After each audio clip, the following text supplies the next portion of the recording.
militia to be pulled up in defense of his country and specifically him. So in this news, what we have is Hegseth. And what is Pete Hegseth doing about this?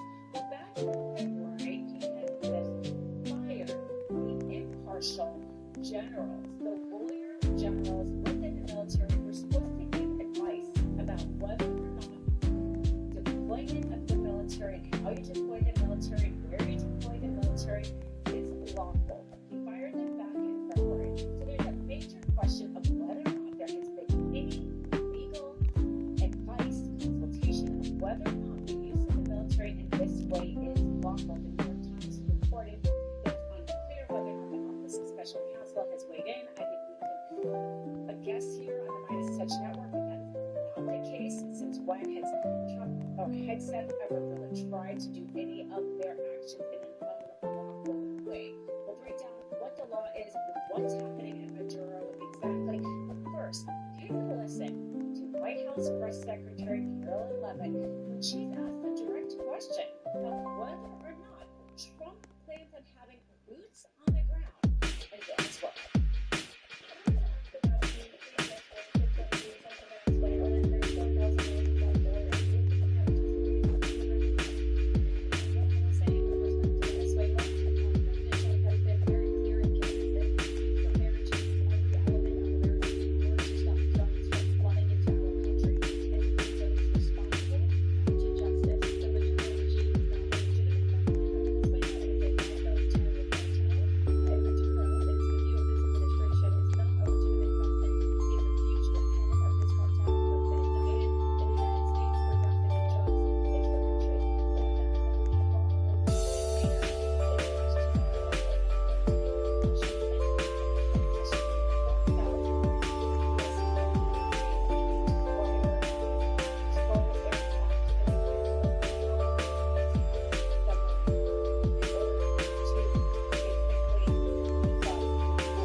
shut, you know?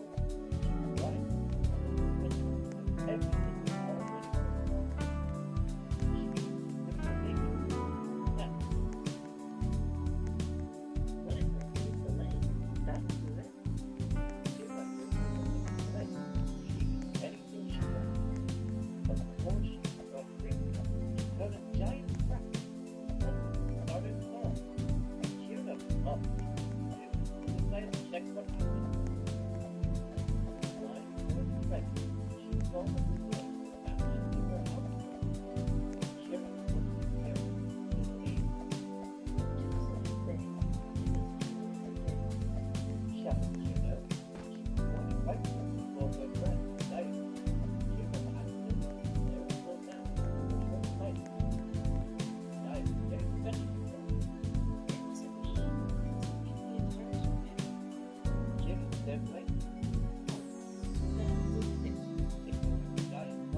already is officially coming to a close.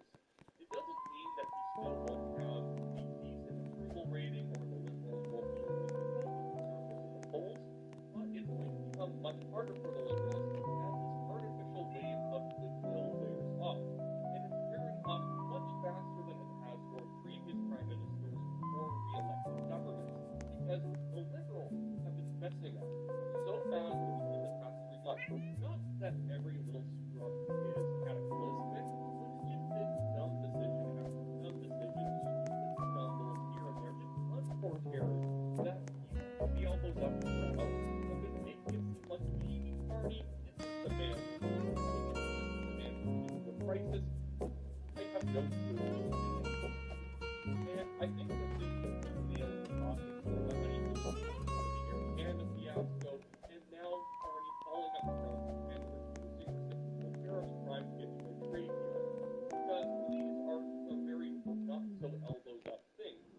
And by the way, we should be attempting to make a deal with the Americans and President Trump, but the way that the Liberals are going about it makes Canada look really weak, and we could have done this months ago.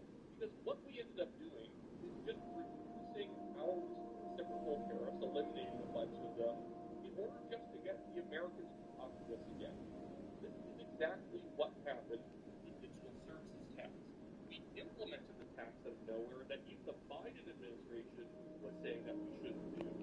And then, what ends up happening is that we then have to rescind it just to get Trump to come back to the table after he left saying, well, I thought we were negotiating lower tariffs, and then you basically put a tariff on American big tech companies out of nowhere. And they just announced, we have to drop a bunch of tariffs just to get the Americans to pay attention to us so that we can actually lower these tariffs in order to gain some leverage so that they lower their tariffs. We gave them something so they would talk to us again. Anyway, I want to get into a little more detail on what's going on inside the Liberal camp, how they're trying to fix this, and how I don't think it's going to work. But before I get into it, I just want to remind you guys, if you like the show, make sure to leave a like on this video, subscribe,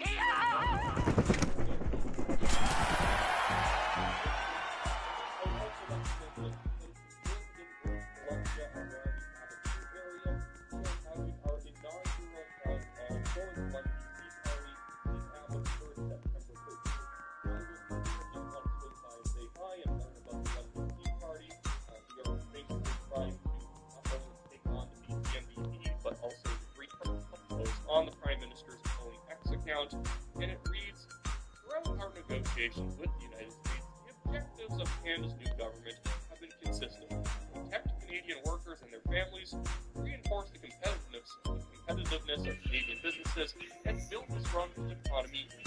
G7.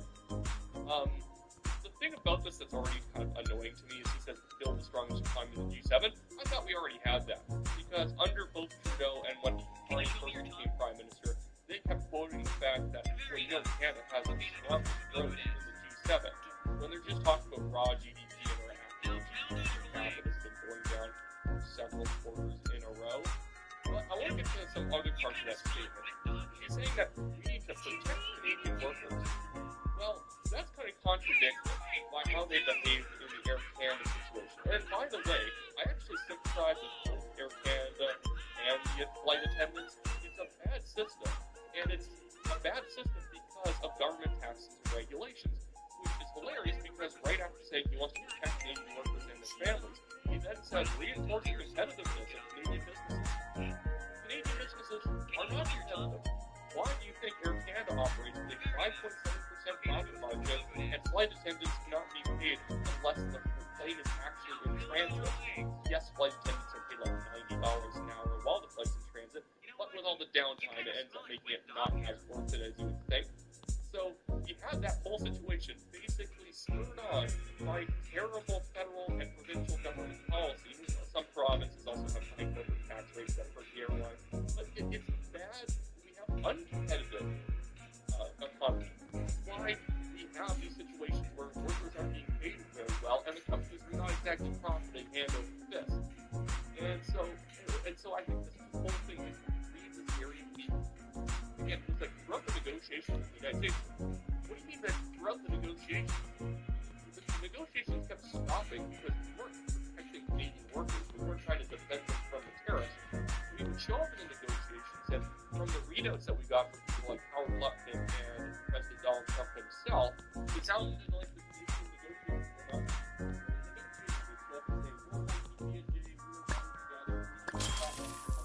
Like, okay, well, what are you going to offer? Nothing. And negotiations break down. Some basically set off negotiations. I don't even know that there is any negotiating going on. And then that's when everything ends up wrong. Now, the problem is now, because he realizes that all this should be like mostly in the United States, that we can try to negotiate some sort of win-win solution to all this. He needs a political win for the process. That this is bad for us. All you can say about it. Cataclysmic bad? Maybe not. But it's not. It's been bad enough for honeymoon. And honeymoon in the red with the deficit. Having Bill C5 pass the Major Projects Act, but then immediately promising every single Indigenous group that he's not actually going to hammer through major projects and pipelines, and he's having premiers quit on him left and right saying that they're actually not going to improve the pipeline, so that's dead. Maybe he'll get one through, and I would like it if he got one through, but I'm not that confident. He has a very minor tax that he's trying to pass, and that's it. And now his cabinet's full of incompetent people. Housing minister had record high increases in housing prices when he was the mayor of Vancouver. Our public safety minister, Gary Hamasangari, doesn't even know what a gun license is. It's just not being done. We're recognizing the Palestinian terror state, and yes, Gaza being run by Hamas and the West Bank being run by the Palestinian Authority and Fatah is in fact a terror state. I don't know what else would be if those weren't. But regardless, yeah, it's not been a great summer, and that's why we're approaching the Americans. And then the Liberals released a video of him talking. I mean, for the life of me, why do you maybe this why would you ever release a video if you're in the Liberal Party of Carney talking about what he's doing here? The video starts out with him with the most disappointed face on the planet. It's like someone served him Merlot and he asked for Cabernet Sauvignon. He looks just unhappy, and this is the face that we are putting on, announcing this is some big win, as if it's not us crawling back and trying to make a deal that we should have made 3 months ago from a far weaker position than we used to be in. Let's be absolute. Canada currently has the best trade deal with the United States. That's apparently why we need to renegotiate right now. Well, it's different from what we had before. It is still better than that of. So as we work to address outstanding trade issues with the United States, it's important. It's vital. We do everything we can to preserve this unique advantage for Canadian workers. You know what he's doing here when he's talking about we need to, I don't think we need to watch on anymore with that. When he's talking about how we need to preserve this unique advantage, this unique trade relationship with the United States, he's setting the goalpost for himself so low. It is so easy for him to score on this net because all he has to do is not have USMCA go up in flames. It's never going to happen. So he's basically patting himself on the back for waking up in the morning and breathing in oxygen and exhaling carbon dioxide. He doesn't know what he's talking about. Acting like, oh well, I'm trying to walk the tightrope and make sure that while we deal with these excess issues, we don't ruin the great trade deal that we currently have. That was never in question. The whole point is cleaning up around the edges, in which we could do by potentially putting supply management on the table or fixing some other policy issues elsewhere, and then we can ask the U.S. to drop their tariffs hopefully down to zero. And by the way, you know what would actually be really good? I saw David Eby, the Premier of British Columbia, tweet out about this yesterday, like, oh well, we need to get a deal so that we can get, the economic damage being done to the Canadian workers can be like erased. It's like, you're the main reason why Canadians suffer in British Columbia. It's your provincial government taxes and regulations. Same thing on a federal level. It's like all these people who are pretending like Donald Trump is the one who did the most damage to the Canadian economy over the past 10 years is delusional. It's the Canadian government and the province. Ounce of sausage. Damn it, I am so disappointed right now. How am I supposed to make comedy out of this? I am very saddened to say I may have to cancel our arrangement of you being the main paid actress for our product. Her father is going to be very displeased. So is Pepsi Cola. The Panthers Polos are going to be upset as well. And let's not forget Perp Water and the goddamn Perp Tarts as well. Candy, please refrain. You are under a non-disclosure agreement, and you are not allowed to speak of these things any further. Yours truly, Sticky Six. Hey everybody, hope everybody's doing good. Thanks for coming in, y'all. Just wanted to let y'all know we got Perp Water on deck. Perp Water is perfectly balanced for pH purified Perp and water, y'all, with 7.4% pH balance for your body's natural pH Perp balance, y'all. It is also very purified for Perp as well, and we do all of our bottles with recycled material. 20% off at checkout for Perp Water.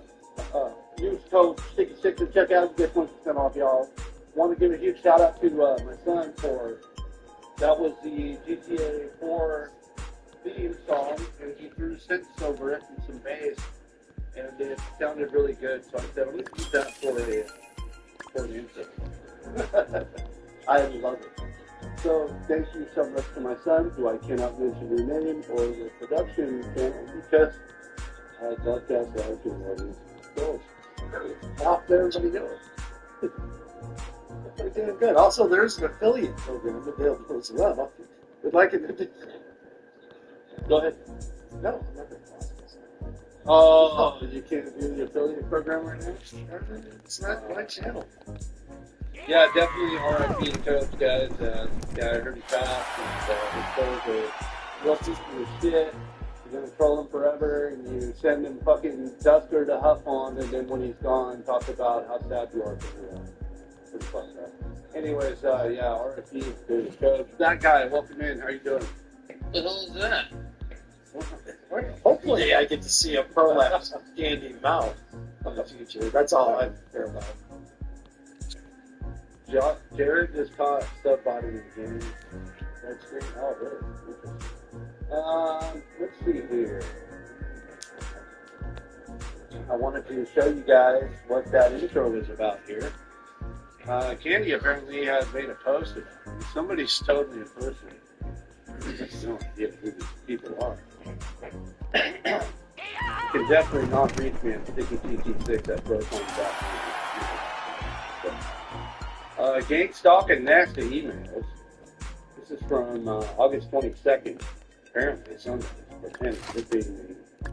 Hey, Candy. Oh, I just want to let you know I'm a trusty part of the inspiration of this.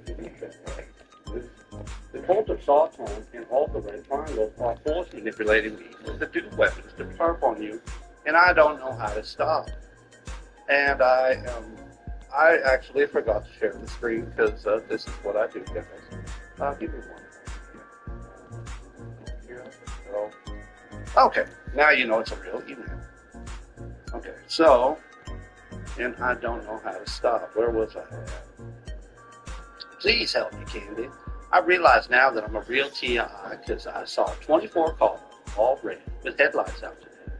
2 arms out the window while driving. I tried this perp tactic and it didn't go well. My car's alignment needs adjusted, so I need to hold on, I gotta guess optimistic. Hello, Frost, I gotta go back to the screen. So I need you to donate some of your evil sympathy money from your PayPal. The evil sympathy money your PayPal gave me to me, so I can fix it and get a hotel to eat 3 meals for breakfast, 3 meals for lunch, and 3 more for dinner, like a true Masonic trusted her. I'm currently working hard, constantly to keep up with my bills and feed my family. Notice you probably make more than me. So I might just do what you do and pretend I'm a TI to get donations from other people you take advantage of process. I found your sleep spot bench and terminate. I think that's your force. Hey on me. Oh Lord, can you give me any tips on how to be a better player? And tips on how to pretend I'm a TI? Also, the sleep question was in charge most today, but we almost all being targeted by companies that have been related products. Damn her.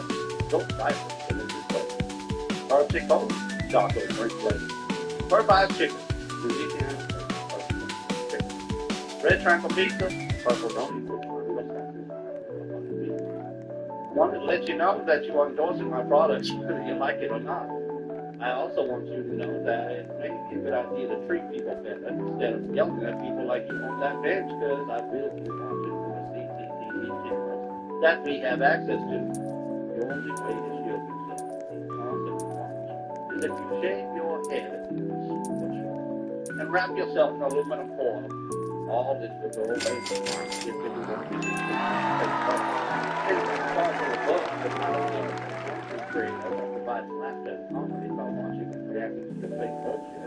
but I'm also an author now. Be sure to check out my new weapon text. The cameras.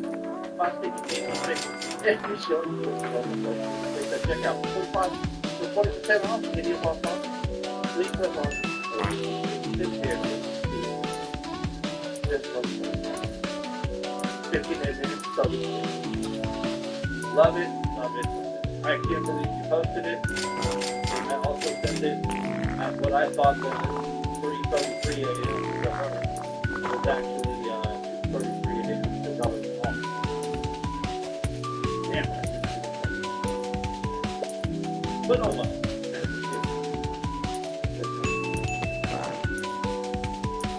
Say what?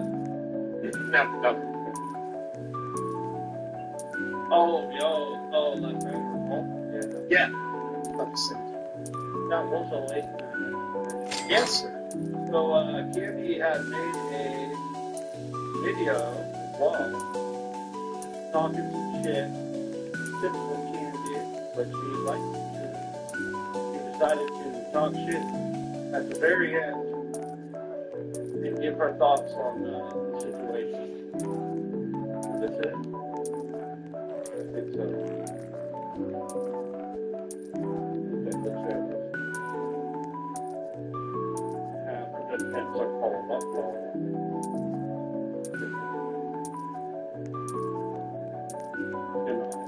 But it's a female, I'm sorry. But it's, and I also, starting to wonder, I don't know if that big bird with the two dogs and sunglasses from late July, if he's the same person that's been going on big damn Shut up, Frank. the city just over.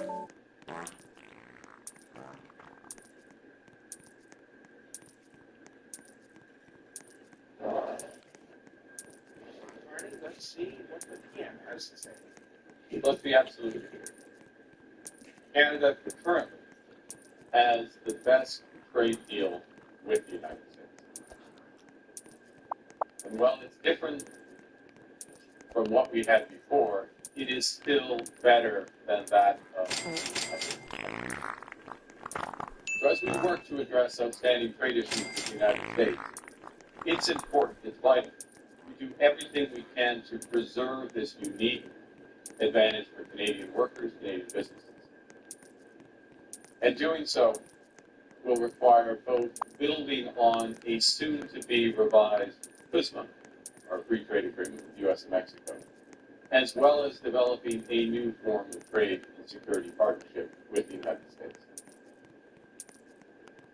In this context, and consistent with Canada's commitment, because I'm announcing today that the Canadian government will now match the United States by removing all of Canada's tariffs on U.S. goods specifically covered under CUSMA.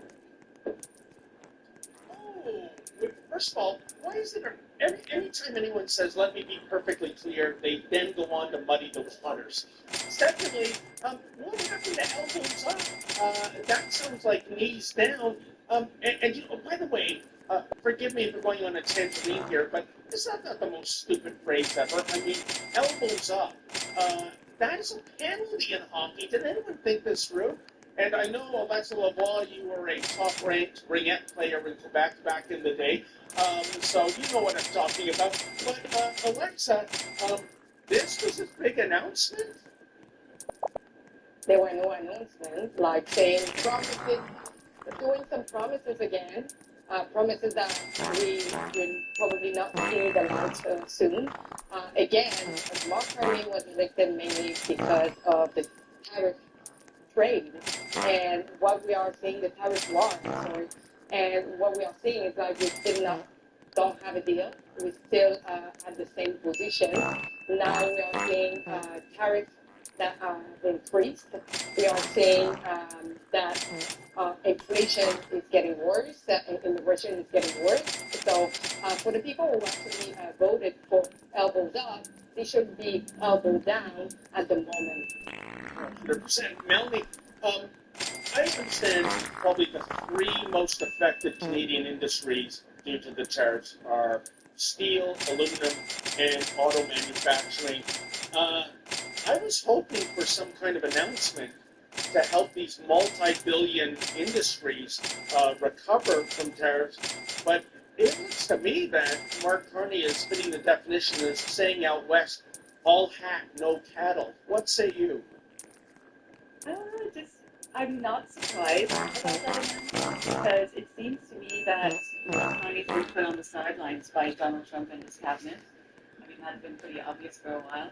So I don't know, maybe this is his way of trying to find some good graces with America and maybe get a better deal with Canada. But I'm no economist in any way, shape, or form, but I thought that tariffs on American products actually harmed Canadian consumers. And if that's the case, and we're removing those tariffs, shouldn't that be helping Canadians? Like, have I got this completely wrong? No, I don't. I think it hurts all consumers. I mean, in a perfect society, I would be a strong free market supporter. I understand Trump's strategy of bringing back business to the U.S., and he's so far brought back, I think, in the neighborhood of $15 trillion.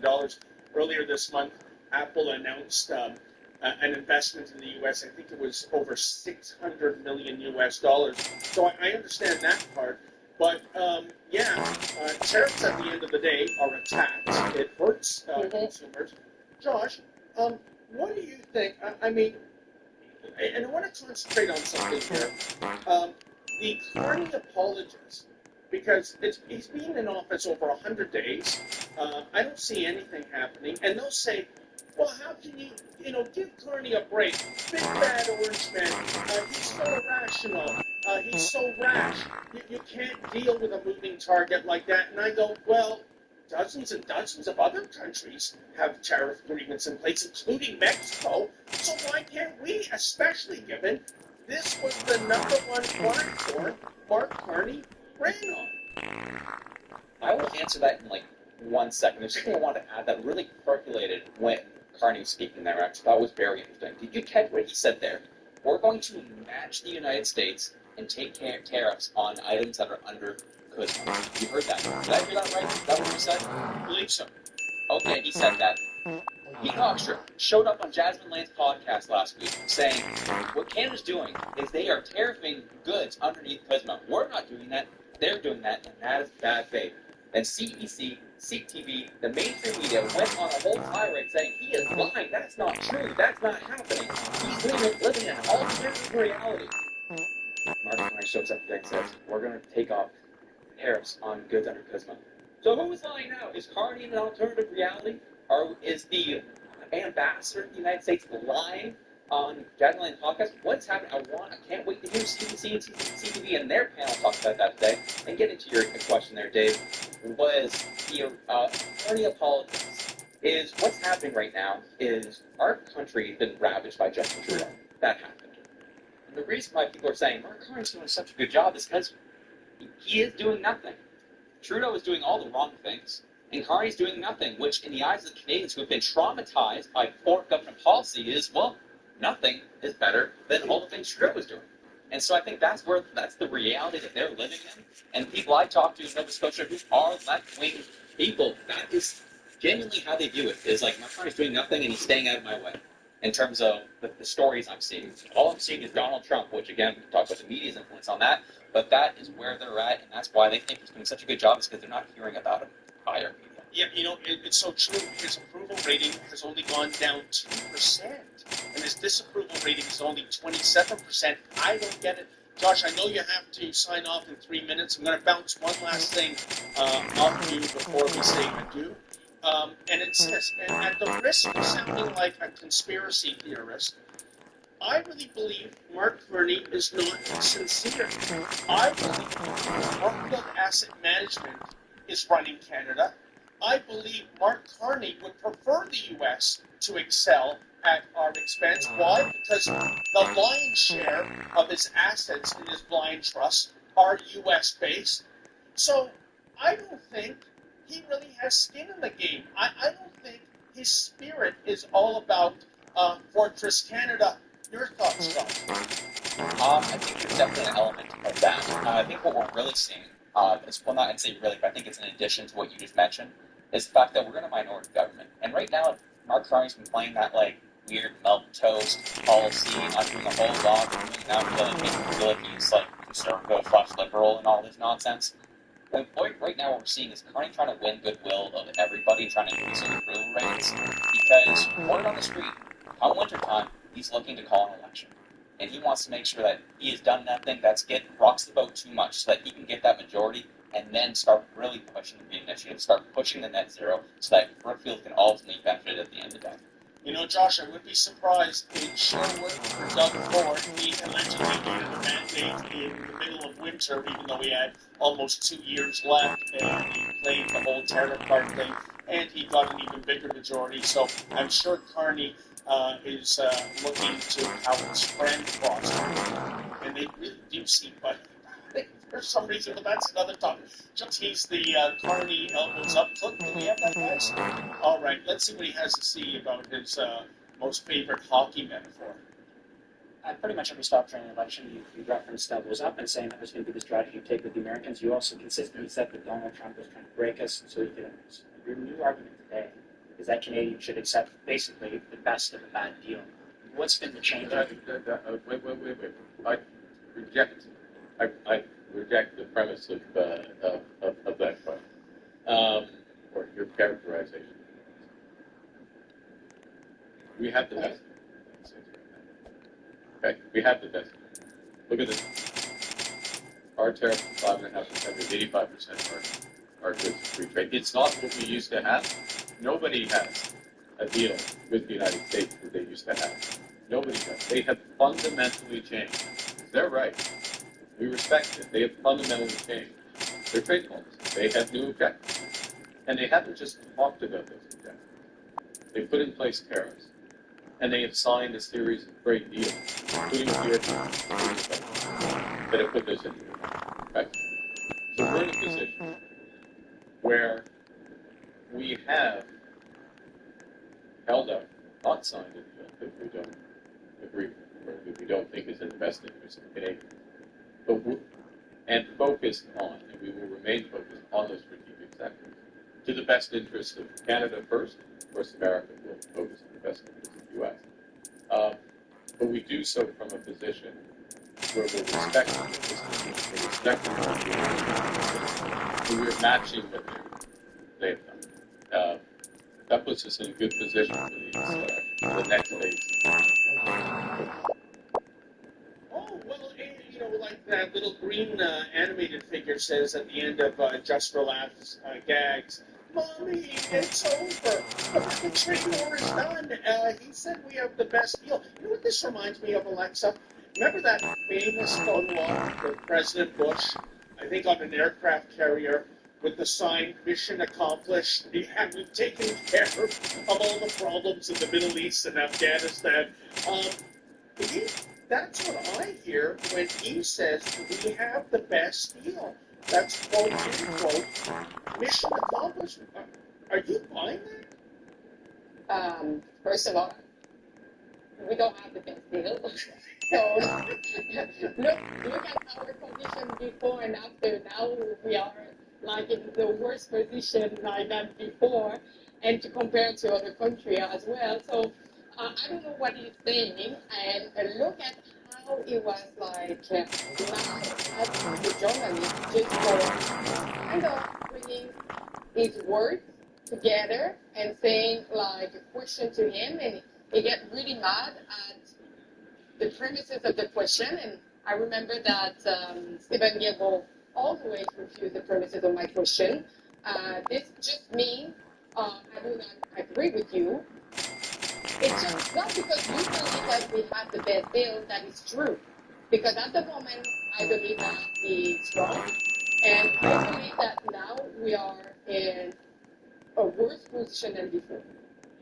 And Melanie, to Alexa's point, if we have the best deal, how do you sell that to the industries I mentioned earlier, steel, aluminum, and auto production? I can tell you, I'm working on a story about this. It's an unnamed source at Chrysler in Windsor, a veteran of almost 30 years at the plant.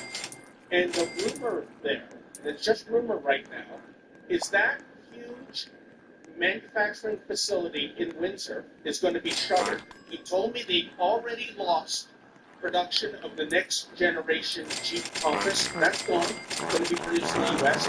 And this might be mothballed. For Windsor, this is devastating. Their employment is already 11.2%, the highest it's ever been since these numbers have been tracked. So I guess what I'm saying, Melanie, if you're in those industries, if you're a resident of Windsor and you see Mark Carney say we already have the best deal, are you buying that? I don't know that it matters. I think for a long time, the Liberal Party have taken the tactic that if you keep repeating a lie, it becomes true. This part of the conversation is where I try to learn what people are, where they are in their mentality of money, where they come from, what, we learn about you. But I've gotten just two conflicting personalities. I don't know what you are.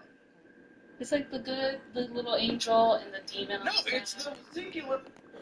I don't know what you are. I don't know what's truthful and what's not. I'm being honest. I don't think I've lied about anything. My finances are bad. I know what's bad. I know what to do. I don't want to do it. Also, hey, I think I'm doing pretty good. Making the bills paid. What the fuck are you talking about? You don't know what the fuck are you talking about? Well, the bills are paid, so I feel like anything extra, I could spend it on, like, a shirt, shoes. Okay. And that's why you're here? Here's the thing, because I know I'd make decent money. And yes, I don't you make decent money. And I don't know what to do with that money. And I feel like the more that I make, No, you literally told me you do know what to do. You just I know don't that I want have to to. pay my bills. I know when my bills are due and the bills No, are you paid. said you don't want to change your behavior. I want to. Okay, see, again, the conflicting information. That's the complete I want opposite to. of what you said. But I try to fight like that urge to not do it. You know what I mean? No, I don't. I don't know what you mean, because that's all wrong. How about you try to tell me what you mean? Can you give me some semblance of reality of you? Because right now, I don't fucking understand you. You need to be studied. I think the thing is, bills are paid. I never really miss a payment. So I never really miss a payment is kind of a qualifier for sometimes I miss a payment. like on certain things, not like big bills, like rent and So like small car. bills, it's okay to miss the payment.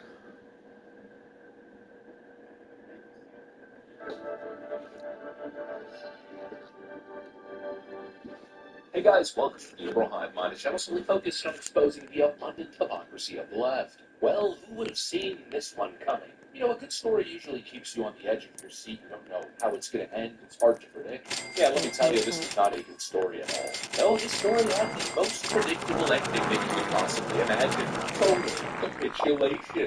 Canadian Prime Minister, little Mark C.C. Carney, spent the last months pumping his chest pretending he was going to stand strong against Donald Trump's tariff. And he was spitting these wild fantasies about America bullying Canada. We've been singled out by a president who wants to annex our nation. He's just like Vladimir Putin. And now, after 6 months of pure and frankly pure nonsense, we come right back to point zero as the Canadian government finally caves and decides to drop the ridiculous retaliatory tariffs on U.S. goods. My friends, this is what happens when left-wing loser globalists run their mouth without any leverage, expecting the globalist community to bite the hand that literally feeds them. This is what happens when you run your mouth without leverage in a cynical attempt to manipulate idiotic, low-information voters. This is the end result. It's called total capitulation and, frankly, utter humiliation.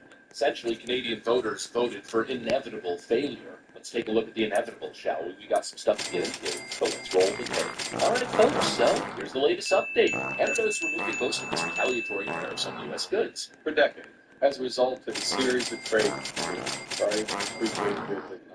the Canadian and the U.S. economies have become steadily more integrated, continually more deeply connected.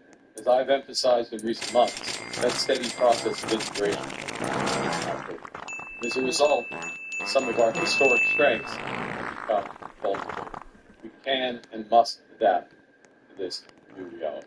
That means concentrating on trade, investment, and security partnerships that preserve our sovereignty.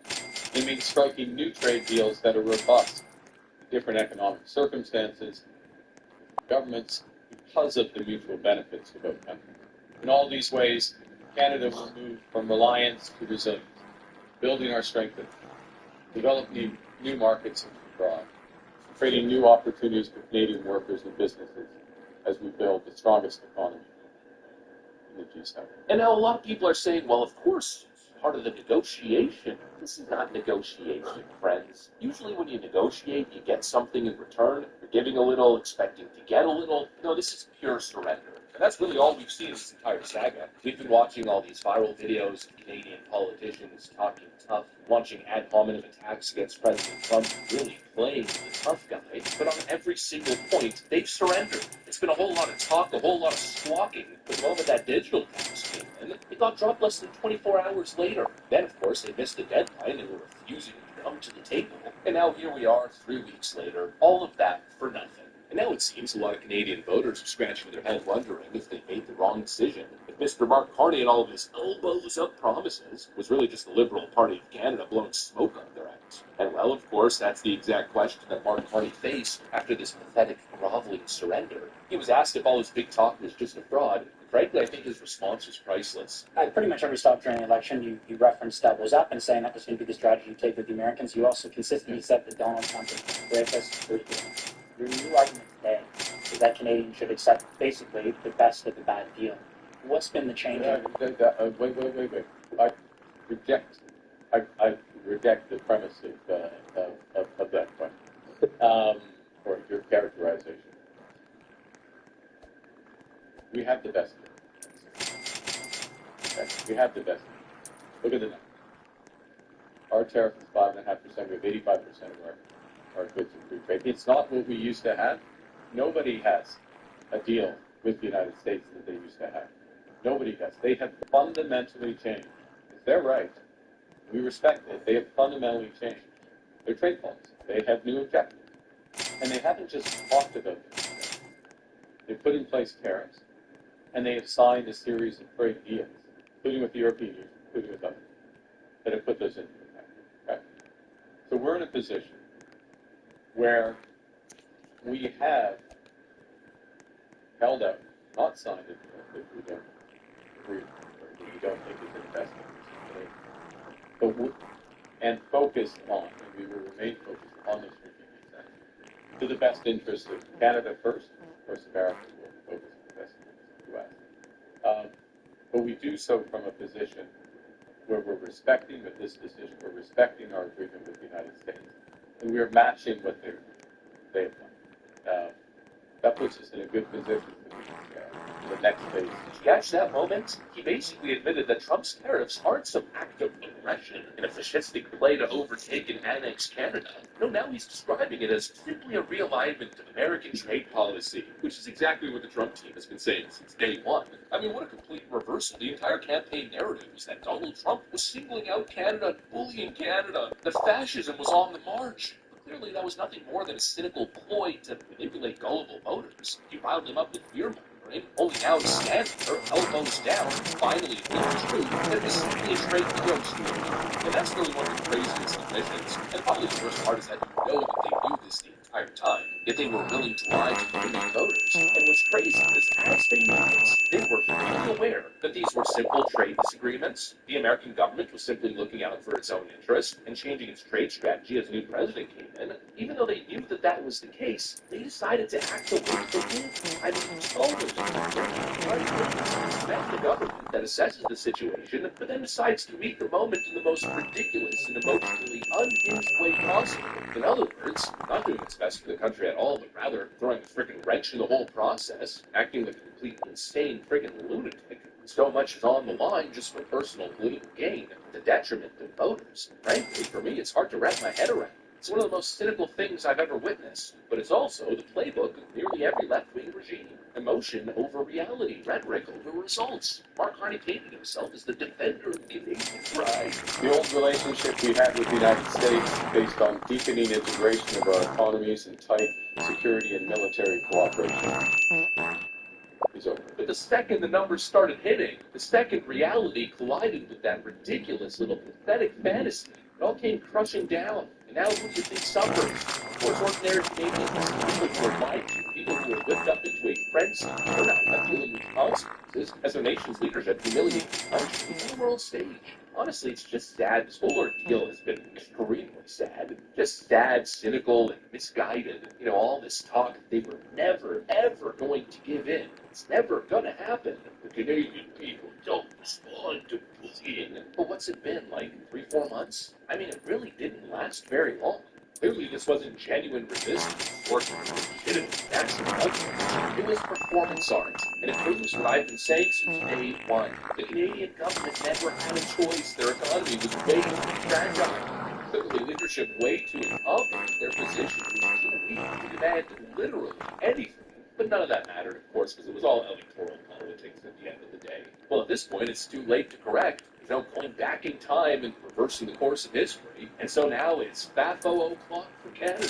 And hopefully people start waking up once again. These left-wing globalist losers lied to you.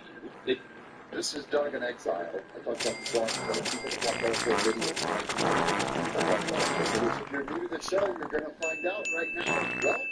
We've got a bunch of new subscribers, and I just want to treat you right. I work hard bringing you the news, and we always end on a pretty happy note. We'll be all good times today. We're going to start with RFK Jr. Welcome to Exile. Why are we showing this picture? Look at this. Breaking Robert F. Kennedy 600 people at the Center for Disease Control. I'm for that. Who are you voting for Trump? This RFK Jr. That was one of the reasons. Remember, I called RFK Jr. a lunatic back in the day. I was way against him. that this is a bad idea for Trump to jump into bed with this huge libertarian Democrat health nut. Come to find out, he followed the science and he's right about almost everything.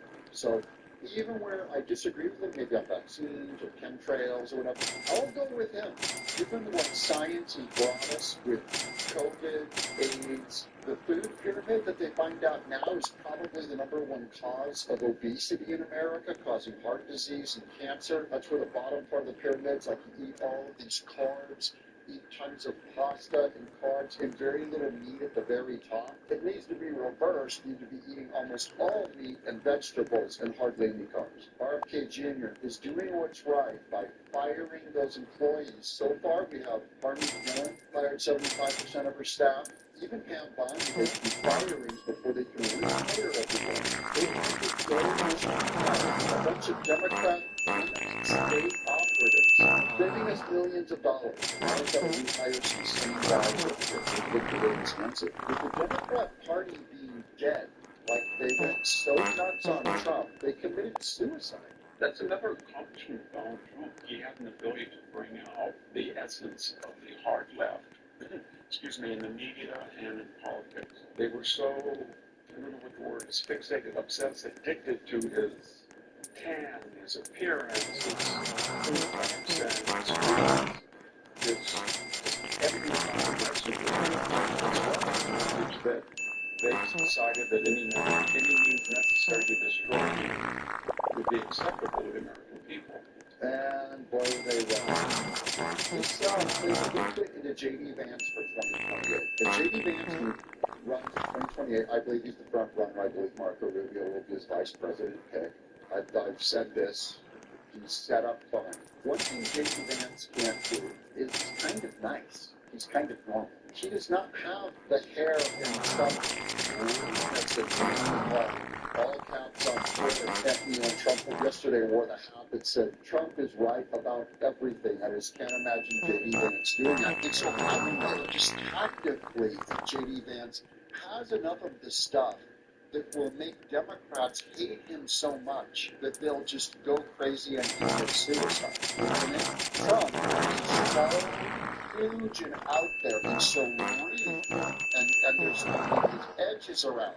Points out that he drives Democrats crazy, and it ended up helping him win the election because Democrats proved how they were completely uneasy. I don't know if J.D. Vance could do that. Tell me in the chat below. Do you think J.D. Vance's MAGA values will be enough to drive, or maybe even a kinder version of it might even subtly end up driving them crazy? Let me know your theory in the chat below. I want to hear from you guys. And yes, I agree with that. You guys see my answer. I try and throw hearts and thumbs up back to you. But I thank you for you guys. Sorry about leaving a comment. But the American people didn't agree with that. They didn't have populist nationalists. So all they did was destroy themselves. And they didn't destroy Donald Trump. It made them stronger. And the final result of it is that he has a legacy of omission and commission. He did all of these things that are, we've talked about. This counter-revolutionary agenda the first 8 months, but omission is just by getting in these teeth-to-teeth, head-to-head confrontations with these left-wing iconic institutions and politicians, he brought out the worst of them, or I should say he revealed themselves to be the worst, and he really destroyed the Democratic Party as we know. We can't run past that. I gotta sit on that because that is the goal, is to destroy the Democrat Party. They're evil, they're satanic, they've just gone to destroy this country, what they did in the last 4 years.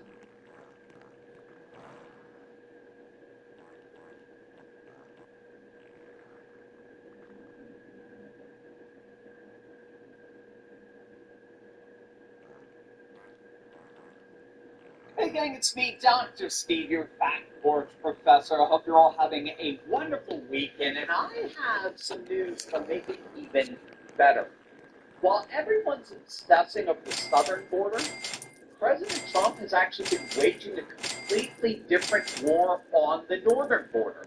And what he just accomplished in the last 7 months has liberal Canadian officials in Ottawa absolutely scrambling in ways you've never seen before. Now, of course, the legacy media won't tell you this story. They can't, because it completely destroys their narrative about Trump being unhinged and chaotic, and the like. I would argue that what we're about to discover here is one of the most sophisticated international pressure campaigns in modern diplomatic history. The results are absolutely staggering. So here's what's been happening while you weren't watching, as it were.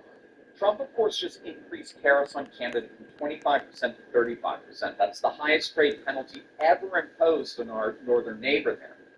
But here's the kicker. This isn't ultimately about trade. It's about total border transformation, and it's working like we never even imagined. The numbers are mind-blowing. In just 7 months, Trump forced Canada to deploy 10,000 frontline personnel along the U.S. border, along with new helicopters, drones, and other advanced surveillance technology to enhance security and combat illegal cross-border activities like drug and human trafficking. So we're talking Black Hawk helicopters, military drones, 24/7 monitoring towers, X-ray scanners, chemical analyzers. They're calling it border security, but this is military-grade surveillance technology, creating what is, in effect, a massive militarized wall at our northern border. All told, Canada right now is spending an unprecedented $1.3 billion on border security. That's more border security than Canada has ever spent or deployed in its history. Now, why? Well, there were a number of reasons. First and foremost, until Trump came to office, the 4,000-mile wide border between Canada and the United States was the longest undefended border in the world. And it was effectively exploited by both drug cartels and human trafficking rings. Here's the part that should shock you. A lot of people don't realize this, but Mexican cartels are now operating fentanyl synthesis labs in Canada. And that's because cartels moved operations north to avoid southern border enforcement during Trump's first administration. So fentanyl has been coming to the United States not just via the southern border, but via the northern border as well. And so that's why Trump has been pressuring Mark Carney and Trudeau before him to commit to such an unprecedented militarized presence at the northern border. But unfortunately, the northern border isn't just about drugs. It's about human trafficking as well, often on a massive scale. Border Patrol data shows that recent encounters on the northern border found that over 70% of migrants crossing the northern border illegally had previous criminal records, and of course the remaining 30% are in the United States illegally to begin with. Migrants from around the world come into Canada because of the lax immigration law, and then they try to cross over illegally into the United States, exploiting both the lax laws and the undefended border. Along similar lines, there's been a significant visa fraud crackdown, so Canada's border enforcement is including a 600% increase in visa investigations and tightened processing measures so as to prevent migrants from overextending their stays here in the United States. So what this means is that the visa fraud pipeline that allows flexible individuals to enter Canada and then slip across the United States has just been completely dismantled. As always with President Trump, the results speak for themselves. We have seen nothing less than a 90% reduction in illegal southbound movement, along with an 80% reduction in irregular asylum claims. Trump didn't just secure the border. He eliminated entire smuggling networks that have operated for literally decades. But the piece de resistance is how Trump is using tariffs as leverage in all of this. A lot of people don't see how tariffs fit in and relate to all of this. What we have to remember is that President Trump has repeatedly pointed out that not only have Canadian officials refused to take necessary measures to close the border on their side of the northern border, but they continue to take advantage of the United States to the tune of hundreds of billions of dollars a year. So Canada continues to underfund its military, and Canadian military budgets are half of what it ought to be because they take advantage of their proximity here to the United States and our military. They sell cheap Chinese steel as their own. It's a total counterfeit. Canada imposes all kinds of regulatory obstacles, impeding free and fair trade. Again, all of this is fine. Canada should benefit Canadians for sure, but Trump isn't playing that asymmetrical game. Tariffs policy is a very effective form of political leverage. In February, he slapped Canada with a 25% tariff, except on energy, which is staying at 10%. Now, of course, it's a favor to Alberta, which is voting on independence from Ottawa just months from now. Trump then escalated that to 35% tariff when Canada didn't fully comply with his demand. But here's the key. The tariffs were first implemented as part of the International Emergency Economic Powers Act. That's the act that Trump used to declare a national emergency over fentanyl trafficking and border security. So that gave him broad powers to circumvent normal trade agreements. And that way, with the tariffs, Trump is forcing Canadian compliance on three key issues: border security and fentanyl, which they've already largely complied with; trade balance threat, where Trump is trying to basically eliminate the trade deficit; and broader strategic subordination, where he wants Canada to step up military spending and share in the national security network in the Arctic to counter Russia and China. And on top of all that, Trump is using Alberta's threat to secede from Ottawa as his ultimate step by threatening to support Alberta's separation. Trump is forcing a full court press to get Ottawa to comply with his demand. And frankly, Carney's responses of late show that Trump's leverage strategy is having its intended effect. Just days back, Canada dropped most retaliatory tariffs on the USMCA compliant goods, essentially surrendering its main retaliatory tool. They rescinded their digital services tax to 10 U.S. tech companies. And they appear to want to stop escalating counter-terrorist despite Trump's increase. Canadian officials appear to be learning the hard way. Don't help negotiate the dollar. He is, after all, the master of the art of the deal. And as a result, the northern border is just secure. It's been completely revolutionary. Canada paid every penny of it. So what do you guys think? Let me know in the comments section below. And as always, make sure to smack that bell and subscribe button for breaking news and headlines analysis you're not going to hear anywhere else. Everyone knows they're getting taken for a ride by these migrant hotels, and so it's to be expected. Members of the British public who are law-abiding, peaceful citizens who are being taken advantage of by these would decide that they are going to strike back in some way. Now, I just want to be clear, I'm not encouraging anyone to do anything like this. However, this chap has done something like this, and it's quite interesting what he's found. This is an immigrant, isn't it? I mean, look at this chap. He looks like he could be an African brother. But, does he look the part? What you look at, mate?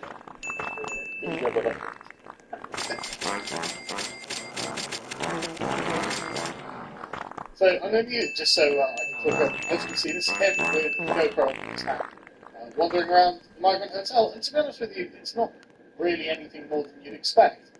Frankly, the only thing I found surprising is that you managed to find one that actually has women and children. As you'll see though, it's just loads of young men and some women in this big dossing around all day, doing nothing, just chilling out. As if we're paying for a holiday for these people, which it seems frankly that we are. I mean, it's just wandering around. I mean, like I said, there are some children in this one, but it's hard to believe that this is typical of most, given that the government's own figure says 75% men. But anyway, as we see, he goes in, it's lunchtime. Brilliant. Why not? He paid for this after all. Why not go and get a lunch? And they've got quite a lot on. I think it gives a bit of commentary.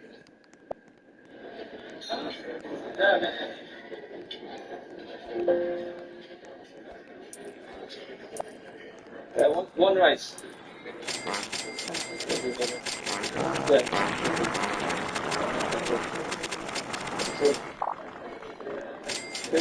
Looks fine, doesn't it? It looks like nothing I would be. Looks like what I had at school. Right? Good. It's perfectly good. What you normally get at a bloody hotel when you go there. Perfectly good. And we're just feeding them all day. Just what are you going to do? We'll skip forward a bit. You see me eating it.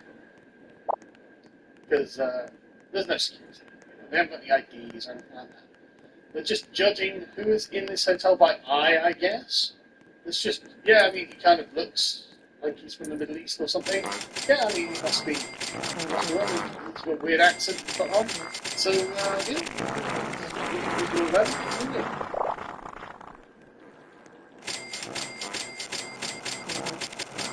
Okay, here we go. I'll introduce CNBC. And the extent of departures from our goals and potentially different time horizons over which each is projected to return to a level consistent with our dual mandate. And the dual mandate. So what's the dual mandate? Keeping inflation as low as possible, preferably, 2%, I think is the goal, and keeping unemployment as low as possible. If you're in a weird situation, or the economic situation of the country is slightly changing, big policies are changing, there's less migration, not saying any of those are good or bad, I don't give a fuck. That's not what we're talking about. What we do have to acknowledge is it's a change.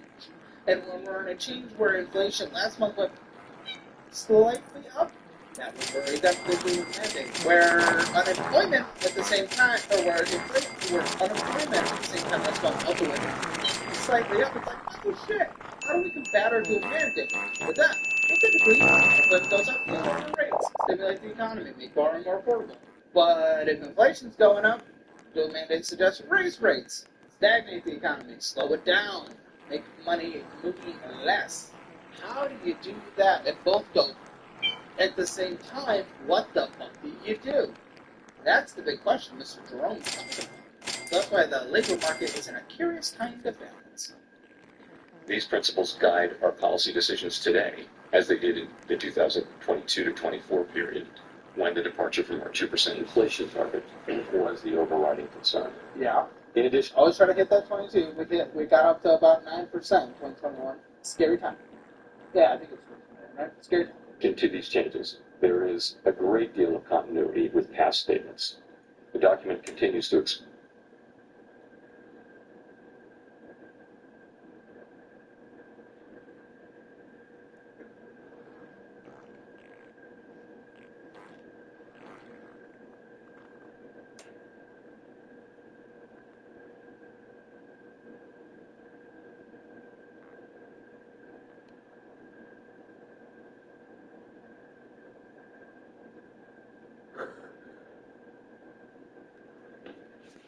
This one's probably elbows up fucking morons. Mark Carney has been an absolute catastrophe in his first 4 months as Prime Minister. A couple questions for you.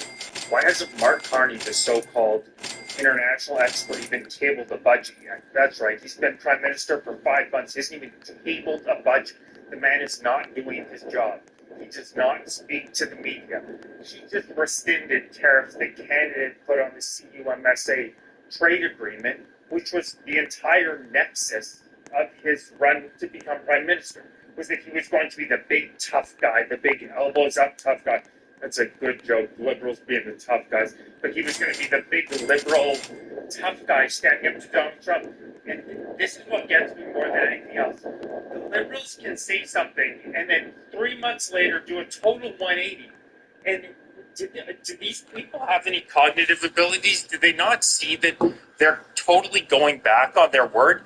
Carney, the entire election, he's talking about how I'm going to stand up to Donald Trump. Now, anybody with a brain, you look at the economy of the United States, you look at the economy of Canada, they wield the bigger stick, the much bigger stick. You look at the amount of GDP we're spending on defense. We rely on the United States so strongly because Trudeau refused to spend money on our own self-defense. It was an absolute joke. We rely on the United States so much. The idea that we're going to stand up to them is an absolute joke. The United States could do whatever the hell they wanted to us. And now, Carney does a total 180. And the liberal media is lapping it up. It's truly insane. Do these people have no memory? Do they not remember that 5 months ago this man got elected on this elbows up, I'm going to stand up to Trump, and now he's rescinding? It's as though it's the same thing when he cut the carbon tax. When he got rid of the carbon tax and the liberals are walking around bragging about how they're going to save you money at the gas pump. Well, for the last decade, you fucking morons, we've been paying more at the gas pump because it's your policy. I really don't understand how liberals can continue to go out, say things, and then it's almost as though the past disappears. They don't remember it whatsoever. And by the way, Liberals, your man, Mark Carney, he's governing us as though he was governing on behalf of Brookfield Asset Management rather than the Canadian people. 800,000 immigrants in Q1 2025 after 8 million under a decade under Justin Trudeau. You know why? He knows it's not good for middle and lower class Canadians. Brookfield Asset Management owns $37 billion worth of real estate in Canada. He needs that number to go up. I kid you not. $25 billion in prefab housing. Guess who does all the prefab housing in Canada? Brookfield just bought a company called Modular that does all the prefab housing.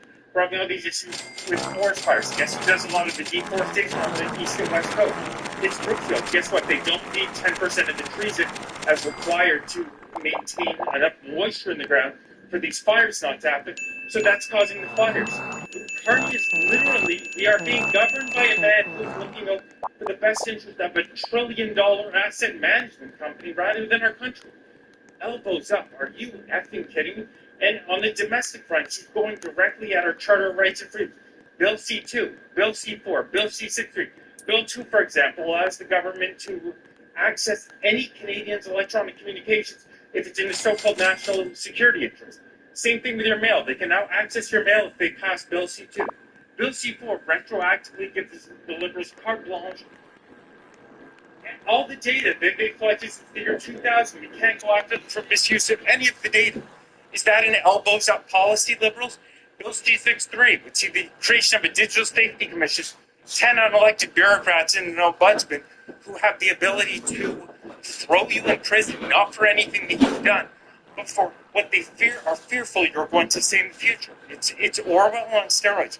Please, can a Liberal please explain to me how after 10 years of Justin Trudeau's absolute disastrous policies, GDP per capita, 50th out of 50 countries, Canada doing, despite the fact that we're the second largest landmass of any country and have incredible natural resources, doing incredibly poorly economically due to these insane green initiatives, 8 million immigrants in a decade, destroying our economy, destroying our culture, and really over 42% of Canadians said, give me more of that. What type of a country are we living in? This is totally insanity. And now Mark Carney barely ever speaks to the media. Of course, they're on friggin' summer vacation right now. Meantime, they're talking about this trade war being one of the largest disasters in Canadian history. Well, you can call the Parliament back to work during the summer. It's not as though they need to be wet. If this is such a disaster like Mark Carney keeps saying, then get the goddamn MPs off their asses and back for the summer. It's truly insane what's going on in this country. Is the population just totally unaware or totally in a trance thanks to this CBC's? Do people really watch the CBC and think they're getting the truth? They get $1.5 billion from the Canadian taxpayer a year. Do you think they're going to risk? They know the Poilievre would defund them. They know the Cons would defund them because they actually care about the Canadian taxpayer. You think that it's pure propaganda. You watch CBC for 2 seconds. I saw some of the polls they run. It's a total joke. They poll and 75% of the respondents live in Liberal strongholds. If you have any critical thinking skills, you know that the crap coming out of there is no better than Soviet propaganda. It's a total joke, but do people really watch the CBC TV and get their news star? Because that's the only way I can imagine a guy like a total clown like Carney can get elected. So, Carney, how about you get off your ass and table a goddamn budget? Get off your ass and table a budget. Do your job. Go talk to the media. You're the Prime Minister of Canada. This guy, you never see him in front of the media talking about anything, probably because he's all doing this backroom dealing in favor of Brookfield Asset Management Canadians. We need to get out in the streets immediately to let this government know this is not acceptable. I'm setting up rallies Saturday, September 13th, Saturday, September 27th, Parliament Hill. Message me if you are interested in attending. Patriotic Canadians need to get out in the streets. I've had enough of this country being flushed in the crapper by Mark Carney and these insane Liberals who want to destroy our country with this ridiculous woke bullshit that will be the end of Canada if we don't put an end to it soon. So let me know if you want to attend either of the rallies. If you're interested in supporting, I'm near 10K on TikTok. The Canadian government does not like dissidents. Please make sure you're following me on YouTube, youtube.com/AppFightForCanada2025, youtube.com/AppFightForCanada2025. Make sure you're following me there. On my uncensored content, like I said, the Canadian government does not like dissidents, so please make sure you're following me on YouTube. And if you're interested in supporting, hit the link in my bio. I have some really great gear, and it helps get the message out. Subscribe to my Substack, and hopefully I'll see people on. Well, I understand Donald Trump's priority is to take him Canadian jobs and move them to the United States. He's been very blunt about that. What I don't understand is why Prime Minister Carney would help him do it with an industrial carbon tax on our steel and aluminum products. I agree. I find it to be too much of a conflict of interest that Mark Carney would be investing all of his money into the United States, into other pipelines around the world, while telling Canadians that there's no market for it. Welcome back to the Canadian Shield. My name is Sterling.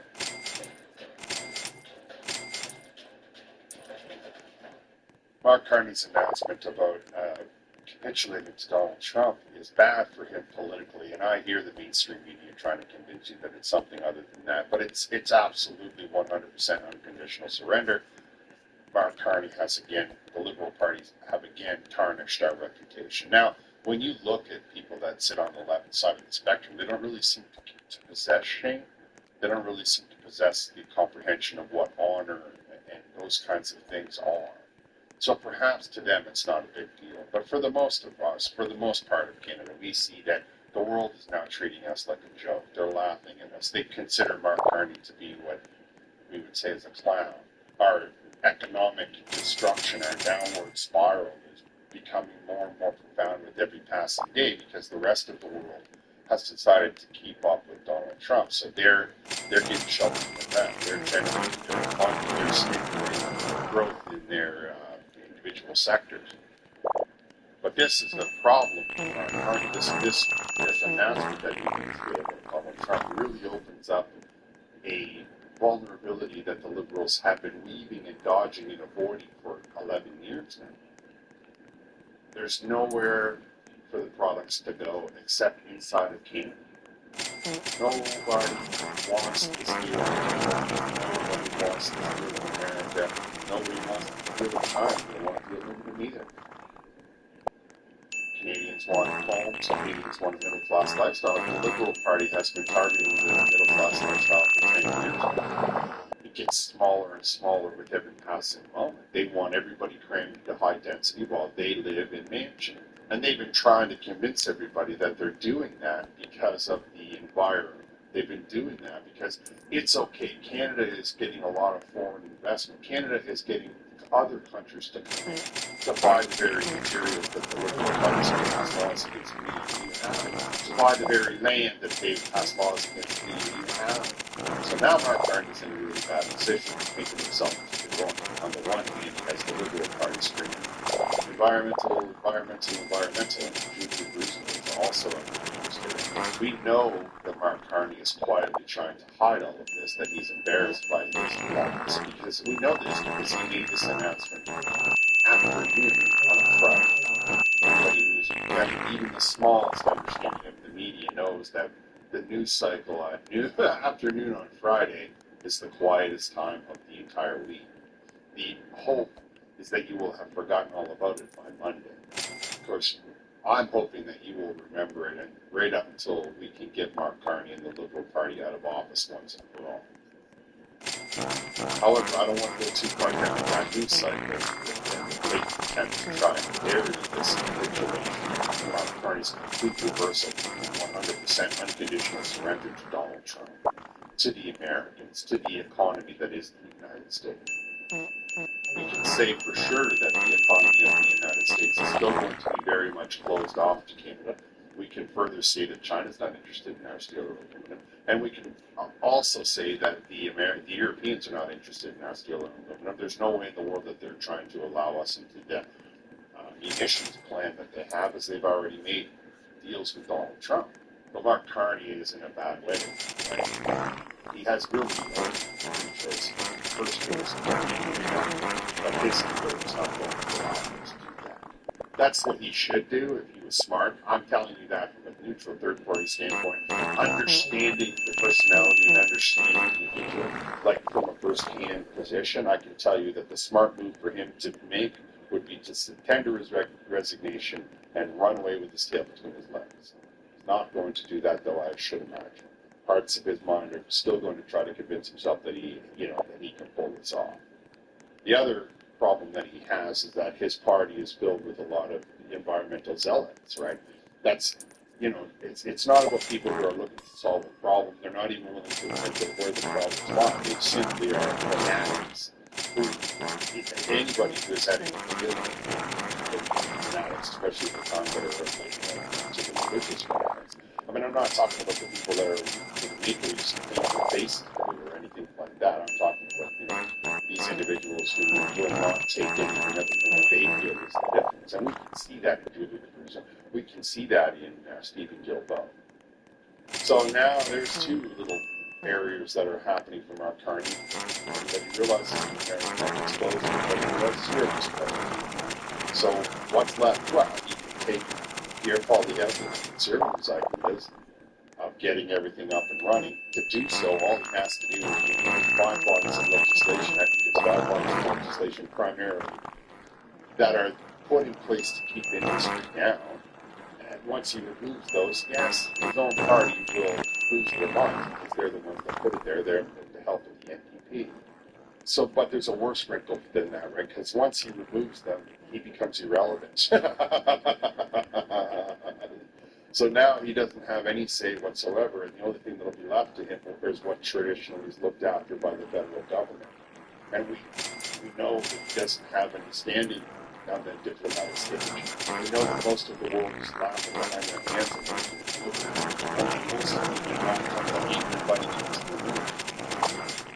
so he's got this problem where if he tries to stick to his guns, the Canadian population are going to see within 60 days that it's a disaster.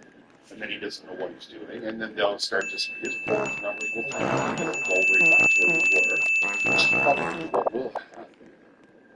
Or he can try to appease industry, he can try to do, get the jobs up and running, but then the simple thing for him to do is to remove all of the legislation that's in the way. There's no job claim that's going to be nation building without removing this legislation, or presenting himself as a control freak who has to be in charge of every last signature, which will, of course, only slow the process down.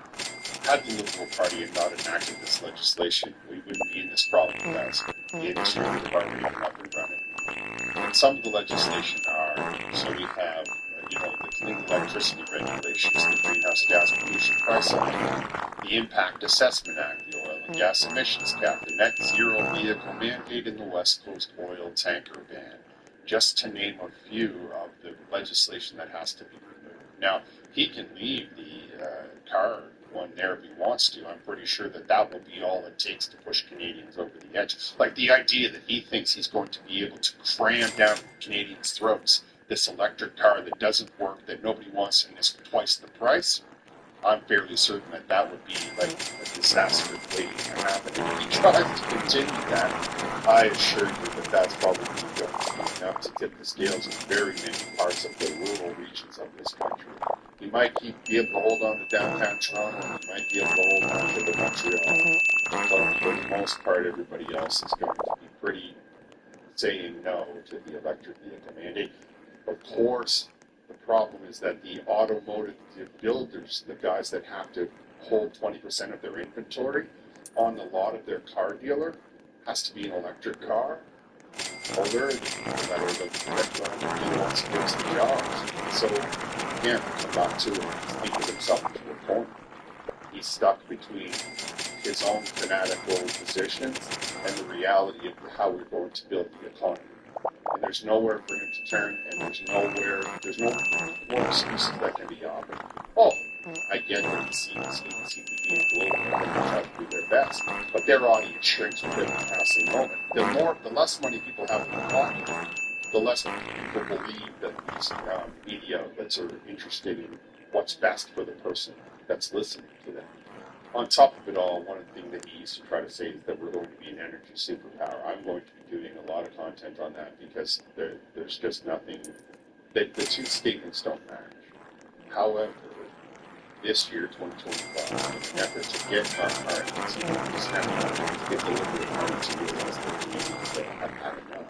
There was an open letter drafted by 39 CEOs in Canada, 39 people who essentially work in the energy industry, asking Mark Carney to get rid of some of the legislation that we just talked about. pipeline bans, emission caps, all of the things that are horrible legislation that harm industry. But all of the things that Stephen Guilbeault probably, puts wallpaper on his apartment. So it's, again, I tell you, Mark Carney is in a no-win situation. Right? He painted himself into a corner, and I reiterate, the smartest move he can make, if any, Mark Carney happens to be listening to this, is to tender his resignation and just quietly go to live in one of your mansions over in Europe and wait for the whole thing to forget that you ever existed, because this is going to really go back in the sense that you can't win. The only way to solve the problem is to follow Pierre Poilievre's ideas, which happen, he says he will walk into your office and give you the ideas. He's got it all laid out. You don't even have to put any time and effort into drafting it. He's got it already rare and done. Of course, that would mean the Liberal Party, for the most part, will turn against you. The Canadian population is waiting to get paid. They want houses. They don't want apartments. They don't want electric cars. Again, the Liberal Party, you have to pick which one you're going to go with. There's no either which way it's going to come crashing down around you. And honestly, you should realize that that's primarily because the policies of hunger, starvation, and poverty are not something that the population is going to sign on for happily. However, these 39 CEOs drafted this letter, and it's a pretty good letter. I'll leave it up. And I could read it and tell you, but it's got 5 real components to it, 5 main parts that they broke down. And remember, these are CEOs, these are individuals who speak Mark Carney's language, who understand, they have the same, primarily going to have the same education as most of the individuals that go through economy and business school and all the rest of that. There might be some other specialties in like your educations and the like, but these are individuals that have access to a Mark Carney on their staff, like right there in the boardroom. So it's not something that, they're not talking about, outside of his comprehension. This is not something that Mark Carney isn't already aware of. It's just that his zealotry, his religious zealotry gets in the way. Because that's the political party, that's the far left. They don't want to make compromises. It's either do it their way or else. So in this letter, this 39 CEO open letter, it's called Build Canada Now, an urgent action plan to strengthen the economic sovereignty. Step 1, simplify regulation. I told y'all that you get the regulation out of the way, step 1, and of course the second that they do that, the Liberal Party becomes irrelevant. So now that whole entire government is losing their mind. Step 2, commit to firm deadline for project approvals. I think that we should go a little further and just remove the necessity of the federal government approving many of these approvals that are drafted by the province, and why should the federal government approve it? Why should the federal government say that something is not acceptable in Nova Scotia, so therefore they can't do it in Manitoba? Makes no sense to me. Grow production. Of course, that again is a problem because there are so many regulations against, building buildings, bending little grounds, turning over people are chaining themselves to the sidewalks next. And that's, of course, the stuff that needs to happen. And you've heard all of this from Pierre Poilievre. It's just that the mainstream media wants to try to convince you that it's better to have poverty. Or remember them when they were like, we're going to be building the green economy of the future. Well, where's that? It turns out that green economy that all of Canadians were putting their entire prosperity on hold for has yet to materialize.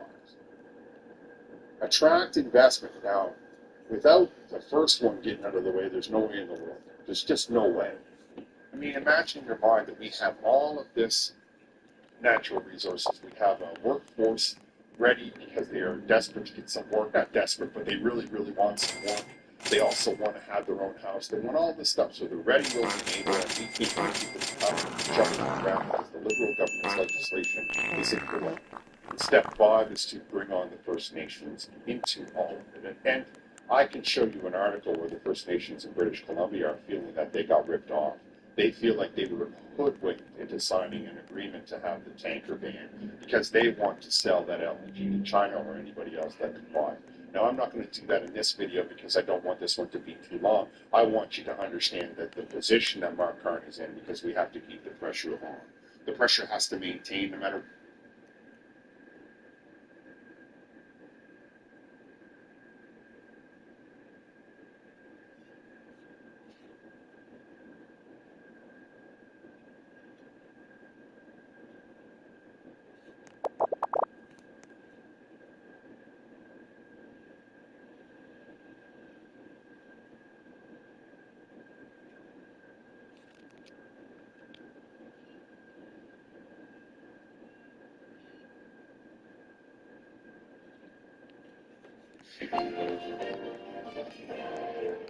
On this Saturday night, high-stakes diplomacy. The Prime Minister touches down in Europe to talk trade and securing a ceasefire for Ukraine, as thousands of Ukrainians gather in Kyiv and Canada, calling for an end to Russia's war. I know my grandma, you can't sleep whenever there is like strikes. Emotional reunion. A man mistakenly deported to El Salvador reunites with his family in the U.S., while he now faces a new threat. More turbulence for Air Canada, while many flight attendants reportedly plan to vote against the deal that ended a crippling strike. Plus, marriage on the Midway. You may kiss the bride. Long-distance love story that won this Ontario couple the chance to tie the knot at Canada's largest festival. Global National. Reporting tonight, Jeff Stempel. Good evening and thank you for joining us. The Prime Minister has just arrived in Europe. Mark Carney will spend the next few days meeting with political leaders to discuss securing a ceasefire for Ukraine. He's also shoring up economic alliances in the face of President Donald Trump's trade war. The trip includes stops in Germany and Poland. And that is where we find our David Aiken, who's traveling with the Prime Minister. So David, what can you tell us about Carney's agenda in Europe? Well, Jeff, Canada and the European Union these days, of course, are facing a common set of issues. First, dealing with the fallout from Donald Trump's global tariffs. Then, of course, there's the war in Ukraine. Prime Minister Mark Carney will spend a day each year in Poland, Germany, and Latvia, starting on Monday. He'll be accompanied by Defense Minister David McGinty. And the two will be visiting with Canadian Armed Forces personnel who are stationed in Poland and in Latvia. Both countries, of course, are playing key roles deterring Russian aggression and supporting Ukraine. Now, in his discussions with the leaders of all three countries, Carney will be looking for ways to help Ukraine achieve a ceasefire and defend a ceasefire. The leaders will also be looking at ways to improve their economies and diversify trading patterns, again, in response to Donald Trump's tariffs. Poland is Europe's fastest-growing economy right now, and while he's here, Carney is expected to sign a strategic partnership on energy and security with his counterpart, Donald Tusk. In Germany on Tuesday, Carney will meet with business leaders who have a particular focus on critical minerals. There's a broad range of areas from critical minerals to energy and defense and security where we are intensifying our discussions with Germany. Many opportunities. Carney's trip in the next week builds on work that he started back in Kananaskis, Alberta, at the G7 summit, and then a couple of weeks after that at the Canada-EU summit in Brussels. Both of those were held in June.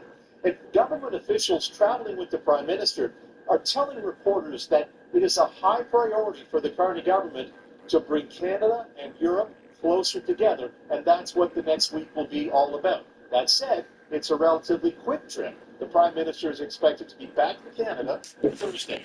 Jeff, David Aiken in Poland tonight. Thanks, David. The Prime Minister's trip comes one day after he announced plans to drop retaliatory tariffs on U.S. goods covered by CUSMA, that's the North American Free Trade Agreement. To discuss further, we're joined now by John Manley, former Deputy Prime Minister in John Chrétien's Liberal government. Mr. Manley, nice to see you. Thanks for joining us. What was your reaction to the government's decision to drop these tariffs? I wasn't honestly that surprised by it. We're the only one of the countries that had imposed retaliatory tariffs that didn't exempt anything that was subject to a free trade agreement, the other country being China. So that wasn't a big company for us. The Mexicans had already moved in this direction. And I think for Canada, the biggest prize in this whole thing, whatever it is that we end up with, we're hoping to preserve as much as we can of that USMCA, the present trade agreement. Right, and the criticism we've heard from the political opposition, as well as Unifor, Canada's largest private sector union, and others, is that the Prime Minister keeps making these concessions with nothing tangible in return. Do you worry that risks undermining our bargaining position? You know, it's easy for us to think that we have a strong bargaining position. We have some challenges in that. Clearly, the U.S. market is way more important to us than ours is to them. So we need to, I think, take that into account. And secondly, you know, we've all been saying this, tariffs are dumb. Tariffs are stupid things to do because they're not paid for by other countries. They're paid for by your own domestic consumers. So if we think that's true and that it will ultimately be realized by Americans that this is costing them money, then why would we impose tariffs on our own consumers? That's not a sign of strength. That's a sign that, you know, we're just as dumb as they are. And we're almost out of time here, but Mark Carney, as we all know, campaigned on elbows up. That message helped to get him elected. Does this reversal hurt him politically, do you think? Well, I think he has to explain it, and I think it can be explained. But I think there's no doubt that elbows up is still the sentiment of the Canadian population. I think Doug Ford has been very good at channeling that, I guess, zeitgeist of the Canadian population in ways that Mark Carney probably should not, given that he has to deal with Donald Trump. But I think Canadians are still elbows up. But let's be smart. Gordie Howe, that's where the expression came from. He didn't put his elbows up the moment he was tripped. He might even wait till another game, and his elbows would go in somebody's ear. So,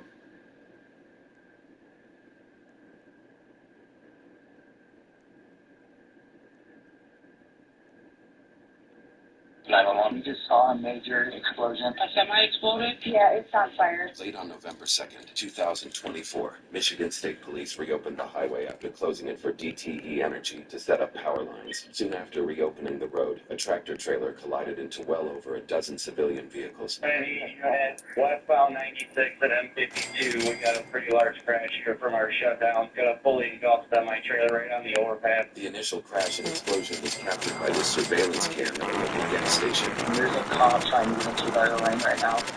We're at 122. Is he already over here or no? Negative. We just shut the freeway down and we're back opening or closing it back down again.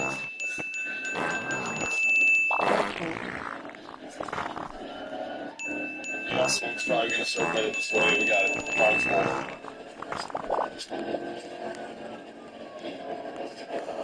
Semi on fire, I don't know what they're hauling. Civilian drivers capture the aftermath from their perspective, showing just how far the destruction extends. This glimpse of footage captured the following morning shows a clearer image of the damage sustained. Notably, several destroyed vehicles were removed by the time this daylight footage was captured. Back at the initial crash scene, several of those civilian vehicles are completely engulfed in flames.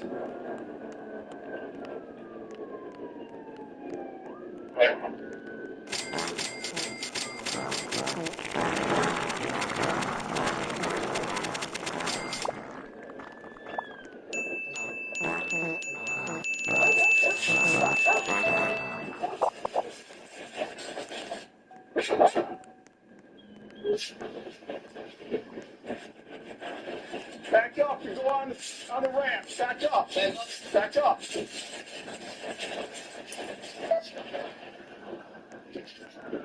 Back up. Back up. Yep.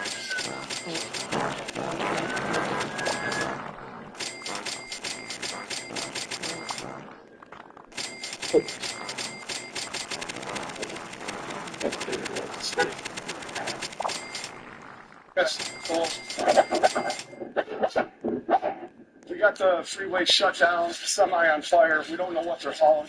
Yeah, we're letting you know now. Back up.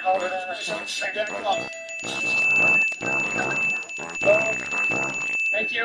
Come back.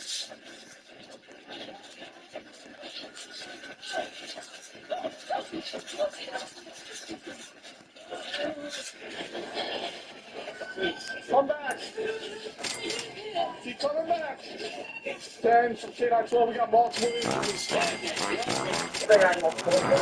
me as many ambulances as you can right now.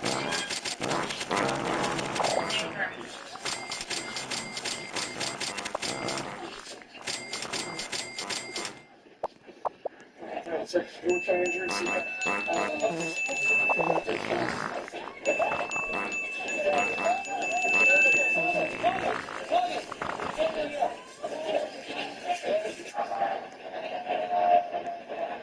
Can you move? Move back. We don't know what that semi's hauling. We're already here. Yeah, shooting at 15, you know what kind of hazard or further. Go back if you can. We don't know what that semi's hauling. Don't hurry enough, move down.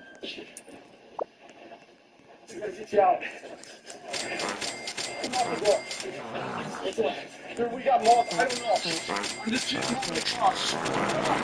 This is a real photo right here of Donald Trump's hand. Donald Trump is deteriorating before our eyes. He's quite literally rotting on the outside and on the inside right now. And we previously had press conferences from the White House where they said that the real issue here is chronic venous insufficiency, which they claim is not a serious issue. But Donald Trump has continued this week to show massive deterioration and dementia-like symptoms. I want to share with you earlier this week when Donald Trump asked where President Stubb of Finland was, and he was sitting right across from him. I mean, quite literally, Stubb was right there. Listen to Donald Trump say, "Where's Stubb? Is President Stubb here?" Stubb is right in front of you, Donald. Here, play this clip. President Stubb of Finland, he's somebody that we're all here.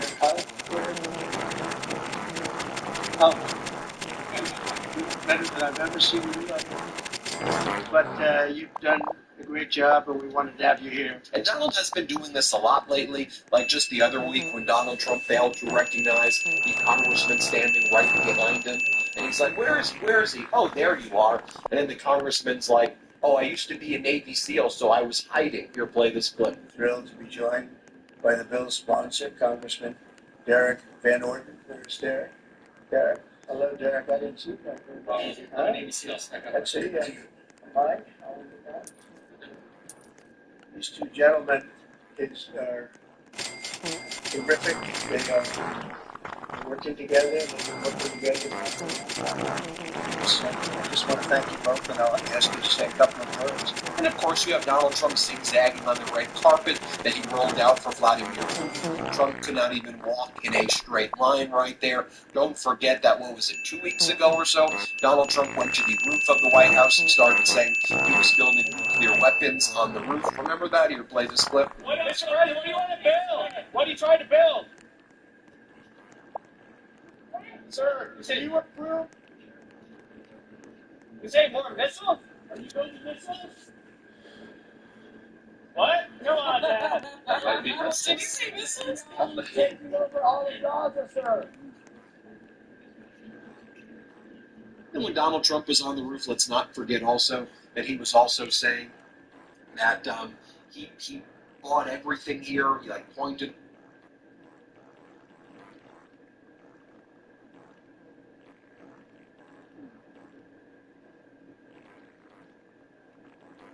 Ma'am, don't here. Don't walk away. No walking. Come over here. Okay? Walk upstairs, all right? Let's get out this water area. You're scared? This is 21-year-old Leah Michelle Day, who survived a horrific accident.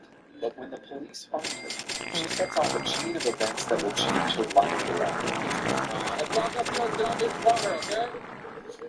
Don't run. Slowly walk.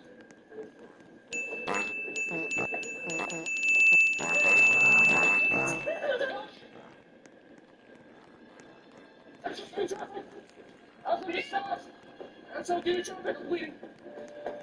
Show me.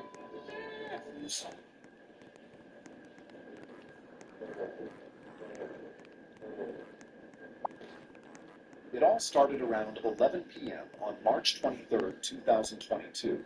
Deputies from the St. Lucie County Sheriff's Office were alerted to a car crash in Jensen Beach, Florida. I guess he ran off. Only car involved? Yeah. Single vehicle? All right. Where's the driver? Ran off. The driver, 21-year-old Leah Michelle Day, was recklessly speeding in her Honda Civic, weaving through traffic, overtaking cars, and nearly crashing multiple times until she finally lost control. The car flipped several times before coming to a violent stop. The impact was so loud that it pulled residents out of their homes to see what had happened. Miraculously, Leah survived and somehow managed to crawl out of the car through the window. Witnesses who called 911 reported something strange. Despite her injuries, the young woman got up and took off on foot. Police rushed to the scene as fast as possible. Anybody see the girl take off? Alright. What was she wearing? So she climbed out of the car. She was really disoriented, you know. She was like, I need to find my phone. And I was like, you need to sit down. And she had a cut on her hand. And she was like, I gotta find my purse. And then she would be like, spraying it. She just ran that way. While Deputy Guerrero stayed on the road talking to bystanders, 2 other St. Lucie County officers were in full pursuit of the suspect. One officer followed a trail of barefoot prints leading down to the water, but Leah had a head start. Meanwhile, Deputy Cody Colangelo jumped into his patrol car, drove about a mile north, and started searching for him. Their plan was simple. Both officers would walk along the beach toward each other, trapping Leah in between so she had nowhere left to run. Sheriff's office. How are we doing? Did you guys see a girl come down here? Yeah. Big, tall, dark hair. Awesome. Thank you. The man you just heard is named Dean. After the case was closed, the police actually tracked him down to get his perspective. They wanted him to recount the scene once again, this time from his own point of view. She went down onto the beach, and we were sitting down here on our dock. She rocked up, and we didn't talk to her. But she sort of staggering a little bit, and she stopped at the end of the dock and sort of did a 360 and then Go ahead.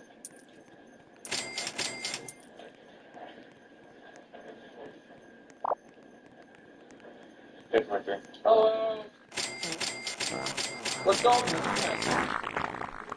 Colangelo finally spotted the suspect at the bottom of the stairs. He approached her calmly, trying to help and keep the situation under control.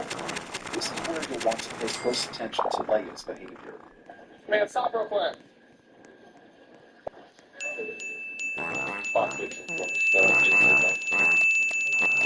What's going on?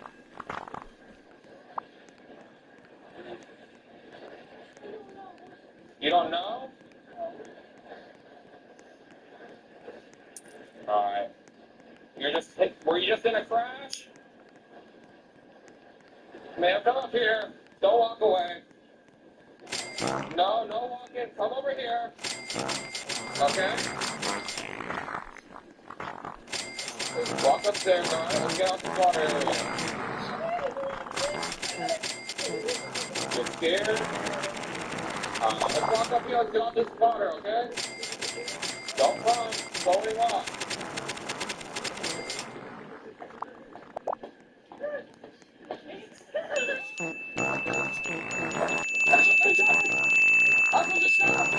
That's okay, I'm bleeding.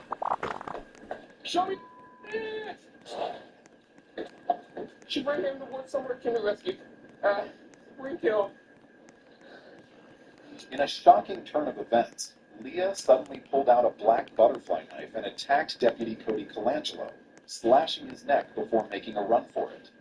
Colangelo fired a shot in response, but it missed. Realizing the severity of his injury, he immediately pressed his hand against the wound to stop the bleeding and called for help. His partner, who had been searching the area with him, heard the distress call and sprinted toward him.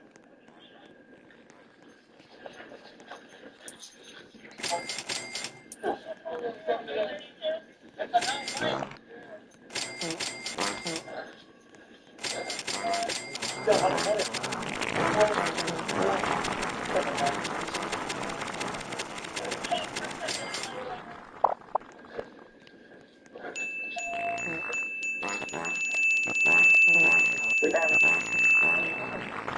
we don't have a shit in the water coming back to.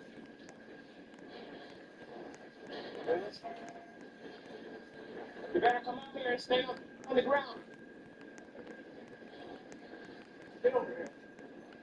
Yeah, we're trying to get her to come back on the water. Get over here. Get over here. Walk to the side of my horse. You better not shoot you right now. Keep going. Keep coming. Okay. Get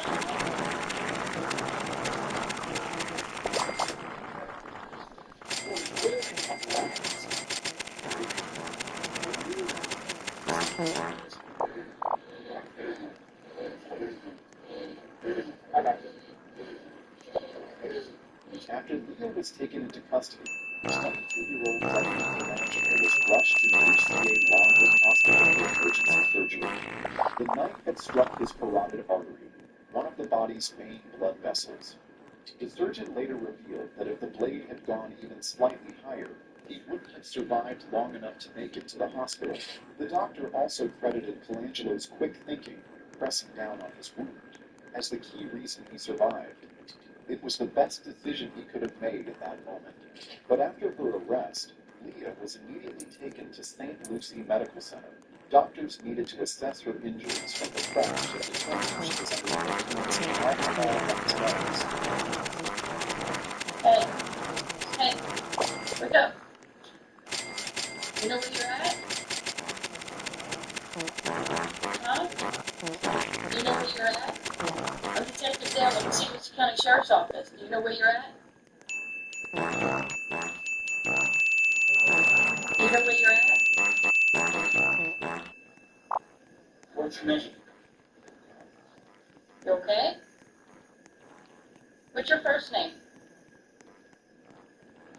After being released from the hospital, Leah was taken in for questioning. The interrogation lasted an hour, with St. Lucie County investigators focusing on just one question: why did she try to kill a deputy? They wanted to understand why she felt threatened, why she fled the crash scene, and what led her to make such a drastic decision. What made you panic? Only you can answer the panic. You were there. During the interrogation, Leah remained mostly silent. She answered very few questions, and when she did speak, she revealed almost nothing. Yeah, it was obviously something made you panic. And that's what we're trying to figure out. You know, you don't seem like a bad person. You know, but so something made you panic. And that's what we're trying to figure out.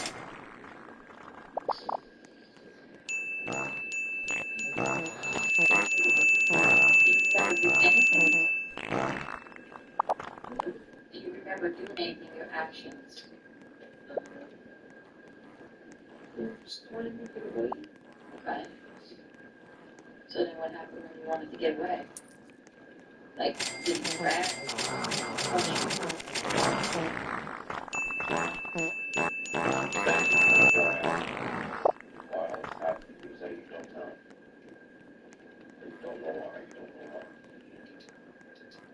Are you saying you don't know why you stabbed somebody, or you don't know what? I stabbed somebody. Okay. And that's what we're trying to figure.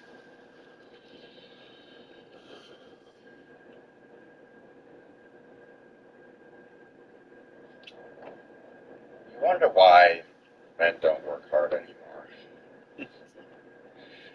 Welcome back to the channel, guys. Let me tell you a little bit about my day. So, I get to work, right? And they sent me to, for the people that I work in a place, Factor HelloFresh. It's like a warehouse / food delivery service kind of thing. It's scanning food, packing orders, things like that.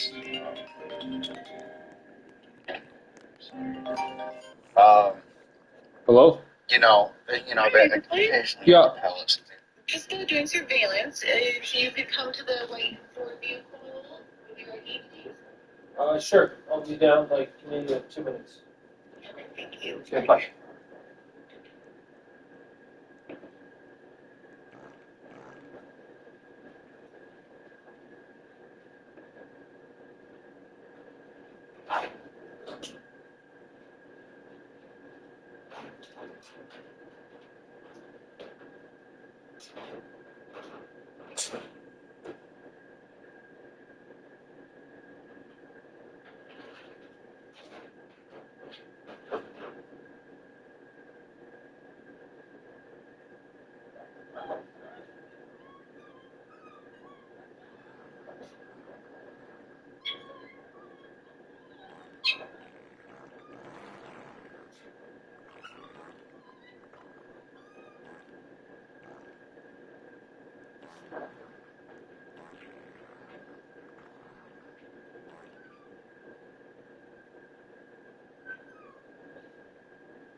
Like that, that's me.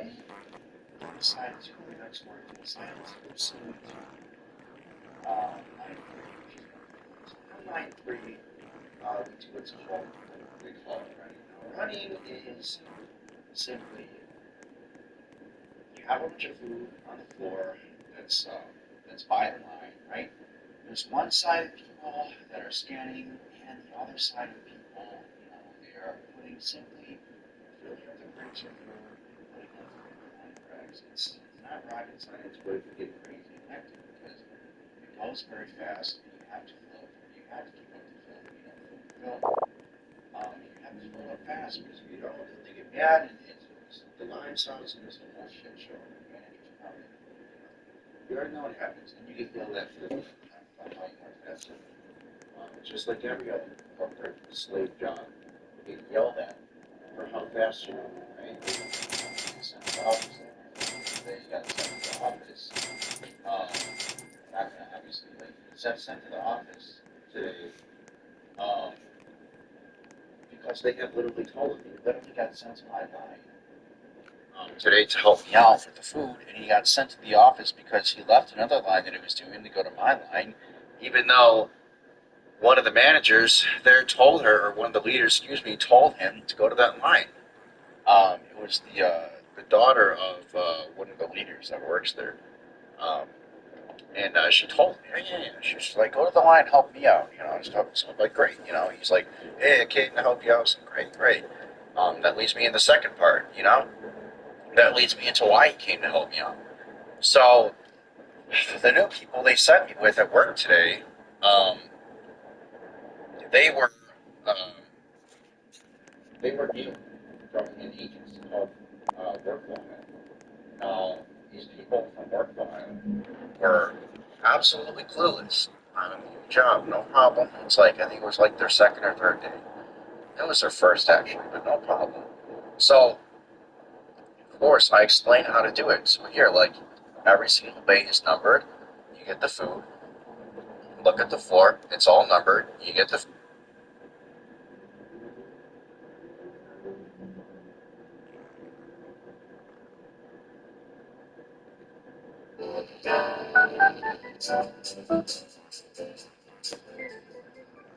Guys, welcome to the program. My name is Joker with a Face Radio and a Voice for Print.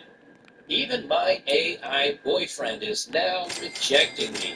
This is something that's been going viral over the last 2 days or so. New York Post came out with the article. Let's see which one it is. ChatGPT users now mourn their AI lovers after a big tech update destroys them. My heart is broken into pieces. It is not ChatGPT users in general. It is specifically women coming from Reddit, from the My Boyfriend is AI. Not my girlfriend, not my partner, my boyfriend. It has 23,000 people in there. She picked out the ring. She says her boyfriend proposed to her, and it was ChatGPT. And this is just how bad society is getting today. I know there are a couple guys out there that are having issues as well with trying to having relationships with online AI stuff, but overwhelmingly it is women falling into this problem because they have made the bar for entry for men to have a relationship with them so high that no guy meets up to it. So now they have to go to AI and basically train the AI model on how they want to be treated. And of course the AI is just going to say, whatever you want me to say, I'll tell you you're perfect, you're beautiful, you're wonderful.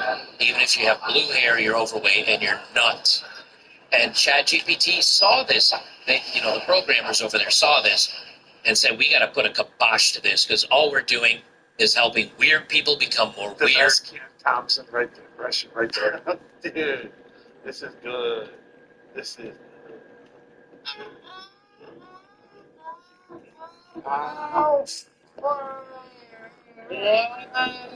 Homeless Told me, they because saw Tommy. a satanic cult is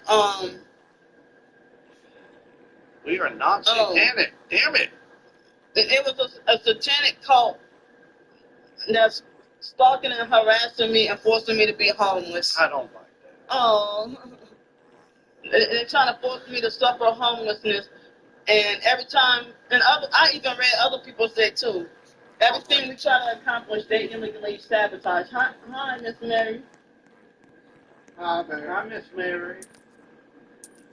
Yeah, they sabotage everything we try to accomplish, and they try to make it like as if we're natural born failures.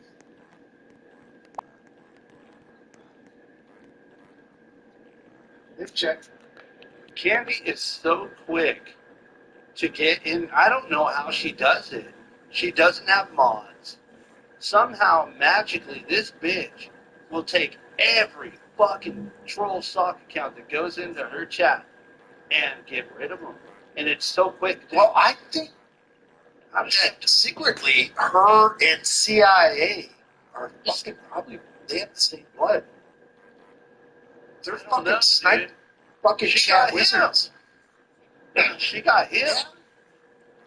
And then he also has to take, anytime a new account goes into her chat, it don't matter if you're being supportive and saying hi like this person Mary Sanders was.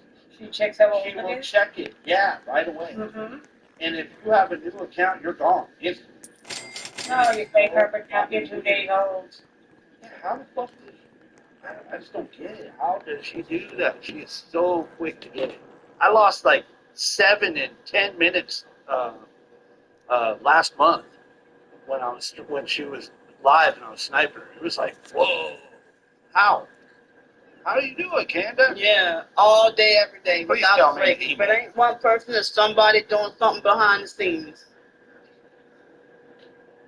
Let me get a little bit under the shelter. Well, you know, the little shelter over here. Just a little I shelter. gotta be mindful about if I were to sit out in the sun too long. I love you too. Thank you, Fun King. Love you. Did you give me some money? Yep. And they're trying to get me from the wrongfully banned from the same hotel twice last week. When the bed bug lie didn't work, you know, with them lying about the bed bugs, when that didn't work, they illegally swatted me while I was gone. Hi, y'all, and try to have me Ain't nobody swatting you, Candy. Just because somebody checks to see why you're trespassing on public properties that are closed after a certain time does not mean they're swatting you. It means that you're getting fucking kicked out of wherever the fuck you're camping. That's all it is. Someone sent a mental health check to the hotel when she was out. Still not swatting, right? I know. That's mental health check. And I don't think it was even any one of us. I think it was even like the hotel staff or something. Oh, yeah. That's very, very possible. Or the library staff, they got to get tired of her shit. There's got to be something. I mean, there's got to be something there. You can't go around stinking like piss and fucking bumblebee tuna fish that's been sitting out for 4 fucking days in the hot sun, and not expect people to not watch you on their fucking property or in their establishment. That's just what it is. And not to mention spraying fucking alcohol all over yourself and all over the area that you're sitting and attending when you got customers. And they probably need to get a little bit of help. Before I jump into the main story, don't forget to join us on betterbachelor.locals.com. Links are down below as always. We do have a small paywall, but that's to make sure we can do things like what we're doing tonight, Saturday night at the Cinema House. We're going to be watching the newly released F1 and Austin Powers' The Spies Who Shagged Me. But we also do, we have an amazing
Union and US and their talk because they have formalized their trade truce. Well, that's good.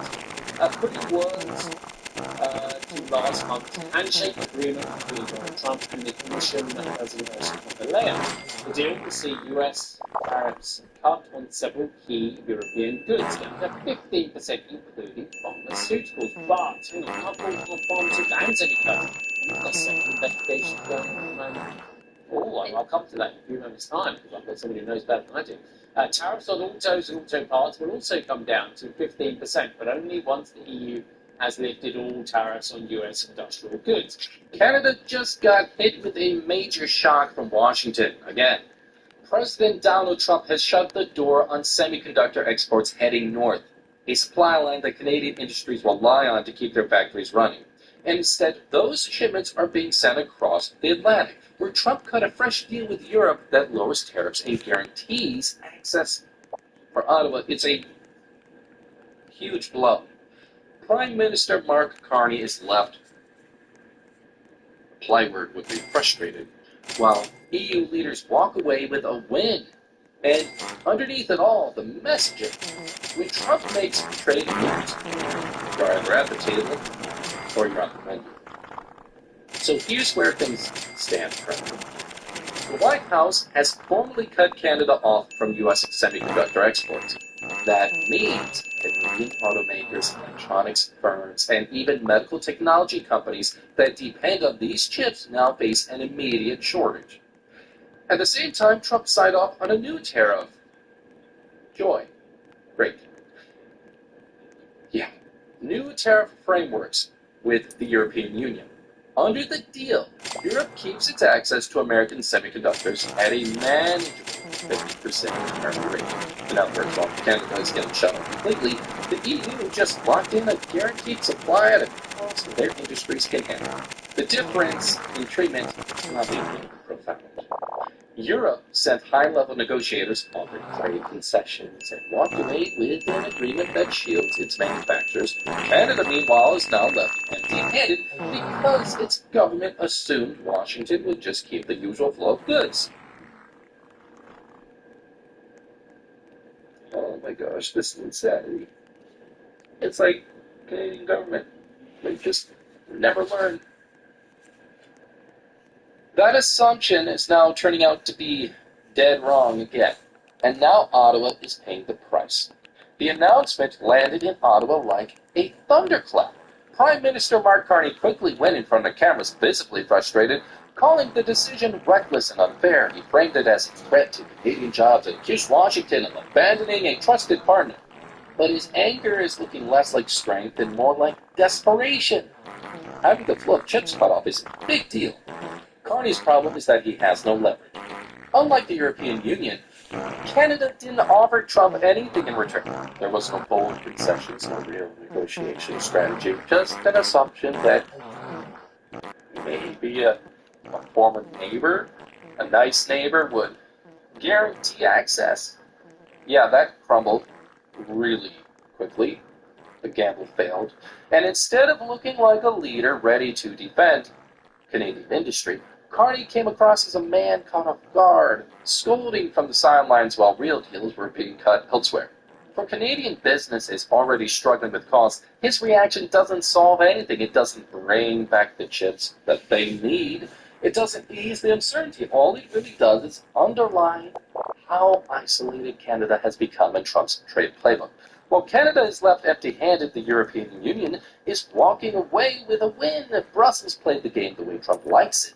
They sent their top negotiators, agreed to remove tariffs on U.S. industrial and agricultural goods, and in exchange secured a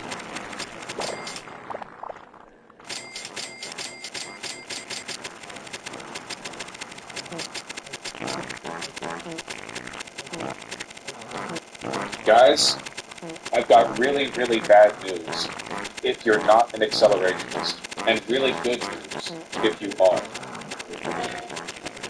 How you doing? After months and months of pressure from Donald Trump, it looks like Jeremy Powell is finally starting to signal interest in rate cutting on account of the slowdown of the economy. He did a talk just earlier. Where is that? Here it is. This is I'm sure you see it on the main channel. I just had the cops show up at my place. Yep. I'm just chilling. What about you?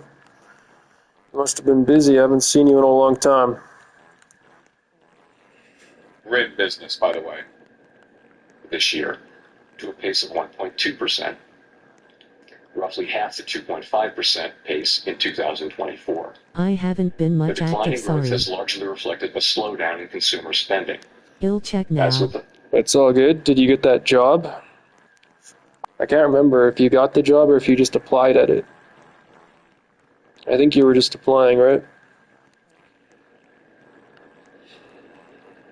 I haven't been busy. I've just been chilling. Stacking my money Yay, up. volunteer job. Oh yeah, volunteer In job. getting a few more soon. Yeah, you're not getting paid then if it's volunteer, right? It's not good. I was doing volunteering for a Troll while. Team 6 did that. Oh no, not Troll Team You'll watch 6. now. Not Troll Team 6. I was just trolling that they show up at my house sometimes at nighttime because of my house arrest. They'll just show up randomly. Because I have a curfew. I'm still on house arrest.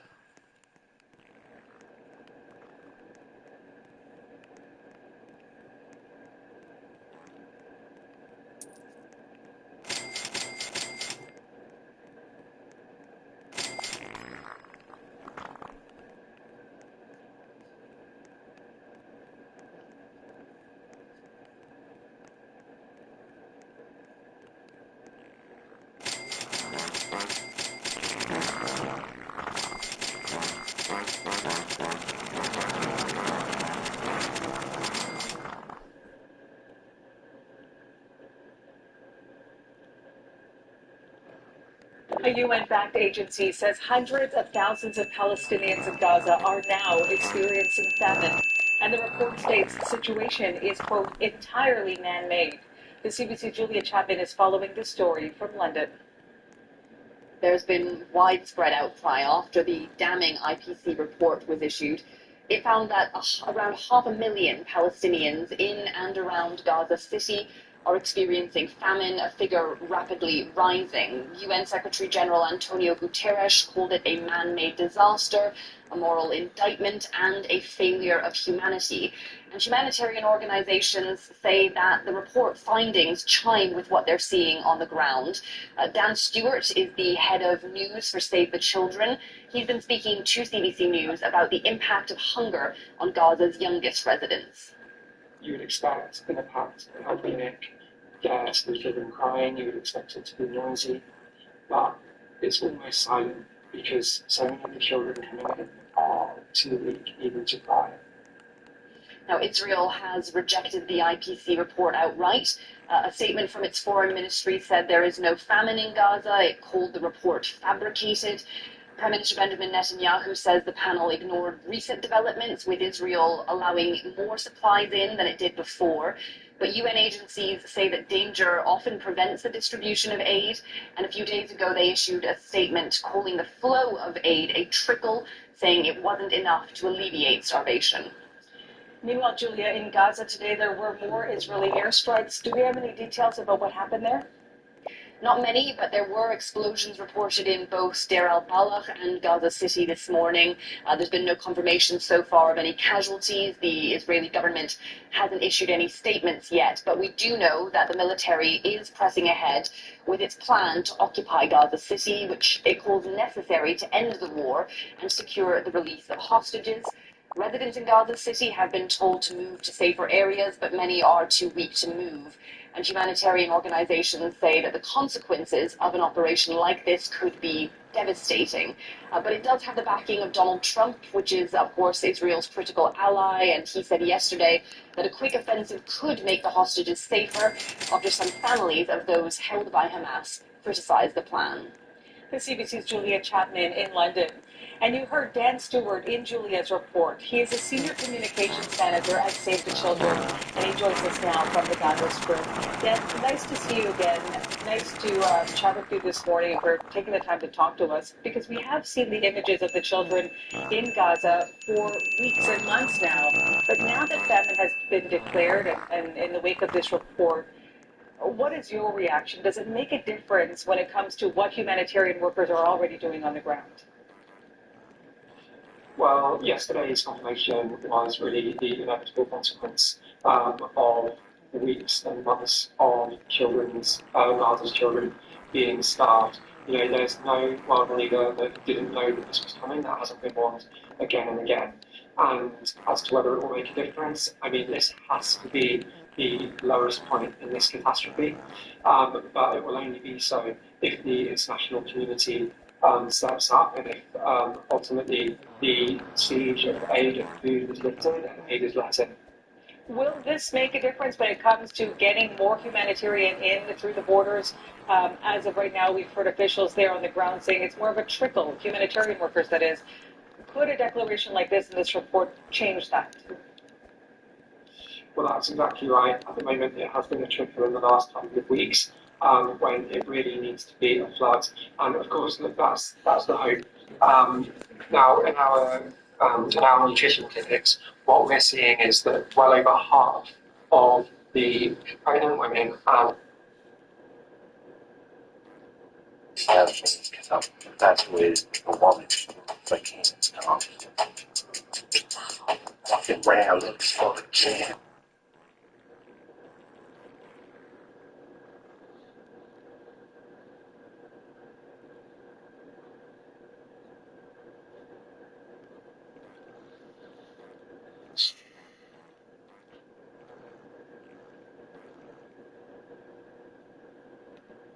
What does society have to offer young men anymore? There are like endless amounts of charts that show that things are going pretty fucking badly for guys in their 30s relative to any other generation. Home ownership of like people that are 30s now compared to 30s of other generations before. It's just like a fraction of the amount of people that are in their 30s that actually own a home now. This will be even worse for Zoomers. Let's not play any games here. Like, this is going to be worse for Zoomers. You know, all of the bullshit, all of the, the bad outcomes that millennials are seeing, Zoomers are going to see, but even worse. There's always been this social contract, which has always been given to young men, at least in first world countries. You, a young man, probably don't want to wake up early. You don't really want to go to school, college, study, do all this bullshit. But if you do this for a long enough time, you get to have a nice white picket fence lifestyle. Think about it, right? Homer was a good person, right? The guy was right, but he kind of just went through the motions. He went to work, and he got his reward, right? Like, he's got a nice house, a nice family, stay-at-home wife. Things are going pretty good. And the funny thing is, right? At the time when The Simpsons was like first made, Homer was supposed to be seen as like an average Joe, or like a guy that you would kind of look down upon, right? He wasn't someone that you would think of as aspirational. But now today, in 2025, we look at Homer's lifestyle as pretty fucking good, right? Like, this guy has actually made it. Like, Homer has unironically made it. The guy has a nice big home. He's got a loving family, a stay-at-home wife. He's got pets. Like, everything's going well for him, right? Relative to like a guy in his 30s today. And, this kind of begs the question, which is, what is going to happen to society when people figure out that there's nothing really to work for? There's not really a carrot at the end. And this is like a big fucking problem. I know the phrase social contract has got kind of a bad rap because most of the time when people use it, it's used in a way to basically justify some bullshit that they want to do. Like a bad example of the social contract is when people say the social contract is to pay your taxes to get sent to Israel's military. It's like, what the fuck? No, a real social contract is kind of made between old people and young people, which is, the old people, they're not very strong, they're not very, robust, they're kind of fragile, like physically fragile. Like, let's just think in terms of pure, amoral reality. It's kind of fucking easy to steal from an old person, right? It's kind of fucking easy. You know, you can just bash them over the head, take their wallet, take their phone, and that's that. So society needs a way to like convince young people not to do that. And you know, we're not taking into account any morality in this. We're just talking about just basic, you know, incentive cost analysis here. And the deal that was made between society and young people is, no, you shouldn't just steal from the rich old guy, because one day you will be a rich old guy and you don't want to live in a society where some thug bashes you over the head and takes your wallet. You don't want to live in that society when you grow up. So, you know, behave, wake up at 7 a.m., go to college, go to work, probably not going to have a lot of fun, but eventually you'll be the rich old guy that is content. And, you know, this works kind of well. And I think this is kind of like the real social contract that is behind first world countries. It's when young people kind of abstain from being a total fucking degenerate. They also want to inherit a high trust society when they get old and for their kids, right? Like, it makes sense. The problem now is Boomers kind of flipped that on its head. Boomers kind of started a lot of the indebting of future generations, which is incredibly fucking dislikable. I don't think I really need to explain why indebting a baby, you know, a fucking baby, into paying off like your social securities, your military, your welfare programs is not very likable. But you know, that's what it is. And because boomers have done this so fucking much, so it kind of has this cascade effect where it's kind of just created a lot of intergenerational distrust. And more specifically, it means the quality of life for younger generations is by design worse, right? It's not a bug, it's a feature. The idea of the average income trickling up like gradually, it's like and then you have the cost of the average home just go whoosh up like that. You see what's happening here, right? Like young people are getting priced out of owning homes. You know, just general living is just becoming very fucking costly. To where you know, if you just want an average like dignified life, you know, you got to spend a lot of fucking money, right? And this is if you follow the rules. You know, if you get a college degree, that doesn't really matter much now, right? You know, it's only a marginal increase on your wages on average. So all of this kind of like begs the question, which is like, why would we bother? Like, well, what's the point in going along with all of these rules that old people made up? Like, why go along with it?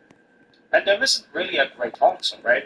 And I think this is why there's been so much young people just kind of checking out of society. Unfortunately, or fortunately, depending on how you look at it, a lot of really smart people are checking out of society. Now, how many nerds are just like wasting away in Discord, playing games, you know, not really doing much, not certainly not trying to aspire to something like previous generations were. You know, that's a bit of a problem. Well, you know, when the brightest and most talented intellectuals of society are kind of just checking out and being degenerate, that's an issue. That is a big issue. Because these are people that are going to carry your society or would carry your society. You know, people that would be engineers, people that would be, you know, inventing shit, people that would be like, you know, doing real, you know, really carrying society, right? They kind of don't really see the point in going along with any of this. That is a big fucking problem. Another thing, like, from the perspective of boomers, like, you know, even if they don't give a shit about, you know, about generations after them, and I suspect they kind of don't. I mean, well, it's not suspect, I kind of know they don't. But, like, even if that's the case, it's still dangerous for them. Like, do they not realize that if there's a whole group of young men that have nothing to lose, they don't really care, they don't really have anything to look forward to, do they not realize that's a bit of an existential danger to them? You know, old people are fucking fragile. You know, if there's a lot of young men that they don't give a shit about morality, they don't give a shit about anything, you know, working towards anything in the future, and, you know, they have all the capability in the world just to steal your stuff, do you not see that as a bit of a problem? Do you not see that as a bit of a risk?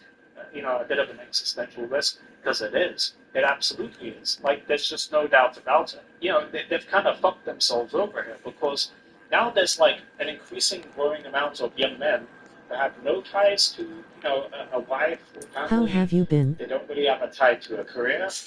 They don't give a shit about gatekeepers. They don't give a shit about, respecting them or looking up to their elders. That's a bit of a fucking problem. And like, whether you like it, whether you dislike it, whether you agree with it or disagree with it, this is a big reason why, Marxism is kind of like becoming a thing.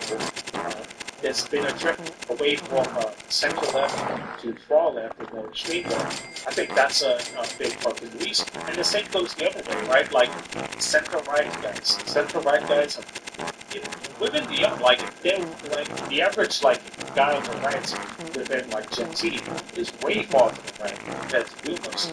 So like you're kind of like creating extremes on both ends, and Said I've been fine, just chilling. Whether you think that's a good thing or a bad thing, I don't know, but I know it's not a good thing for the status quo, right? It's not a good thing if you're just a boomer looking to retire and don't get his house fired. It's not good then. That's good. But like, all I can say really is, I think boomers have kind of, reaped a terrible, pact with the devil here, with indebting the young and just trading away liberties, just trading away like, any kind of good future that generations after them may have. They've kind of made this pact with the devil, and now they've kind of created a low trust society where they're the most vulnerable. So it's a bit of they kind of, hoisted themselves by their own petard, right? I don't really propose any solution to this. I don't think there really is a solution to this. I just think they've just made a pretty bad decision just as a generation. You know that phrase, like, a society grows great when old men plant trees, where they will never sit in the shade? Well, humans don't necessarily plant.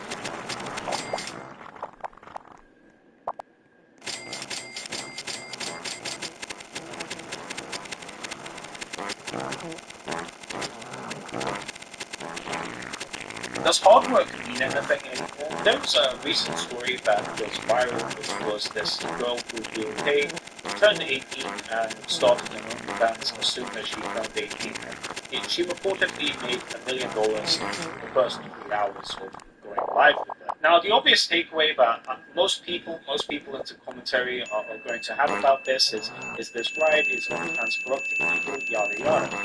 I just don't want to really get into that. The thing that I thought of, my takeaway was, what does it mean to work hard? What is this? Like, if you think about like the economics of like, our life, this time period that we're in 2025, it's all so fucking abstract. But first of all, like, who the fuck is Lil Tay? If it was like some girl that, I don't know, had some handlers telling her to like do stuff to go viral and get engagement on social media first when she was a child, and it worked.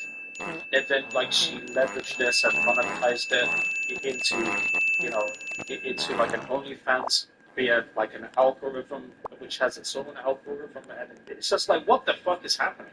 Like, what is this? I even saw like a meme where Lil Tay basically discredited Marxism with divorcing labor and development. Like, it's a funny meme, but like, there's like a kernel of truth to it. What is this? Like, what is this economy? Like, what is going on? Like, it's so fucking abstract. The idea of OnlyFans is an abstraction. The idea of an influencer is an abstraction. The idea of online porn or, parasocial relationships on these platforms is an abstraction.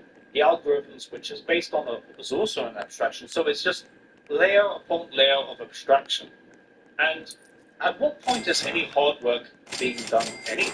Like, where does labor come into play? Like, where does labor theory come into play in any of this? I don't think it does. The economy that we live in is so fucking abstract. And I think it's why, like, boomers are just, like, they don't really have anything useful to say, because, in the 20th century, there was, like, technology, but, like, things were, like, relatively simple compared to what it's like today, right? Like, this fucking cobblers, newspaper delivery boys. Like, it's just, like, stuff that, you can kind of see how all of this kind of scales with working hard and labor, right? But now, it's just, like, it seems like the way to become successful now is to have, like, a good idea. just to be a good ideas person. And that's kind of what it is. The economy is becoming more and more skewed to people that simply can generate good ideas. And that's what's really rewarded now. It's not so much like working hard or labor that is really rewarded much anymore. And I'm using the word good idea in relation to Little Tay in a very amoral, neutral perspective. Like, I don't think any of this is necessarily, healthy, but, it's from a pure, like, amoral, how much, resources can I generate with the least amount of calories expended. Little Tay had a good idea, right? And even my own life, like, it's kind of really fucking abstract. Like, the way I make money, it's very fucking abstract. I've been a serial YouTube channel maker for a while. I've had channels that I've made over 6 figures, right? And I've made Google or YouTube 6 figures. And the thing is, I've never spoken to a human once from Google or YouTube. Isn't that fucking weird? I've made like this company like 6 figures like from channels that I've made, and I've never once spoken to a boss. I've never once spoken to a human PR person. Like I've never spoken to a single soul, like that I'm like working for, and it's like.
Let's talk about Jerome H. Powell, because our good friend has had it up to here. Today was Jerome Powell's final speech at Jackson Hole, Wyoming. Jackson Hole, a very, very beautiful part of the country where rich people fly in and pay zillions of dollars to ski and buy mansions and hang out. And every year, once a year around August, some of the central banking elite from all over the world fly out to Jackson Hole, Wyoming, and they talk about central banking and discuss things and debate things and make plans. And then Jerome Powell, as chairman of the U.S. Federal Reserve, gives a speech sort of giving an idea of the sort of state of the Fed, what economic policy is like, what they're looking at, what they see going forward. It's a pretty important speech. It's always listened to very closely and analyzed very closely. This is going to be his last one today, this morning. I watched it in bed. I literally woke up to my phone. Ari was annoyed. Did I cry? Yeah, I was tearing up. It's the end of an era. We're losing the GOAT. Listen, I've had my qualms with Jerome Powell, but as his time comes to the end, I have to say he's been a remarkably stable central banker, and he has done a good job at resisting political pressure. So anyway, this is his last one because by early 2026, he's going to be replaced. Trump has made it very, very clear that he wants Jerome Powell out. He can't force him out without panicking the markets, but when his term is up in May of next year, he'll be gone, so he will not make it to another Jackson Hole. Quick reminder, before we go over his speech today, of the basics of central banking. They have what is called a dual mandate. A dual mandate is not one gay date. It is when you have two key goals. The two key goals of America's central bank, their dual mandate, are price stability and full employment. So the two things they're scared of are inflation, prices going up, and everyone getting fired. And their central goal is to stop these two things. That is the goal of the central bank. Now, these problems are in opposition. If you think the biggest problem is inflation, what you want to do is raise interest rates to slow down the economy, cool things off, prevent prices from rising. If you think the biggest problem is employment and everyone's getting fired, you want to lower interest rates so that it's easy to borrow money, people start spending more, jobs pick up, the economy starts going, okay? This is the main basics. Dual mandate, and you base on which one's the bigger problem. Now, the key part of the speech is Jerome Powell saying, well, here's the thing. Here's the thing about our dual mandate. They're kind of both a problem. In the near term, risks to inflation are tilted to the upside and risks to employment to the downside. A challenging situation. When our goals are in tension like this, our framework calls for us to balance both sides of our dual mandate. In layman's terms, you could say we're fucked. Well, I think he would say it's not easy. We're not an easy environment, okay? We have risks to both directions. So we can't very easily decide to raise or lower rates. That's the main thing. However, this speech goes on. There's much more to be said. And I want you to understand the context going into this meeting is that everybody in the world, basically everybody, is telling Jerome Powell you've got to lower rates. You've got to juice the economy. The bigger risk is employment. Don't worry about inflation as much, worry about that. This is what everyone with power is saying. Trump is saying it, Wall Street saying it, even Jim Cramer cursed on national TV. Jim Cramer, by the way, classic Wall Street TV show. Our biggest problem is we have so much growth that the Fed won't cut. What the fuck? Oh my God! I'm so sorry. I'm so sorry. I take it right back. Everybody, I take it right back. it's okay. It's okay. That was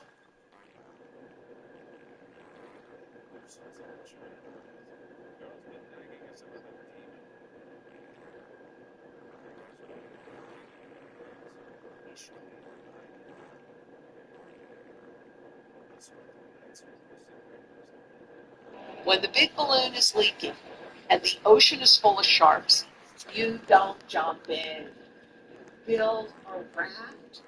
You build a raft that floats. I want you to imagine that you're blowing up a giant balloon. Now, most people think you can keep adding air and it will just keep getting bigger. It does grow. What if I told you that the balloon is cold? And what that really means is that every breath you take makes the whole leak faster. And one day, that balloon will just burst. Now, that balloon is our country's debt.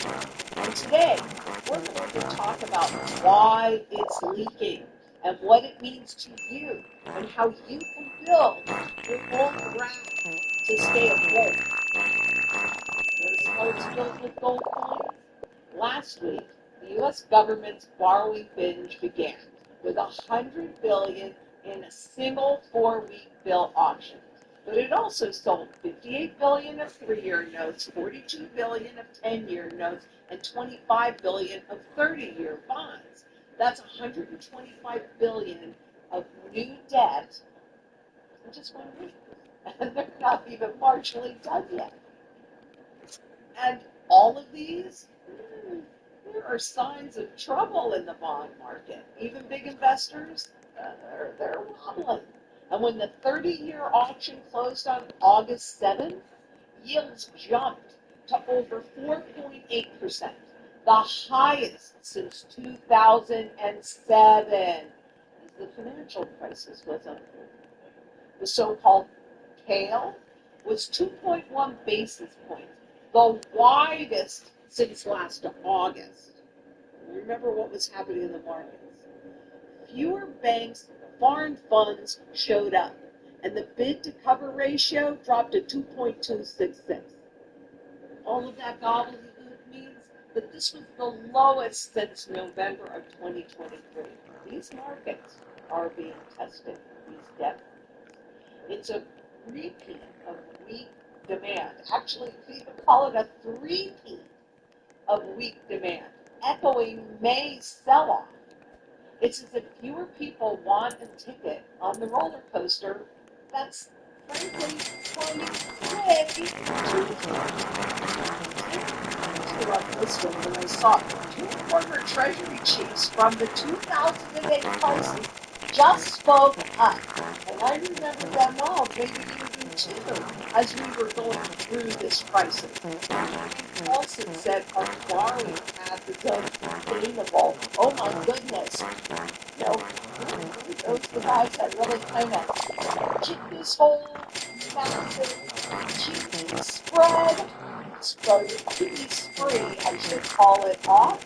But hey, Timothy Geithner, those yields are modest, but only because people still trust the system. We actually thought that we must balance revenues and spending and keep the Fed truly independent. Oh yeah, confidence will fade. And let me tell you, that in 2008 actually tested people's confidence because it evaporated 24 hours. Bam! So you can see, even our own leaders, well, some of them anyway, worry that the balloon is stretching way too thin. Meanwhile, trade tensions add even more stress. The on and off again tariffs on gold, on Swiss gold exports, well, strained the world's gold market, didn't it? Also revealed something very interesting. So if you haven't seen the live, you need to go watch the live, because that's exactly what we talked about. Trump's sudden 50% tariff on Indian imports. That shattered trust with a once friendly partner, and we worked really hard to get to this point. And China, well, they sided with India. And it's a great way for China to get in there as we are watching the alliance line shift. And what did China do? Oh, those tariffs are unfair. See, we're awesome.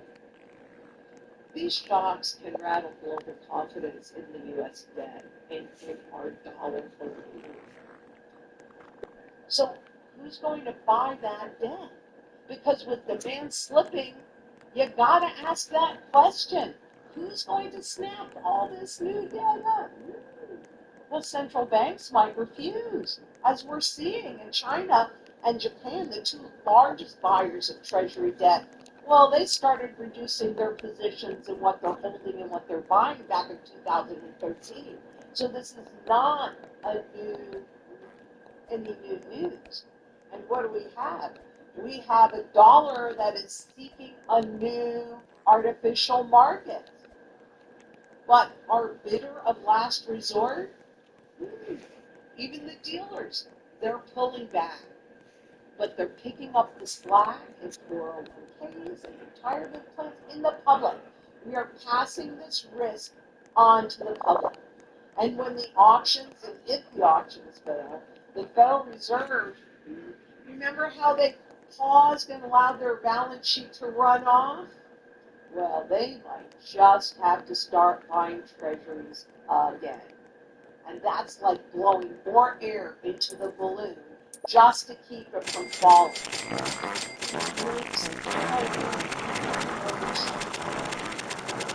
And what are central bankers doing? Well, goodness gracious, they are turning to gold. And they have been since 2005. Amid all this, central banks bought 22 tons of gold in June. For 3 months in a row, that net purchasing higher and higher and higher. What do you think? Something you know? Those gold is their lifeline. Paper money, not just but actually pops. What is going to because we know that gold doesn't rust or tarnish. It's indestructible. And it holds value across not just moments, but centuries. And over 4,800 currency prices. When the big balloon is leaking and the ocean is full of sharks, you don't jump in. You build a raft. You build a raft that floats. That helps you. And that's what we do at Zen Enterprises with our sound money strategy. And it's built in layers. You need vulnerability to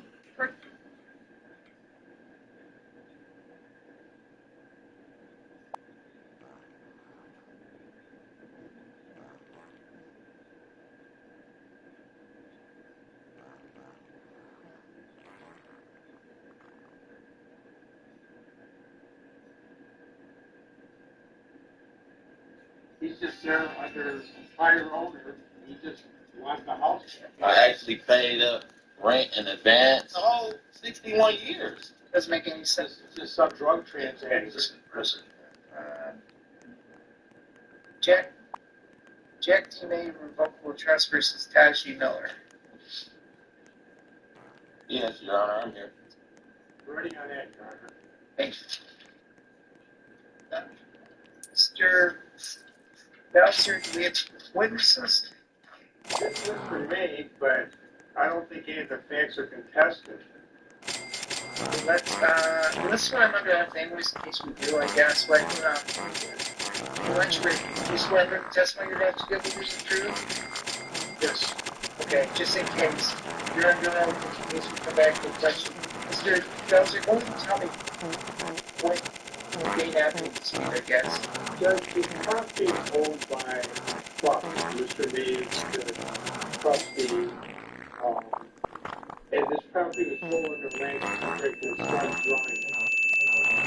Brian May then entered a contract with Mr. Miller, a lease agreement. Apparently, Mr. Miller prepared for it was a 61-year lease on a house for $1,000 a month gross.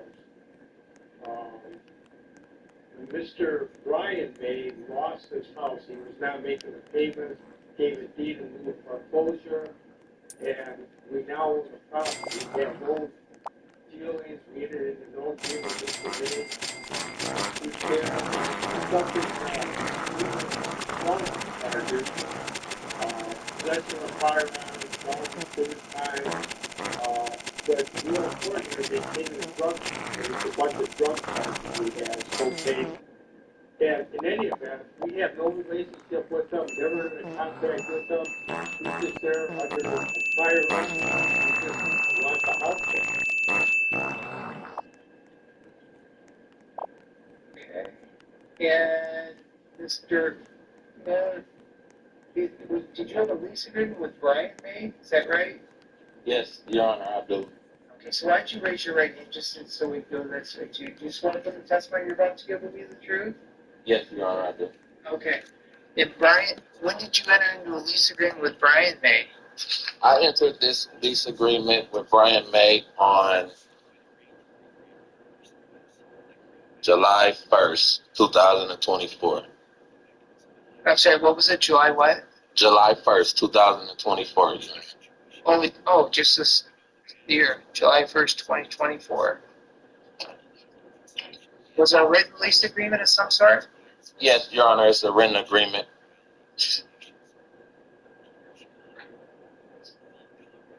Looks like it's the one I got file, I guess. Mr. Bowser, have you seen it? Just so I know. Yes. Yeah, Michigan Residential Lease Agreement. Okay. Your Honor, I don't mean to interrupt. If you look at number 32 on the lease at the seller property. At 32. Sale of property. Owner does not have right to terminate this agreement. I don't know that that's going to be binding. Who's Mr. Bowser, then on this July 1st date, I guess this residential agreement, who owned the trust on that thing?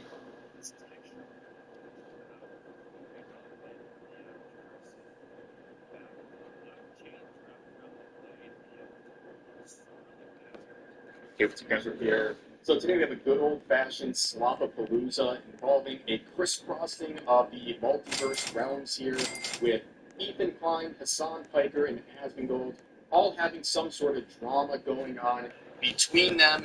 And we're going to get into a whole host of things, including Hassan Piker coping and seething about the fact that people don't want to defend him, while also claiming that Asmongold is faking his success. And then we're going to look at some more drama involving Ethan Klein and Hassan. And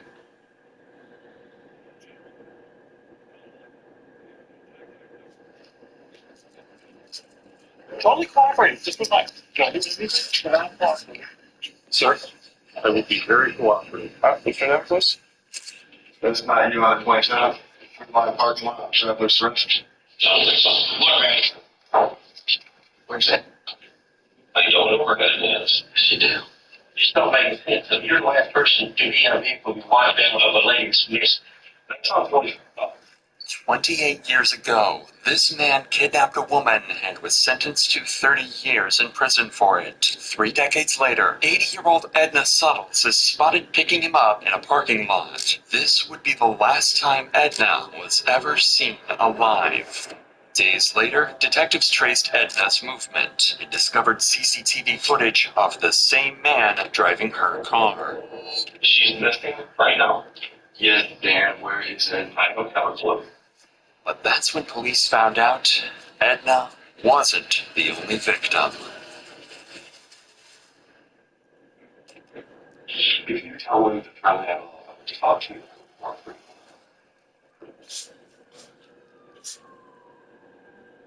Sometime around 9 a.m. on August 27th, 80-year-old Edna leaves her home in Travelers Rest to look after a friend. Hours later, 911 dispatchers receive a concerning call. Greenville County 911, what's your emergency? The center was supposed to show up to see with my mom today. Her name is Edna Suttles, and she didn't show up. We did not like her. She shows up like clockwork. So something's wrong. This call was only the beginning of a long chain of mysteries. As officers arrived at Edna Suttles' home for a welfare check based on these reports, they received no response. There were no signs of a break-in, and Edna was nowhere to be seen. However, when police asked Edna's son, he pointed out that $50,000 worth of jewelry was missing from the home. More importantly, though, her car was missing too.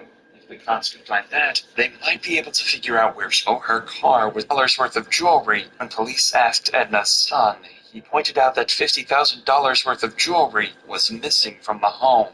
More importantly, though, her car was missing too. If the cops could find that, they might be able to figure out where she had gone.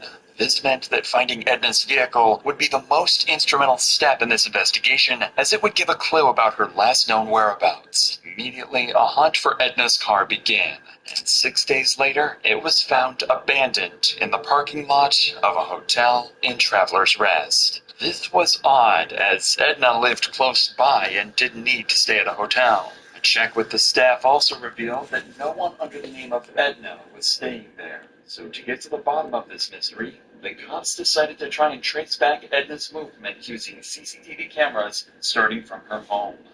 At 9:30 a.m., a camera at a nearby pawn shop captures Edna leaving her home and driving towards a local Food Lion grocery store. 9 minutes later, Edna arrives at the store to pick something up. A man approaches the vehicle with 2 bags in his hand and sits alongside Edna, who then drives off back to her home. 4 hours later, at 1:43 p.m., Edna's car leaves her home again and arrives at the same Food Lion once more. But this time, the person exiting the driver's seat isn't Edna at all. It's the same old white man she picked up earlier, who immediately moves to his car and parks it next to Edna's. He then drags something out of her car, placing it into his. Initially, it was difficult to identify what the man moved from the Jeep to the Chevrolet, but after a frame-by-frame analysis, it wasn't a question of what was moved, but who. Because in a chilling discovery, officers would realize the footage showed the unmistakable golden hair of Edna Suttles. 4 minutes later, at 1:47 p.m., the man drives Edna's car to the hotel's parking lot and parks it at the same spot that the detectives found the vehicle in. He exits and begins wiping down the door and seats, trying to get rid of any evidence of his presence. By 2:14 p.m., the man returns to his vehicle at Food Lion and drives off, marking the last that was seen of Edna and the man. The most crucial part of this investigation is to now figure out who exactly the man in the video is. Due to the grain of footage and its distance from those cameras, this proved to be difficult, and the investigation seemed like it would come to a standstill. But detectives had an idea. The man exited the store with bags in his hand, and a purchase was made. This realization would be the most crucial breakthrough in the case. Immediately, officers began reading the footage from inside the store. Reviewed it to the realization. This was Daniel Prince, and more than 24 years prior to this, operated a prison. 24 years prior to this incident, in 1997, Daniel was responsible for the kidnapping of a woman in Michigan. He had her tied up, shackled her hands. It was by sheer luck that she managed to free herself before escaping. Even though he was sentenced to a maximum of 30 years for this crime, he was released by 2009 on parole. The worst was yet to come. Daniel began working as a handyman for predominantly elderly single ladies, a demographic that not only matched his previous victim, but also that of Edna's. For officers, the realization now begins to settle in. They have a kidnapper on the run, and there might be a chance that he has kept Edna alive. Not knowing where she is, they had to act fast before this glimmer of hope dimmed. Even with this disturbing past, detectives didn't have enough evidence to press strong charges for kidnapping or murder. However, they had established probable cause for grand larceny involving Edna's Jeep. A warrant to arrest Prince and search his property was granted, and officers were quickly dispatched to Prince's residence to take him into custody. Totally cooperating. Just go back. Can I do anything? All right, just go back. Can I stand up when you speak? See? It's there, right there. Yeah. Sir, I would be very cooperative. Despite the number of heavily armed officers that just descended on Prince's property, he remained noticeably calm and composed, as if he had a plan to escape this predicament. The following footage was analyzed by our in-house criminal research specialist and retired detective to shed some light on key techniques and strategies used during the questioning. When he is brought into the interrogation room, the detectives start with a relaxed, friendly conversation, a tactic used to put suspects at ease. They don't want him to know they've caught him on camera just yet. What do you do now? I do a lot of home remodeling, home repairs. I spend a lot of time from my customer base that has me doing stuff. Okay, so why Boston, North Carolina, come all the way down from, say, Michigan or Wisconsin? Okay, here, this is easy. I'm originally from the east side of the state of Michigan, but I was in prison in Michigan for a while, and I paroled to the west side of the state. What would you get locked up for? Because you said you got paroled. I was locked up for a kidnapping charge. Okay. And I did 13 and a half years for that. Oh, wow. I did 1.5 years for a false statement on a vehicle title. You know, when they're not sure if they're going to make something, they want something to hold you with. So the false statement, that's all that was. The kidnapping, I was doing some bad shit that I shouldn't have been doing, but I shouldn't have gotten kidnapping, but I was doing some bad shit. I said, what shit have you gotten? I really don't want to stay. Nothing when you're talking to two police detectives in it's bullshit. Okay, I've been through the system enough to know that. All I'm going to say about that is I did my time, I made my first appearance, and I haven't been in trouble since. And that's great to know. You know, a lot of people, especially being what you've been through, they come out and they go right back to it. Just because he's a convicted criminal doesn't mean he's involved in Edna's disappearance, but the evidence the detectives have paints a different picture altogether from the hard-working, reformed criminal he claimed to be. I told you August 27th, 2021 this year.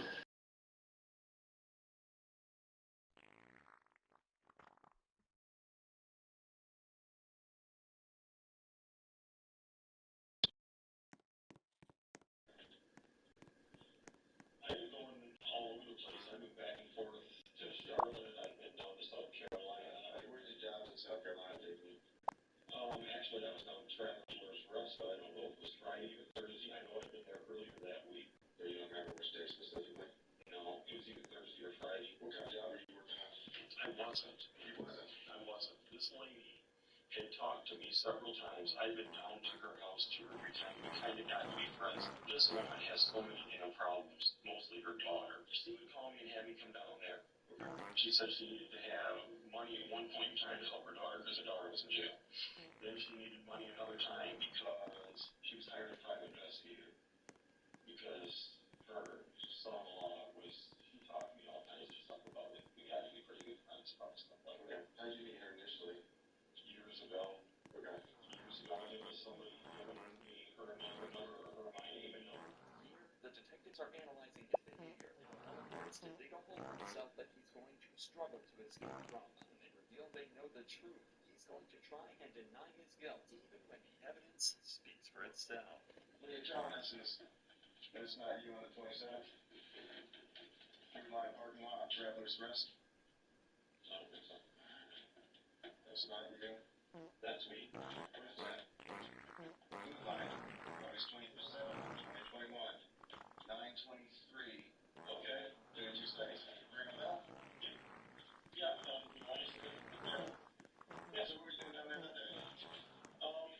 She wanted me to look at some stuff in her house. Okay. And she picked me up at Food Line because she wanted me with her. And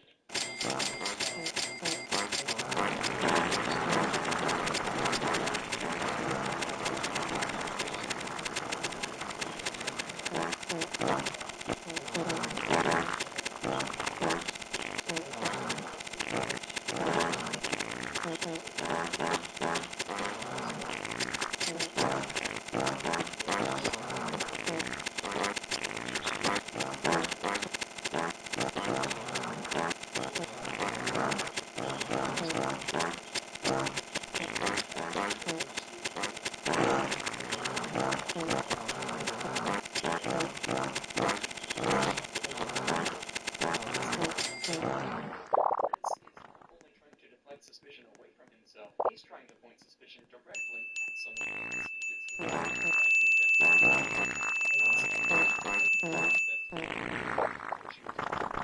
even though she didn't feel safe meeting him alone. Luckily, detectives have seen the whole thing on camera, and it completely contradicts everything Prince is saying. what were you driving? I was driving a blue car. Your wife's car or your car? My wife's car. So that's you have 29, 25, you and her together? It could be. Because that's her car. That's got 1345 on it. 27th. Okay. So you're with her there? Yeah. Okay. I guess. Yeah. I'm not saying yeah. I'm just saying that it could be. That's a different angle. I mean, we watched this car. Right. Okay. Best Here's going the lobby. Okay. Yeah. There's going. You're all backing in. Yeah. Backing in. Yeah. Oh, look. You get out. Nobody else gets out. I told you that. You're walking around the car. Yeah. You wipe the entire car down because I was worried. You were worried. There's you walking across the parking lot in front of Little Caesars. And there's you going back into your car and driving away. So what you want me? Okay. You are a good dude. I honestly do believe that.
Such overwhelming evidence denies any wrongdoing and even tries to take control of the situation, but he's quickly starting to struggle to maintain his composure. Right now, her family is desperately looking for her. She's missing right now. Yes, Dan, where is it? I don't have a clue. Dan, please listen. You did not drop her off We have followed that car the entire day, up and down 25. There's a number of minutes that are unaccounted for that are not by her house. Which car? Mine or hers? Dan, stop playing games. No. When I got, okay, I can help you here. Yeah, give me a second. You gotta let me answer the questions when they're asked. When I dropped her vehicle off looking for the guy, she said she wanted me to take her and drive around in my vehicle. So I left her vehicle. I went down to Food Lion, and she was in my vehicle with me. And I dropped her off at home. Damn, I watched the video. She is not. The car sits there. It sits there, man. No, not in her car. Never. My car. I watched her go off in my car. She did not drop anyone off, man. I picked her back up. She sat in my car. Food Lion, I went back and got her. She's not. The detectives are beginning to apply more pressure on Prince, knowing everything he's telling them is a lie, but he continues to stay on the defense, even trying to brush off the fact that he might have destroyed potential evidence. I don't know where it is. No, I don't. Damn. That's why you watched the car, man. What you said you were worried about what? The only thing I did was because I knew I'd been in and out of her car all the time with her. I'm like, there is no way in hell I'm going to just leave this thing here because she's got somebody that's after her. Prince tries to deflect suspicion again by suggesting Edna may have been in some kind of danger, but he doesn't realize just how prepared these detectives are. Who would be after her? That guy with the truck. She said she didn't trust him. The PI? Yeah. The somebody she hired as a PI. His story's totally different. He didn't work for her. The son-in-law. Well, I mean, we did. I mean, he had no after. He didn't meet her. So that's right. That's why I said she hired another PI. I'm sure you're recording this. It's not making sense. I mean, you're the last person to be in a vehicle you walked down of a lady that's missing. That sounds really fun. It does. It does. That's why we're here. I've been real honest with you guys. I told you what was going on. The detectives managed to get Prince to admit he was with Edna on the day she disappeared. While Prince tried to convince them he was helping her meet a suspicious private investigator, they know it's a desperate attempt to deflect suspicion and distance himself from the crime. Prince insisted he dropped Edna off at her home safe and well, but the detectives established that he was the last person to see her alive, and because of this interrogation, they lost key to a lie that eventually lead to a chilling confession. When detectives searched Prince's property,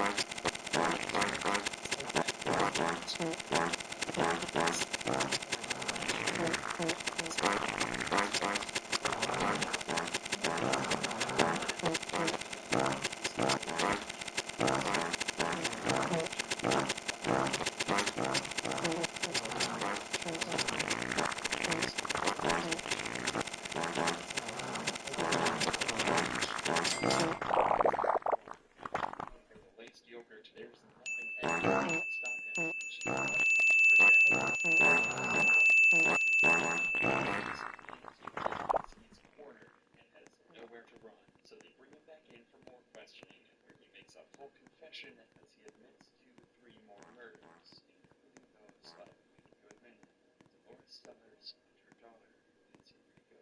The first victim was Dolores. Daniel had euthanized Dolores Stellers at the request of her daughter, Nancy Rigo. However, Nancy began to have second thoughts and wanted to contact the police, putting her directly in the crosshairs of Daniel Prince, a mentally disturbed serial killer. Nancy Rigo was now his second victim. Even worse is the fact that for several years, Daniel began receiving Nancy's social security checks because she had given him her power of attorney. Moreover, the search of Daniel's property would also reveal several of Nancy's documents. Since 2017, after her murder, Daniel pretended to be Nancy by sending her family emails and messages in an attempt to prevent them from thinking that she was dead. Daniel's third victim was Lee Goodman, who allegedly attempted to rob him. According to Daniel, much like Nancy and Edna, her body was disposed of in some desolate area. And finally, Daniel Daniel's fourth and final victim was Edna Suttles, whose body would be found 1 year later on May 16, 2022, in a grave close to Daniel's home in Rutherford County. Although decomposed, officers were able to positively identify it as Edna and return the body to her loved ones. Even in the face of his crimes, he would never let go of his chance to leverage as much information as he could. There was quite a lot of stuff down at your meat house. There can be a million explanations for some of that stuff, and I don't want to jump to conclusions. And if there is something that happened that you didn't intend to happen, let's talk about it. There are things that have to happen.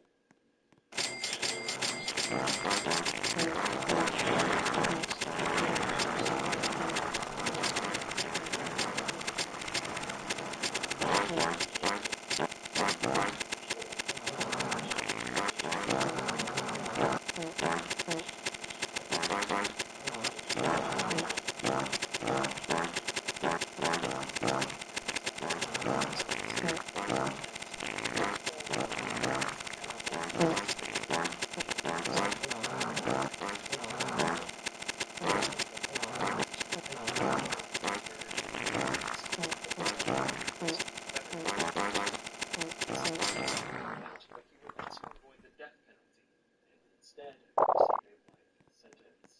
One could argue that the detectives were naive to the audio recording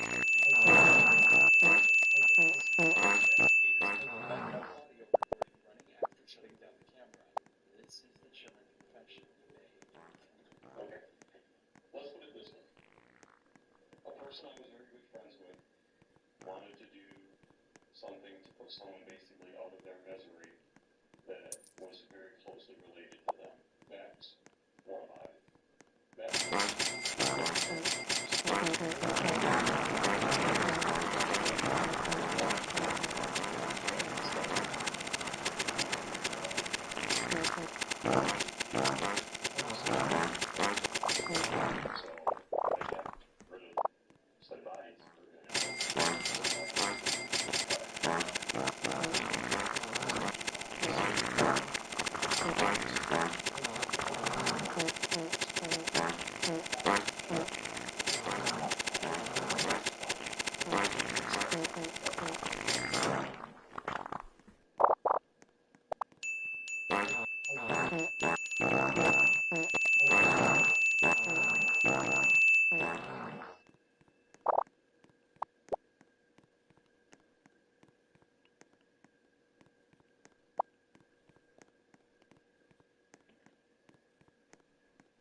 These cops just found the bloodstains of a missing girl.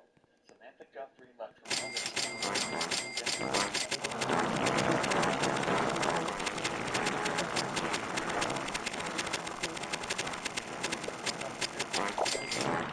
is a couple's murder house. Killers have already fled across town, hunting for their next.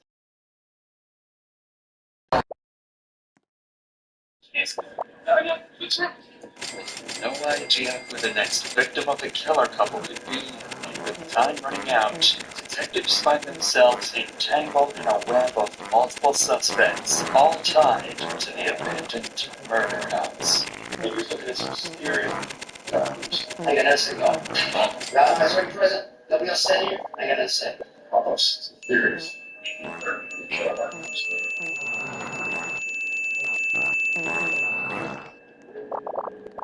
Everything started in November 2018, when a mother called police worried that her daughter had vanished without a trace. It had already been more than a day since anyone had seen 18-year-old Samantha Guthrie.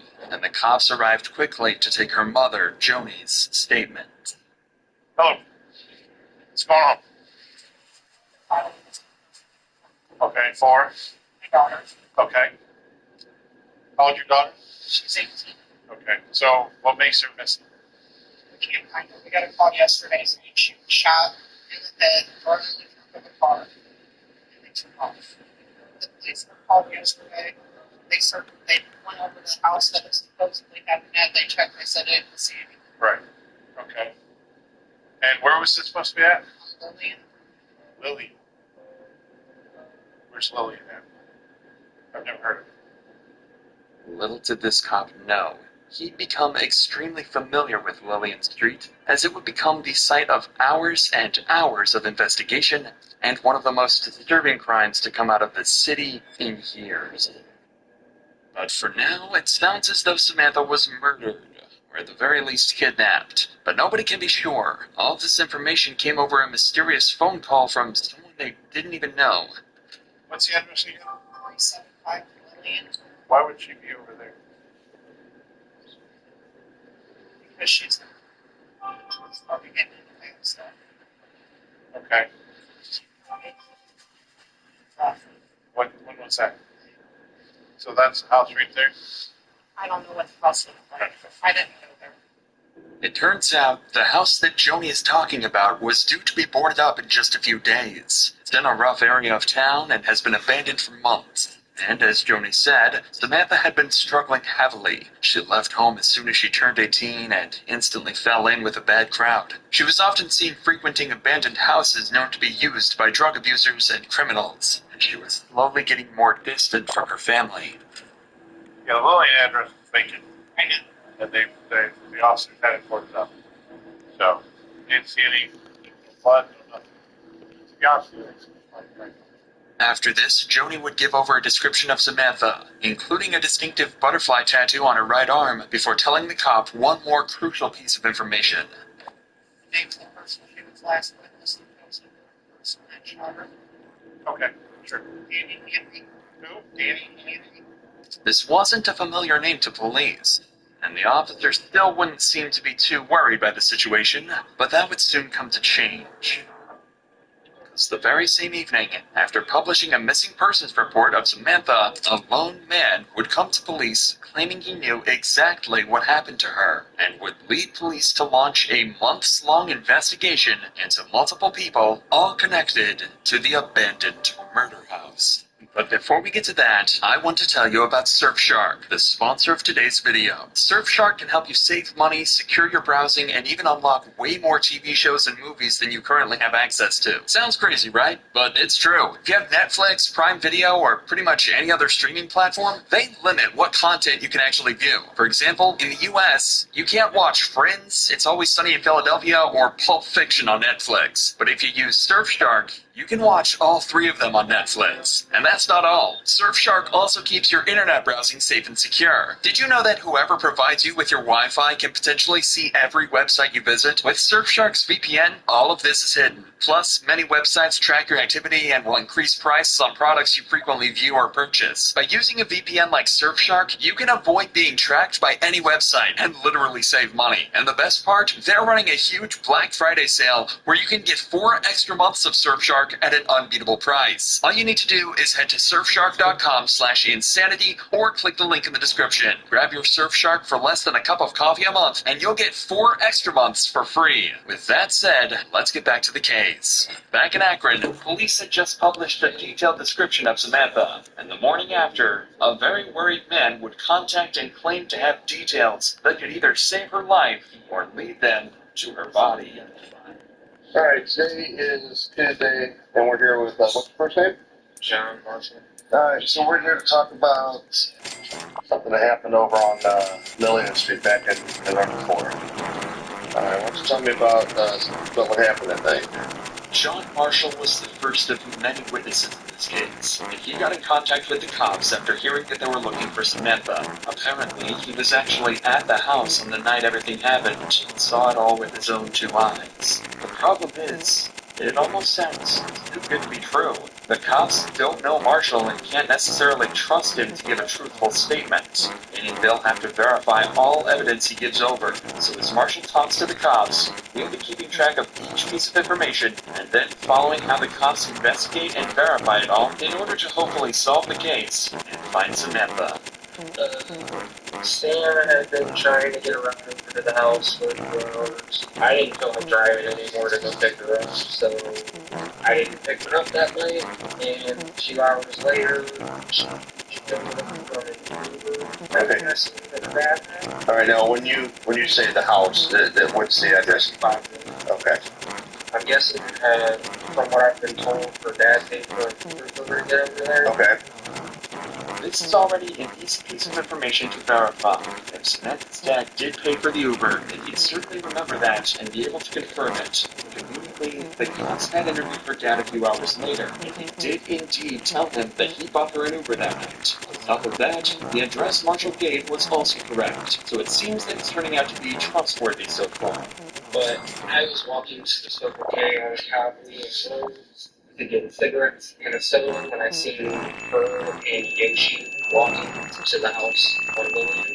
And about half hour after I got back to the house, in half hour, 45 minutes or so, Danny showed up and knocked on the back door. I answered the door. Now, how do you know Danny?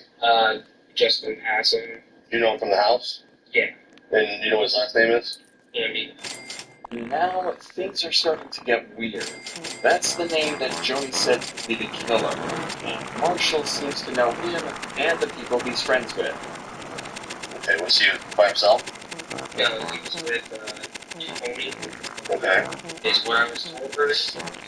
And that one black guy that I've never seen before. Okay. Do you know what he looks like? Yeah. What's he look like? Okay, William. All right, what's he look like? Tall, nice. Okay.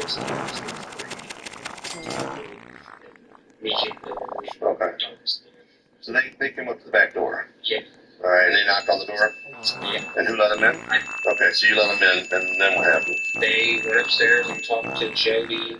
Upstairs in Jody's room was Jody, Kim, Kate, Sam, then Danny and Tony, and William stayed downstairs.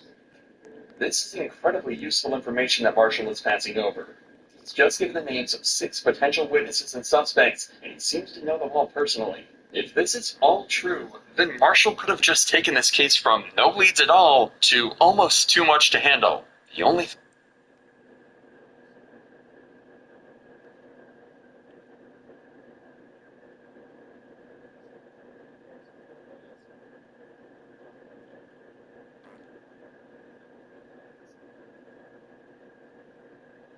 Settling down, starting a family, and owning a home was the traditional lifestyle I was sold that was supposed to resemble the American dream. Now the average person, at least in the United States of America, is contemplating whether they want to do one of the three, with the realization that the only way to get a similar lifestyle to only a few decades ago is with 3 times the work and effort. In this video, we'll spend some time together discussing how the modern family is getting destroyed by the current day economy, and how the modern day foundation of the so-called American dream is built on debt and lies. If you're personally finding yourself enjoying my daily doomer commentaries over here on the page, don't forget to like, comment your thoughts, opinions below, and subscribe to see my daily videos right here on the channel. And a huge shout out to the handful of you who are checking out those links down below in the description. Those are some of the best ways to support me and the content right here. Now, let's begin this shit show. People are opting out of America. They're not optimistic about it. They're not having kids. Young people aren't having sex. They're not meeting. They're not mating. The pool of emotionally and economically viable men shrinks every day, which lessens household formation.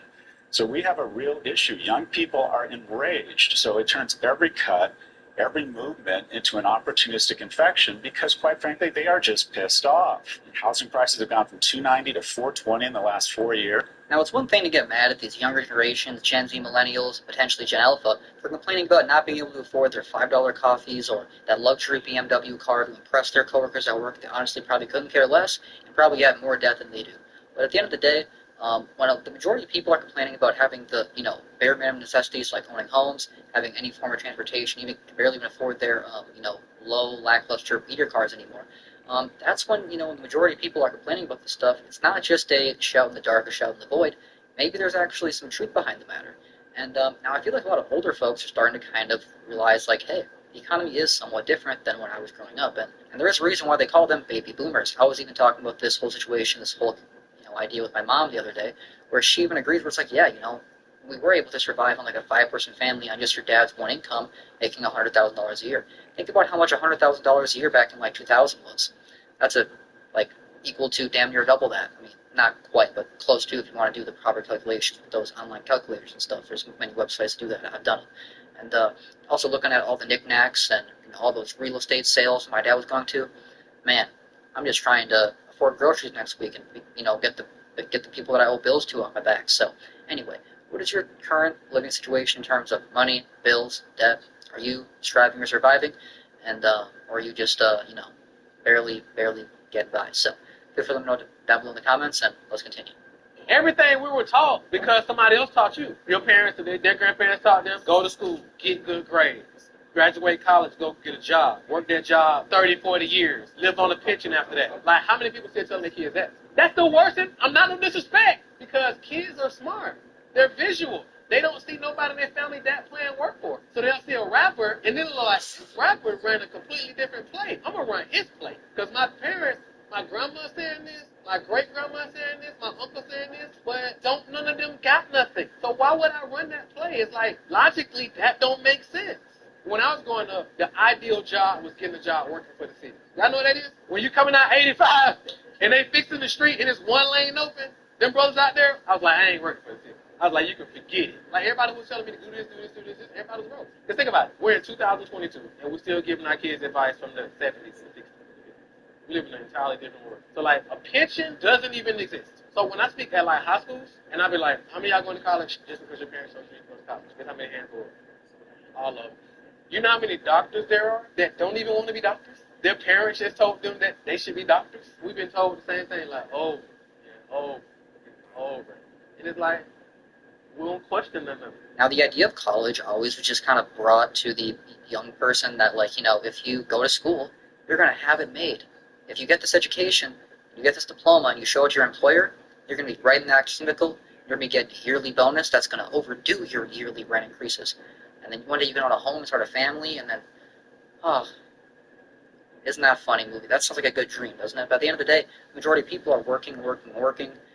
Like I said in the intro of this video, they have to choose between if they want to start a family, if they want a home, if they want to, even if they do have a home, okay, we got this little cheap home that we have to do way too many renovations how we didn't really expect. How long is it going to take to do that? Let's just not finish the basement for 10 more years.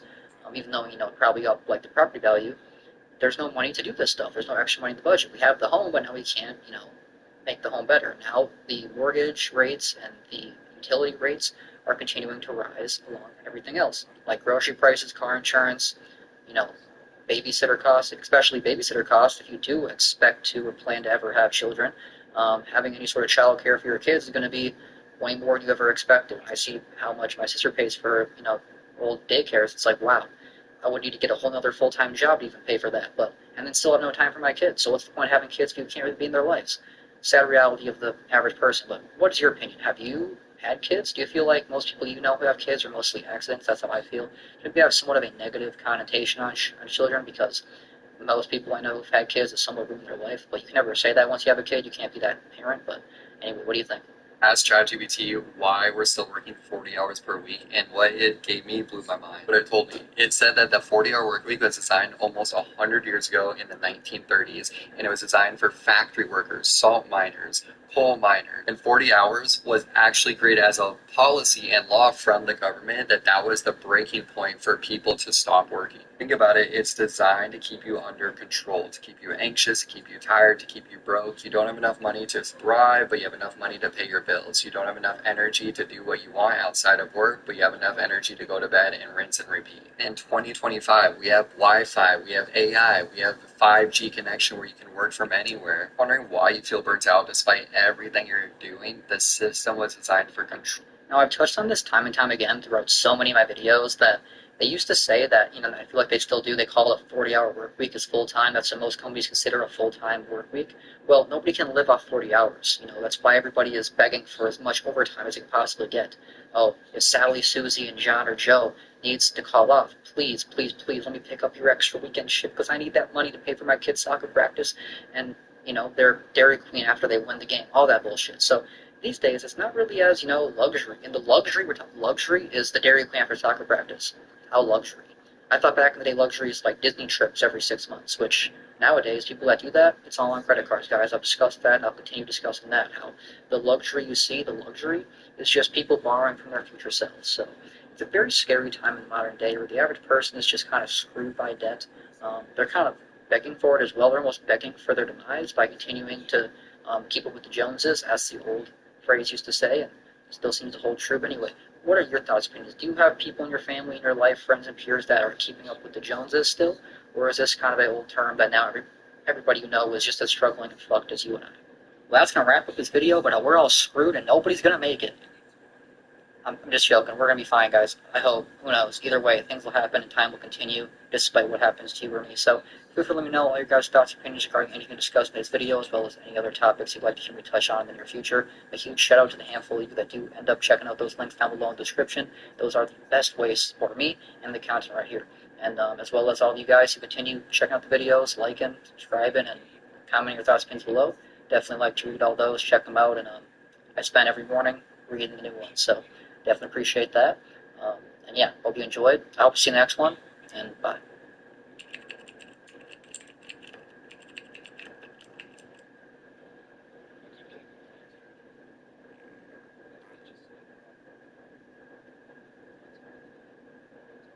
Actually, my heart's kind of pitter-pattering.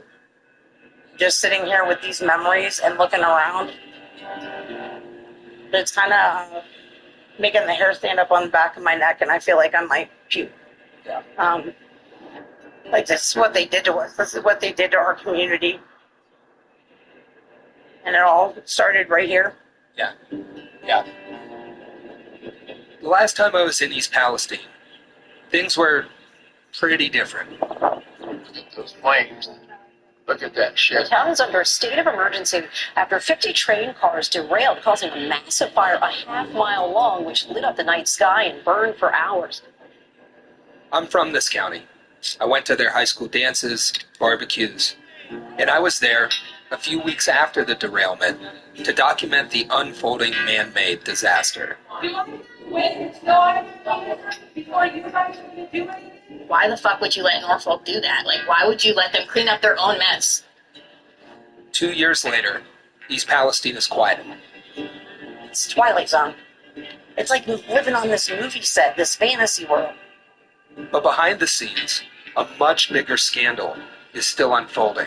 Every one of these little stories in of itself is shocking, but the totality of it, like, we have been stabbed in the back by everyone. Do you feel like Norfolk Southern paid as big a price as you did? You gotta be outside your mind.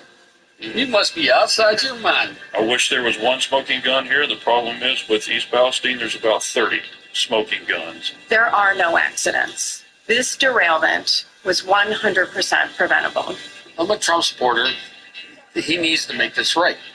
He has the ability, the opportunity to.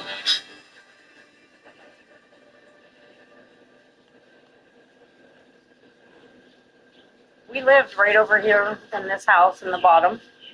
I brought my daughter home from the hospital here. It was our little piece of country in the middle of the city. Jamie Wallace had plans of raising her daughter in East Palestine. Every single happy moment in my life was spent right here in this town. But on February 3rd, 2023, all of that changed. 50 train cars derailed, causing a massive fire. 5 of the cars that derailed were carrying vinyl chloride. That's all the poisonous gas that's leaving our town. And I saw that big mushroom cloud. It was like just that big dark cloud over the whole community. That mushroom cloud was the result of a controlled detonation carried out by the railroad company Norfolk Southern.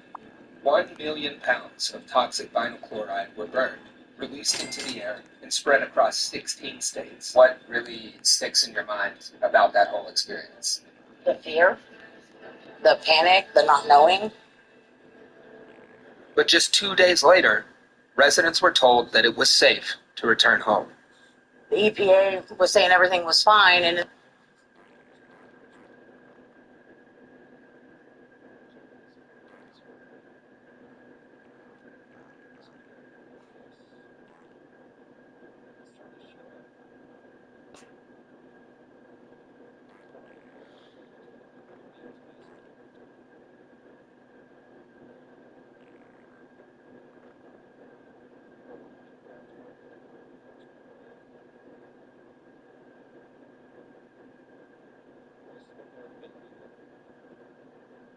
McDonald's is facing their worst crisis since 2009, and this is a huge warning to the world because we just got new evidence that two major economies are experiencing some major problems, and what we're facing now is a global economy that could be big doomed. Now, let's turn to Bloomberg, where he picked today's story up, as McDonald's is cutting prices of its combo meals to convince customers it's affordable again.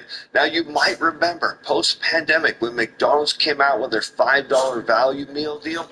I said this thing was not going to be temporary, and McDonald's was clear. This is just a limited time deal. They haven't canceled it. Now, the issue we've been seeing is that consumers continue to fall behind due to inflation, and now McDonald's is starting to feel the pain. Right now, they're facing customers that aren't even coming in for breakfast. The situation is getting dire. McDonald's and its U.S. franchisees agreed to price 8 popular combo meals at 15% less than the total cost of buying these items separately. They'll also expand their combo offerings with a $5 breakfast deal and an $8 Big Mac and McNugget special. And the prices at some of these restaurants are getting absolutely outrageous. Now, the other day I had to run up to the store. I didn't have anything to eat for dinner, so I thought I'd run into Jersey Mike's, and I haven't been there in years. I was completely shocked that a sandwich is $12. And I can only imagine the sticker shock that people are facing at companies like McDonald's and a lot of other fast casual chains. Because as we look at the broad economy, the situation for the average consumer continues to get worse. And yet at the same time, what are we facing? Rising price pressure. But when we talked to the CEO of McDonald's, this is what he had to say. The single biggest driver of what shapes consumers' overall perception of McDonald's value is the menu board. And that's exactly my expression when I heard that. It doesn't make any sense because they think that for some reason if people come up and see a great value menu that they're going to come in and spend.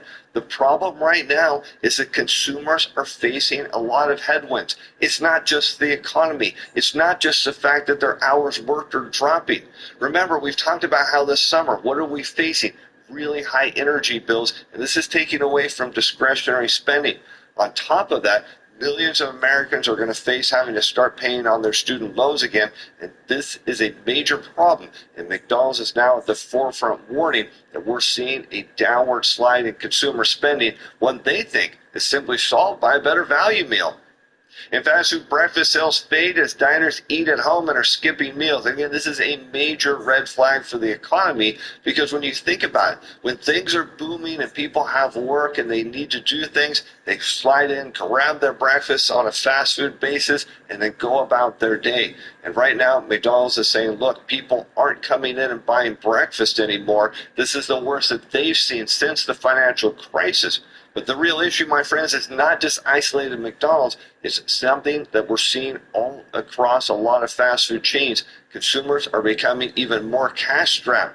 But something that you shouldn't have to be cash-strapped about, that is your trading account. Let's talk about this trade we put on to all of our subscribers back on the 21st on GDX. It's large gold miners. We told them to buy the open. And again, this came from our new meta strategy. It's up as it closed the business yesterday, 3.46%. And over the weekend, we told our subscribers, hey, it's time to raise your stop losses on this trade and lock in some of those gains. Now, if you want to get in on our meta strategy, if you want to know how to change the way you trade, stay tuned to the end of the show or grab those links in the description and the coupon code for your free 30-day trial. Because as I said, it's not just McDonald's, let's talk about Wendy's. Because the consumer uncertainty increases and consumers choose to eat another meal at home, breakfast is often the first place they do that. This according to Ken Cook, the interim CEO, and he's absolutely right, particularly if people don't have a job to go to or they're not getting the hours they need. They look at their finances and say, you know what, I'm either going to skip breakfast altogether or I'm going to eat at home. And again, this is just a symptom of what we're seeing as a broader issue that's facing the global economy that is continuing to slow down. Paychecks are continuing.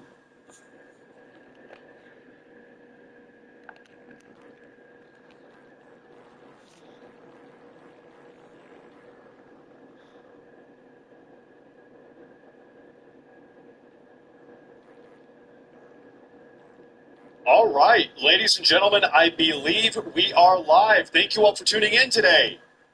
Listen, guys, happy Saturday. Today is August 23rd.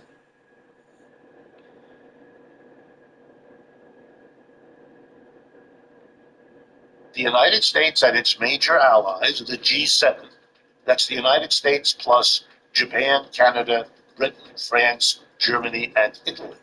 Those 7 countries, the U.S. and its major allies, fell further behind China and its major allies, usually denoted by the word BRICS, B-R-I-C-S.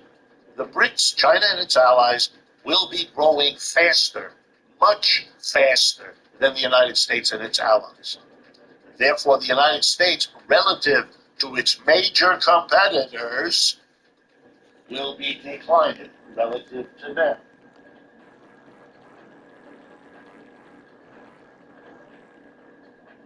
The growth rates offered by the International Monetary Fund, the IMF, a major Western institution set up by the G7, that is, by the United States, funded by them, and very much an ally of them.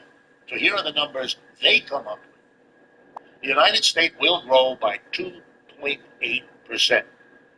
All of the other members of the G7 will be growing by less than 2.8%. What will China and India, the 2 major economies in the BRICS, China and its major allies, how will they go according to the IMF? China is scheduled to grow 4.8%. That's nearly double the United States. And India, 7%.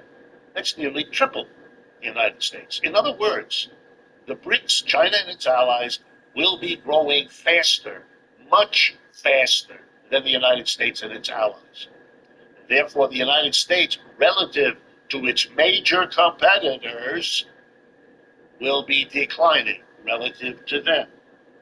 That's important to understand because this relative decline is similar to the relative decline in most of the previous 35 years that this has been going on.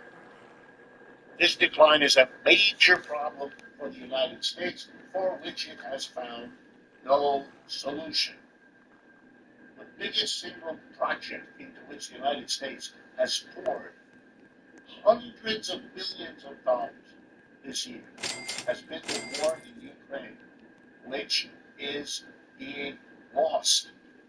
The West, the collective West, led by the United States, is losing that war. Russia, the major force on the other side, has won that war, has gained territory. It now basically occupies a third of what used to be Ukraine, the eastern third, more or less, and his army is moving westward day by relentless day. That's not an economic victory. That's an economic as well as a military defeat. And fighting to the last Ukrainian doesn't change that.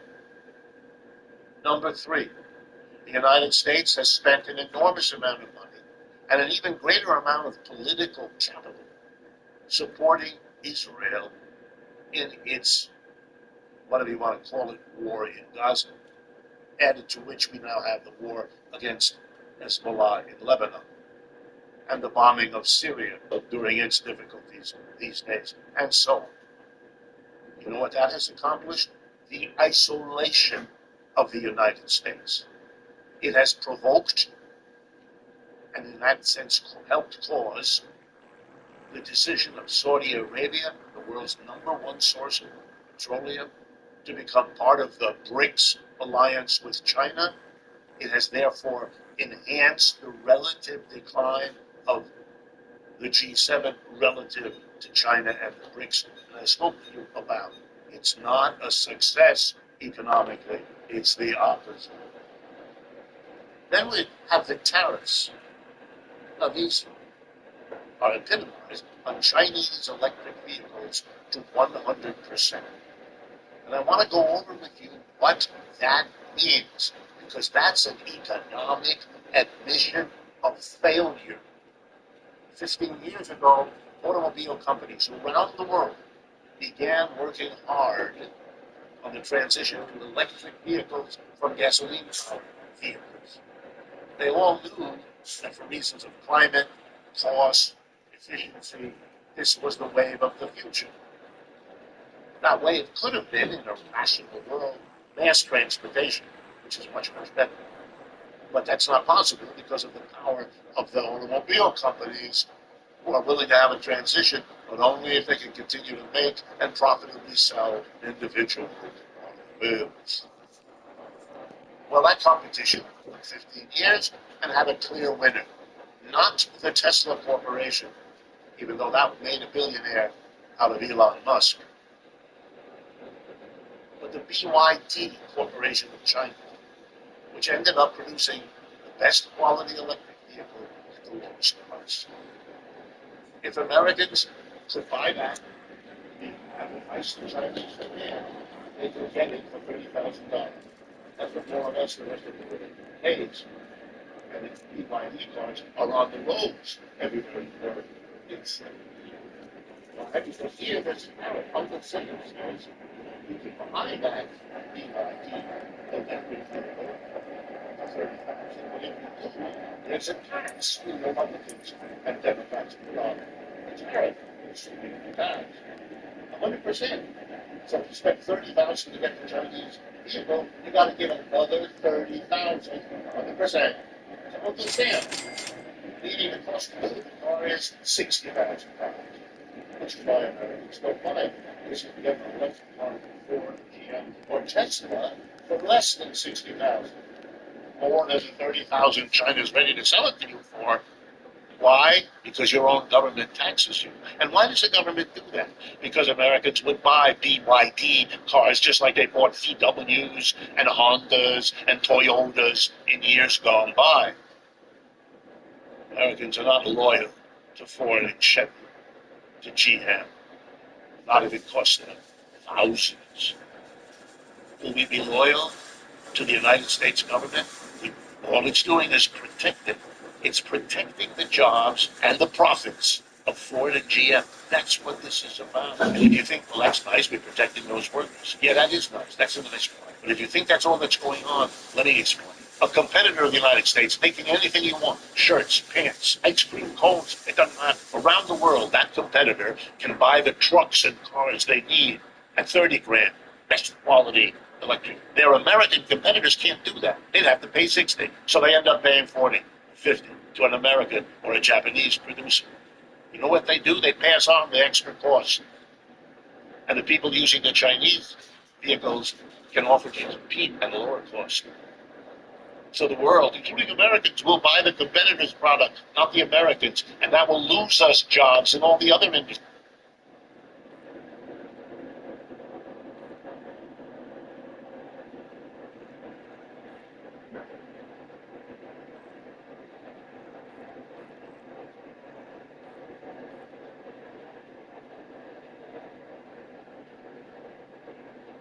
This week, Air Canada, the pride of the nation, stopped flying altogether. Air Canada flight attendants setting up picket lines at airports across the country because the police are Canadians in the air and the flight invited to see the money at home. Yes, flight attendants went on strike, and some of the people learned to be on internet. They made $26 an hour. That sounds fine until you realize the fares have hours was beyond.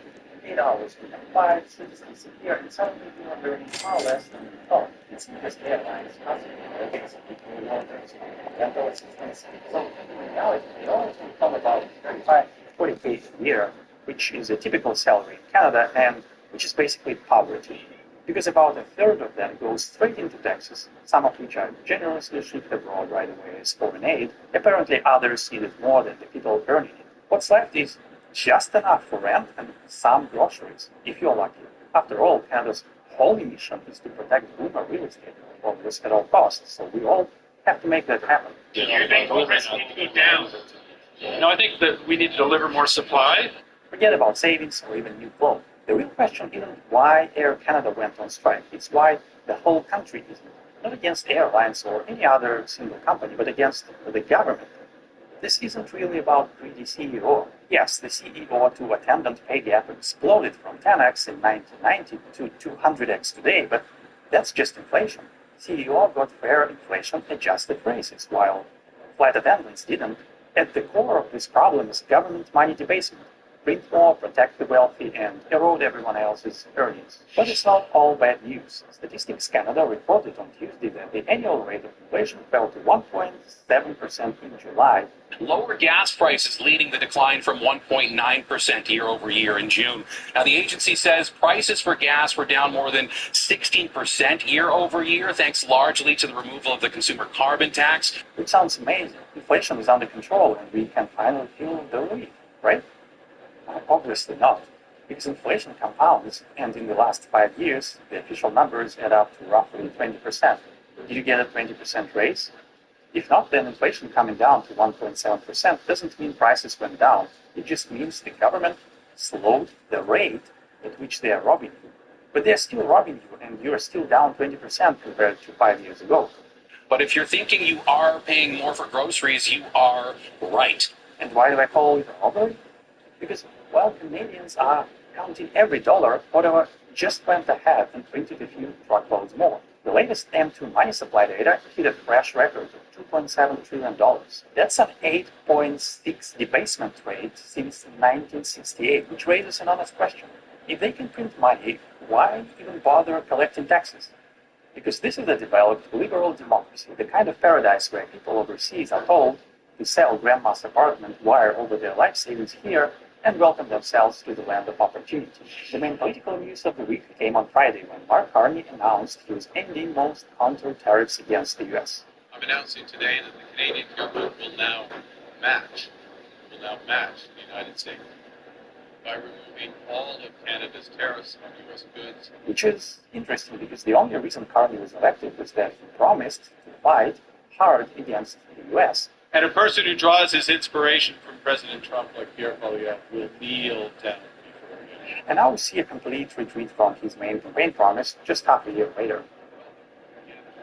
It's a great honor. Happy birthday. G7 is nothing without U.S. leadership.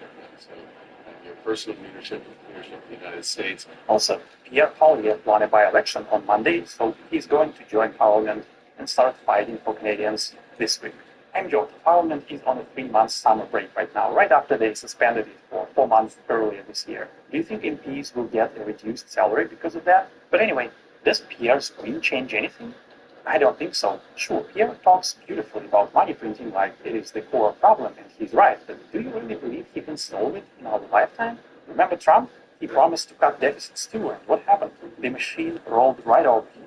Or maybe that was the plan all along. Either way, the deficit exploded, the printing press kept running, and the inequality keeps rising. One politician can't stop a system designed to feed itself. Or, as they say, nothing stops this train. And while Pierre was reading his seat, Alberta was wondering if it even needs Canada anymore. The province is openly talking about separation. To continue to talk to our fellow Albertans about the benefits of independence, how much better off Albertans are going to be without having to pay federal income tax. Yes, Canada's richest province is asking, do we really need to be a part of this great country? And honestly, good question, because here where it gets interesting. 1 in 4 people in Canada today is foreign-born. A number so high you only can see in Gulf monarchies like Qatar or the UAE. And we, the foreign-born, aren't exactly thriving. So let's play a thought experiment. If tomorrow there was a referendum to join some other country, let's say the US, stronger economy, stronger dollar, warmer weather, how many of us would vote yes? My guess? The majority. Because the Canada we were sold, land of opportunity, fairness, prosperity, turned out to be a system that drains your savings, exploits your labor, and then somehow blames you for this mess. And with immigration numbers climbing, that 1 in 4 will soon be 1 in 3, and once the boomer generation is gone, it's hard to see how Canada remains an independent country. The mayor of Port Coquitlam recently posted a sensational tweet saying, "Our economy is not driven by manufacturing, innovation, or natural resources. It is built almost entirely on real estate and relentless population growth driven by mass immigration.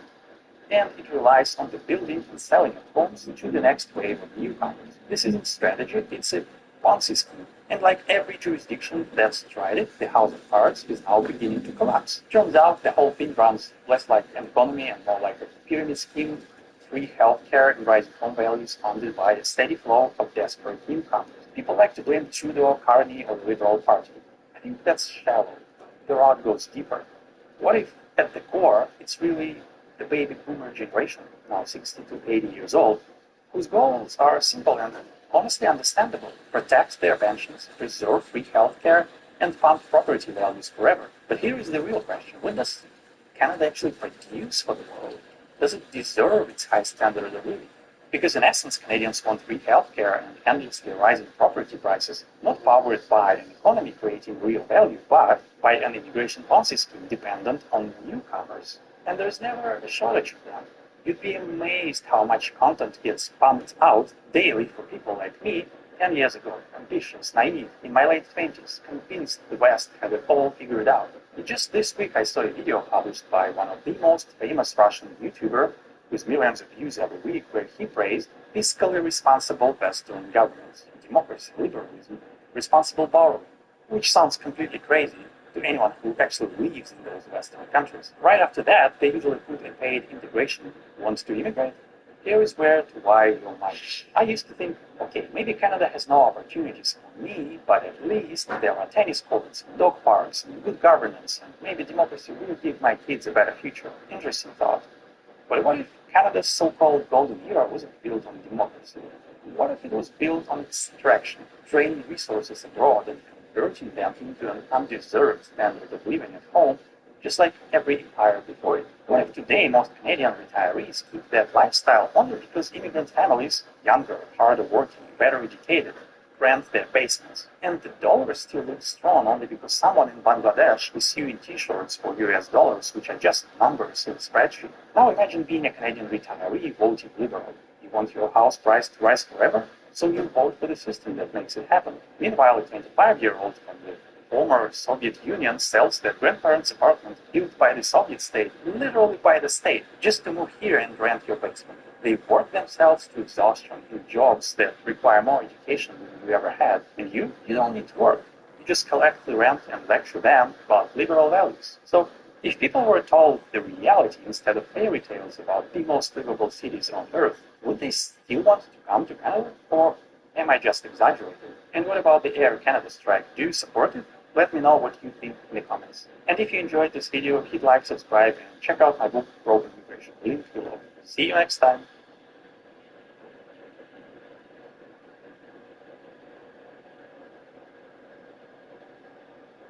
It's hard to turn on a U.S. news channel these days without hearing someone refer to the national debt. The national debt. The national debt. It's big, massive, actually. But it's not new, right?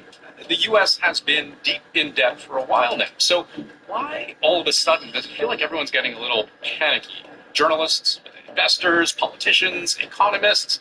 Well, for starters, there's this. President Trump's one big beautiful bill, passing in the House by the slimmest of margins. The bill is passed.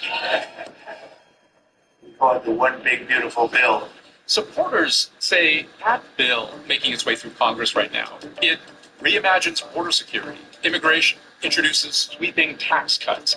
But one big downside is that these things are expensive. Overall, the Congressional Budget Office projects it could add an extra $2.8 trillion to the federal debt over the next decade. It's an astronomically large sum. Okay, now, to be fair, there is a long presidential tradition of adding to the country's debt, and you certainly can't blame the size of the debt on Trump alone. But he did spend an awful lot of time swearing up and down that he wouldn't make the problem worse. we'll hand them a little Bitcoin and wipe out our $35 trillion. Use trillions and trillions of dollars to reduce our taxes and pay down our national debt. I want to really make a lot of money, pay off debt. And if the government's own number crunchers say Trump's plan will add trillions to the debt load, what a lot of people don't realize is that even under current law, we're on this exploding path.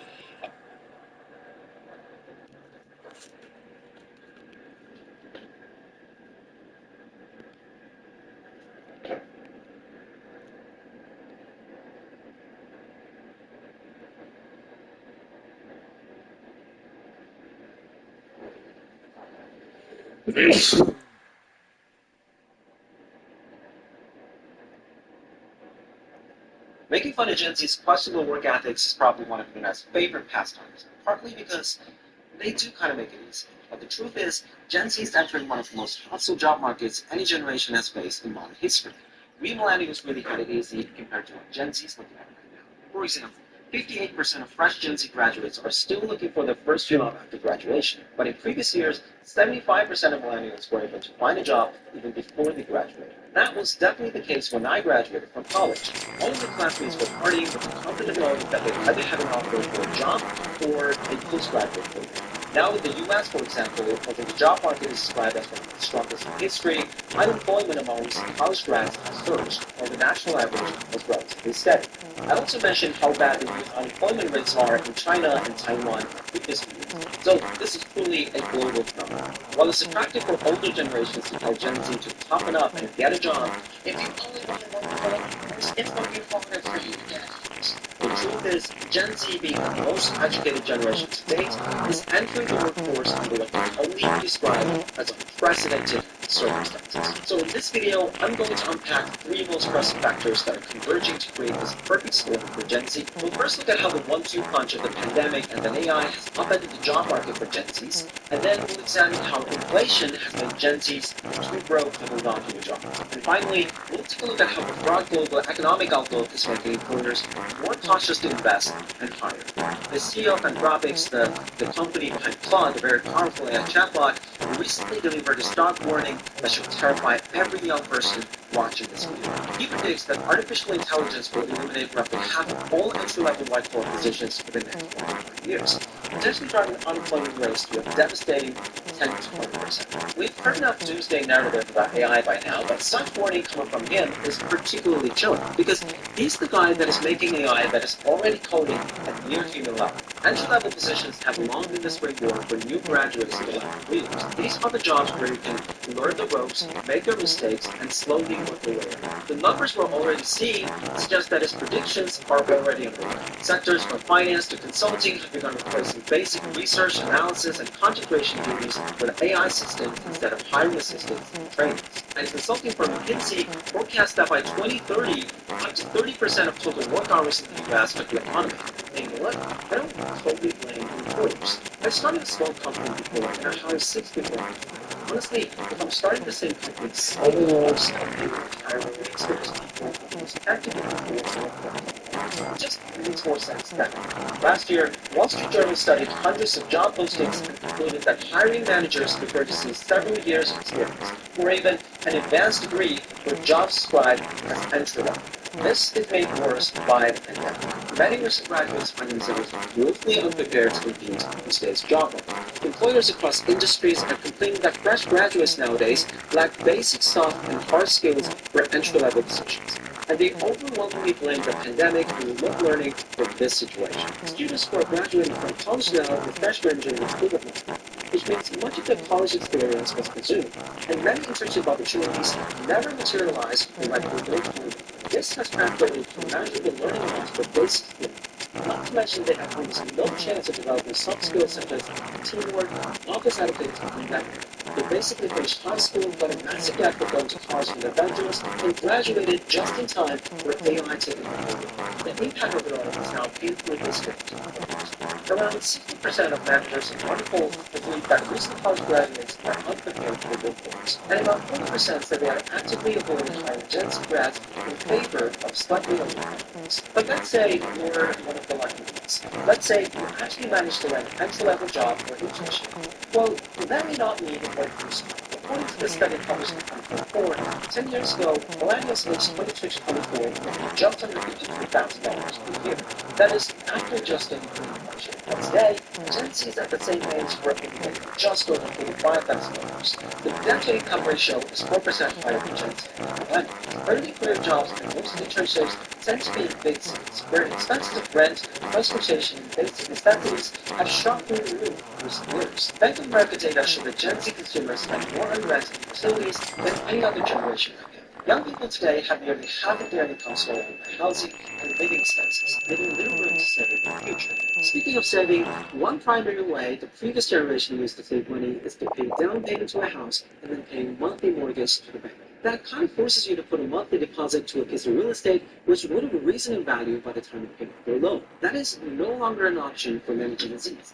Housing has become completely out of reach for young people in many parts of the world. In the United States, the income needed to afford a median-priced home has skyrocketed by 70% in just 6 years. In Australia, mortgage rates now stand at just under 6%, but during the pandemic, it was under 3%. This means that if you live in Sydney or some other big cities, you're just not going to be able to afford the down payments nor the repayments. You're just forced to pay inflated rent prices to landlords, which doesn't contribute to building your own home.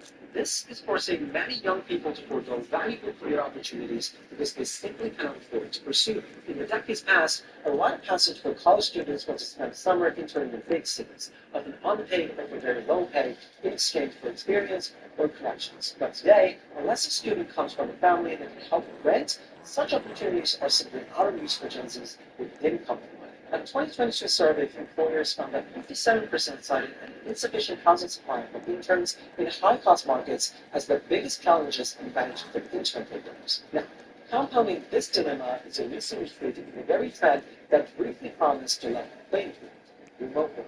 As we know, during the pandemic, remote and hybrid job opportunities exploded, including for junior positions. This allowed young workers to live in cheaper areas or their parents' home while starting their careers. But by 2023, many employers began bringing people back to the office and slashing remote job offerings. On Indeed.com, the share of new job listings for remote or hybrid work dropped from a high of 10.4% in early 2022 to just 7.8% by late 2024. It's telling that almost 40% of Gen Z and millennial workers say they would rather take a pay cut in exchange for remote or hybrid work opportunities. They have calculated that the saving on rent, fuel, transit, and time can outweigh a slightly lower salary.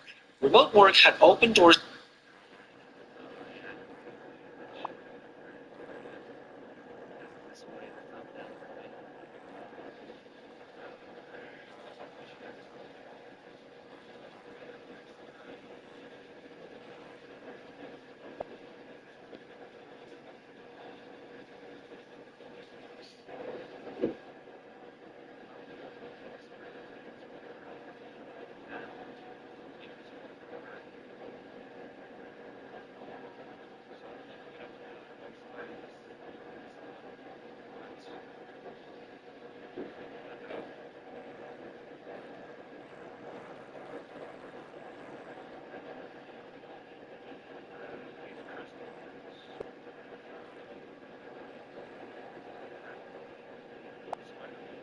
Canadians better wake the hell up and wake the hell up quickly to the psyop that our disgusting government has pulled on us. That to be a patriotic Canadian who believes in Canadian values and is proud for what this country has stood for, who has ancestors who fought World War I, World War II, somehow makes you a racist or a xenophobe. These liberal wokies want to push this individualism, this corrupt culture that focuses on sexuality and personal gratification, but time and time again has been shown to lead to the downfall of civilization. That these are the values that we must base our society on. Everyday Canadians who have lived here for the entirety of their life have seen the degradation of our cities. It's undeniable. I've lived here for 36 years, and the open crack smoking, the drug use, the hedonistic, the mushroom shop, the weed stores, everything that we're seeing in society is a replay of what we saw in the early 20th century that led to disaster. We need to stand up now and say there is nothing wrong with saying I am a patriotic Canadian who has proud of our Charter of Rights and Freedoms, proud of the values that make me Canadian, proud of the Canadian people and my ancestral line that fought in World War II to defend this country. There's nothing wrong with saying we cannot withstand any more immigration. It is destroying the Canadian middle and lower class. We are being sold out by the elite cabal at the top of our government who work in service of the WF, Davos, Brookfield, these trillion-dollar multinational companies that could give a damn about the average Canadian. They want to degrade our culture. They want millions of invaders to be allowed into our country because, you know what, at the end of the day, all they see is green. All they see is their profit margins going up. Our Prime Minister, Mark Carney, a truly sinister man, worked at Brookfield, another 800,000 immigrants into the country in Q1 2025, 8 million in the past decade, completely degrading our culture, completely degrading the economy, completely degrading our healthcare services, completely degrading our social services. You know what Mark Carney cares about? Brookfield's real estate goddamn assets in Canada. They've exploded in value, more than doubled in value from 2015 when Justin Trudeau was elected Prime Minister and began the globalist deconstruction of this country. And you know what Carney cares about? His assets continue to grow. These guys do not bleed patriotic Canadian red. They bleed green. That's all they care about is their pocketbooks going up. To be totally honest, Cloward Perman's right. They're actually, the destruction of this country is good for them. It's profitable. It's truly nauseating once you understand what is actually going on in Canada. The incentive structure for these global elites. How else can you explain in a country where over 75% of the population, you will not find this overwhelming consensus on any issue, say, enough, we cannot handle any more immigration. These people are not assimilating, they are bringing their own cultures, they are not assimilating to the Canadian culture, and we don't even put a focus on it. We are ashamed. Our ancestors will be rolling over in our graves. They say that you have to be ashamed for being a Canadian. Nothing could be further from the truth. You should be proud as hell, and we have to defend this country.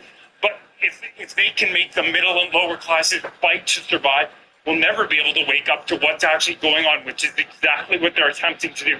Classic strategy, Cloward pivot, make everybody focused on just having the ability to survive, and nobody will be able to look up and realize that our country is being governed for the benefit of goddamn Brookfield Asset Management, trillion-dollar conglomerate that can give two damns about Canada, the WF and Davos. Look at the Century Initiative, which Mark Carney has bought into hook, line, and sinker. They say they want 100 million people in this country by the year 2100. It's truly disgusting. They spit on Canadian patriots who died to protect this soil. They want to push a culture that is the exact opposite of Canadian traditional values. They want to trample all over our Charter of Rights and Freedom. Bill C-2, Bill C-4, Bill C-6, these are all direct assaults on Canadians' fundamental rights. Sovereignty, free speech, these are the pillars of Western civilization. Hence, that's exactly what they're going after the hardest, the pillars of Western civilization. Bill C-2 with Blame Truth here, and I feel like the world is healing. I feel like gaming as a whole is somewhat healing. There's still some stuff wrong with it, obviously. There's a lot wrong with it. But I think overall we are on the right track. But the bad news with this is that it comes at a cost. You see, it comes at the cost of things that have already come out, and Activision's unwillingness to be a good company that stands behind their products. And I know this is all confusing, it's a lot of garble, but the past few days have been pretty crazy. What I have seen is nothing short of a renaissance. It's a complete different direction that people want to go. I'm being ambiguous on purpose because there's a lot I want to cover in this video, so without further ado, viewer, let's get right on into the meat and potatoes because I got a lot I want to get off my chest. So the first thing I want to cover, just to kind of set the stage, is the Black Ops 7 pre-orders. I wish we had the hard numbers, but we do have two platforms we can track it on, Steam and PlayStation. Now, as you guys know, the console is kind of like Call of Duty bread and butter as far as just not a lot of options there. You got people still buying the yearly sport titles, NBA 2K26, kicked in the fall edition, that sells for like $150. It's one of the top pre-order games. In PlayStation land, people just, I don't know what the fuck's wrong with them. There's disease. I don't know, man. But when we look at the pre-orders, and we covered this, I believe in the last video, they weren't looking too hot. They were behind Battlefield. Well, they haven't somewhat, although to be completely honest, it's only the Vault Edition. As far as I can tell from the screenshot that's reported on Twitter from the official Call of Duty news sites like Modern Warfare and Charlie Intel, the Vault Edition has moved up to spot 6. It's ahead of the Battlefield 6 Standard Edition, but still behind Battlefield 6's Phantom Edition. Why there are 3 different fucking sports titles in the top pre-order games, I'll have no fucking idea to future NBA 2K26. Hell, the Standard Edition of NBA 2K26 is beating out not only the Black Ops 6 Standard Edition, but Gears of War Reload and Borderlands 4 as well. What the fuck is wrong with you people? Well, I get that like sports is not much of a competition as far as different options goes, but guys, have some fucking self-respect. Who in the right mind is shelling out $150 fucking for NBA 2K26? Get a fucking life! What is wrong with you? Anyway, I digress. The point is it looks like a slight win for Black Ops 7. Like, maybe more people are hopping on board despite the hate, which is honestly bad news for anyone that wants a better product and a better game at the end of the day, but it's still not great, right? Well, just wait until you see what the pre-orders are like on Steam charts just from the last time I covered it. Last time I covered it, it was around 36, and Battlefield 6 was in the top 10. Let me just show you this. I screenshotted it today. Really just take it in. It's unbelievable. So, the top sellers on Steam. Borderlands 4 is doing great. Peak, my indie game of choice, Peak, doing fantastic. Helldivers 2 is doing great.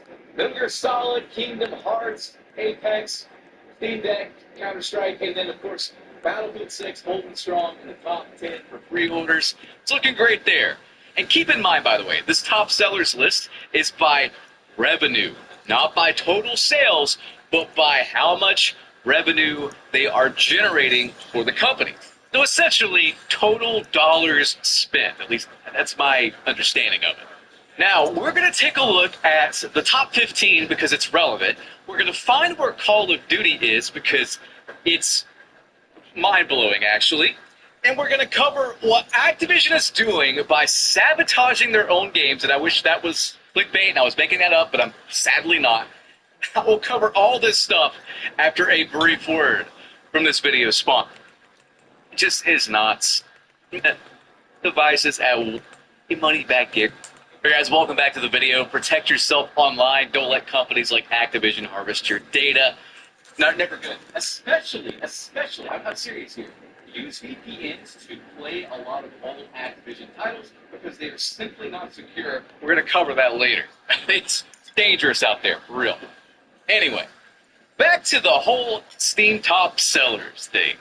When we look at the top 20, it gets even more interesting because we have Battlefield 2042.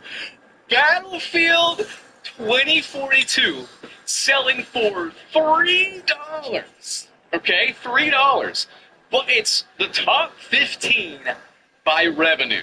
We have Destiny 2, War Thunder, future sponsor of mine, Dead by Daylight, game I play occasionally. So, let's keep this in mind here. Pretty popular stuff here in the top 20. And Battlefield 2042 is doing great right now. It's doing phenomenal. Now, just for comparison's sake, let's see where Black Ops 7 is on this list, okay? I can't believe this. Check this out. Black Ops 7 is all the way down at number 79. Battlefield 2042 is doing better, selling at $3. It's making more total money by a long shot compared to Black Ops 7. It's nice to see 2K26 and 2K26 down there as well. PC players have a few more options. They are not going to fall for this bullshit, so that's good to see. But holy shit, guys, when I covered Black Ops 7 the other day, it was like number 30-something. What was it, 36, 37? This is more than double. It fell down by more than double its ranking from 2 days ago. Horrendous performance. And again, it's still getting outsold by Battlefield. Both editions are pretty much outperforming just the Vault edition on console. So it's not that great on console either. I told you this would happen. I have been right the entire time, and I hate to keep saying that, but so many motherfuckers every single month, every single year would say I'm full of shit. I don't listen to me. I'm a hater. I'm a grifter. Whatever. Guys, I have literally sacrificed so much money. You realize this, right? I have sacrificed so much fucking money just to remain an independent source of information when it comes to what I do. You understand that, right? I'm talking hundreds of thousands of dollars at this point. I have sacrificed because I want to remain impartial.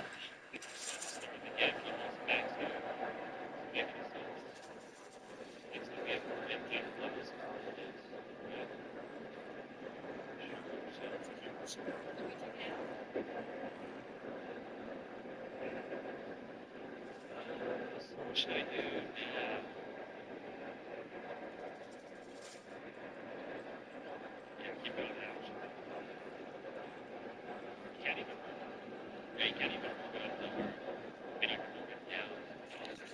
Mark Carney, we're not going to let this go. Where exactly have Canadians $73 billion gone? It was just released by the Canadian government the past decade alone. $73 billion of taxpayer dollars have gone to immigration. This is the same time that a record 2 million Canadians are using food banks. Middle and lower classes struggling like we haven't in half a century. GDP per capita falling precipitously. And Carney refuses to acknowledge or even speak about where that $73 billion has gone. What makes it even more frustrating than other countries, like what's going on in the UK, what's going on in West Europe, is the fact that where Canada is located, it's not easy for somebody to come in on a boat. Or we're not as easily accessible as they are in the UK, as they are in Italy. It's so much easier to actually protect your national sovereignty in Canada than it is in these other countries. Yet Carney refuses to do so. He refuses to do so. Immigration in this country has absolutely exploded. 8 million people in under 10 years. When we don't have the housing infrastructure, we don't have the medical infrastructure, we don't have the social services infrastructure, we have none of the infrastructure necessary to house these people. These people, when you go, our culture is being absolutely destroyed. Our country is being invaded. The standard of living for everyday Canadians is going down and down and down. How can they possibly justify this unvetted mass immigration? Another nearly 800,000 people allowed in Q1 2025, despite the fact that 75% of Canadians say no enough to immigration. And the answer goes no further than Mark Carney's pocketbook and the cloud Kevin strategy. Now, when it comes to Mark Carney's pocketbook, the man spent the past decade of his career working at Brookfield, more than $1 trillion global elite asset management company. Guess how much in valuation they own in real estate, both rental properties as well as ownership in Canada? Over $37 billion. $37 billion. Basic supply and demand economics. You want the zone with supply, which is unlimited immigration. Damn the citizens of this country, damn how it affects them. The value of that $37 billion worth of real estate is going to go up and up and up, and that is Carney's primary focus. getting him and his buddies at Brookfield as rich as possible. Nobody in the Canadian, nobody in CBC will ask him, Mark, what's your current relationship with Brookfield? The man lied to us in the run-up to the election. He said that all he owned was cash and real estate, which turned out to be the furthest thing from a lie we could have seen. He owns 587 different stocks. Over 99% of them American-based companies, I kid you not. But nobody in our media will say, Mark, how many of your policy decisions are being influenced by your relationship with Brookfield? The immigration is the one off the bat that is so obvious. It's so obvious the reason it's out the country. Besides the cloud pivot strategy, where they're intentionally making our society more heterogeneous in order to be able to divide and conquer. All this strategy in the book. But Mark, what's your relationship like with Brookfield, and how do you stand to profit from continued hundreds of thousands? You look at a real estate chart in Canada from 2015 when Trudeau was elected to now. It is a bullet upwards. It's an absolute bullet upwards. Unlike anywhere else in the world. And there's no doubt about it. It's not xenophobic. It's not racist. It's just a fact. Immigration is the number one reason that the housing prices in Canada are so out of control and unattainable for middle and lower class Canadians. We've never seen a wealth transfer in this country like we're seeing right now. The past decade plus has been an absolute coup for the top 0.01% people like Mark Carney, who spent their life in service of the WF, Davos, and Brookfield. But for average everyday Canadians, many of us who have ancestors who died World War I, World War II, we are seeing the country we grew up in disappear in front of our eyes. And if you criticize them whatsoever, what's the Liberals' response? Shut up, racist, or you're a xenophobe. It's so tired. Nobody gives crap if they say it anymore. We need to actually stand back and fight back against these people, because despite the fact that 75% of Canadians say no to more immigration, they're going to continue pushing and pushing and pushing, because at the end of the day, they do not care about the average Canadian. It means absolutely nothing to them. If anything, they disdain you. They think you're a pest. They think you're a sucker. Carney also, one of the few major projects that's gotten off the ground is prefab housing, a $25 billion investment. Yeah, every Canadian I know is so excited to live in a prefab house. Well, it's really making the Canadian dream come true. Not to mock prefab housing, but I don't think it's anybody's ideal. Are you kidding me? In the 80s and the 90s, growing up in Canada, I don't think that was anybody's idea of the Canadian dream. $25 billion investment in prefab housing, one of the few projects that Carney's getting off the ground quickly. Guess what? Brookfield just bought out a company called Modular. Guess what they do? Prefab housing. The amount of insider dealing and how Canada is now being governed as though it was run for the express interest of Brookfield Asset Management is truly nauseating. Another example of how Carney is selling the Canadian people out at every turn in the name of Brookfield Asset Management. China just announced major tariffs, 75% on Canadian canola, further damaging the west coast of Canada, which has already been hit incredibly hard by a decade of liberal so-called green policies that continue to absolutely kill our oil and gas industry, which had massive potential. So they announced these major tariffs. What does Carney do? He turns around and gives the Chinese a $1 billion loan, $1 billion to build 3 ferries from Vancouver. Why the hell can't those jobs be done in Canada? Particularly when China is expressly working in the interest against Canadians, putting tariffs on an area of our country that's already been incredibly damaged by liberal policies. Well, you look through the history, China gave Brookfield a $250 million investment, but 2 years ago. It's truly sickening how, with Mark Carney as our Prime Minister, you could rename Canada Brookfield Asset Management, a subsidiary of China. But we're not going to let this main point off the top go. $73 billion with a B dollars have been spent on immigration. That's more than we've sent to Ukraine, which is $27 billion. And by the way, Carney did not even get invited to the summit. What an absolute joke after spending $27 billion of Canadian taxpayer money on. $73 billion on immigrants. Canadians deserve the respect of being explained to them how their tax dollars are being spent. And when 2 million Canadians are using food banks, and we see the devolution of this country on a day-to-day basis, anybody who's lived here for the entirety of their life knows exactly what I'm saying. We have so many issues at home, it's not even funny. This country is getting worse and worse and worse. The standard of living, the amount of open drug use, open crack smoking that we see.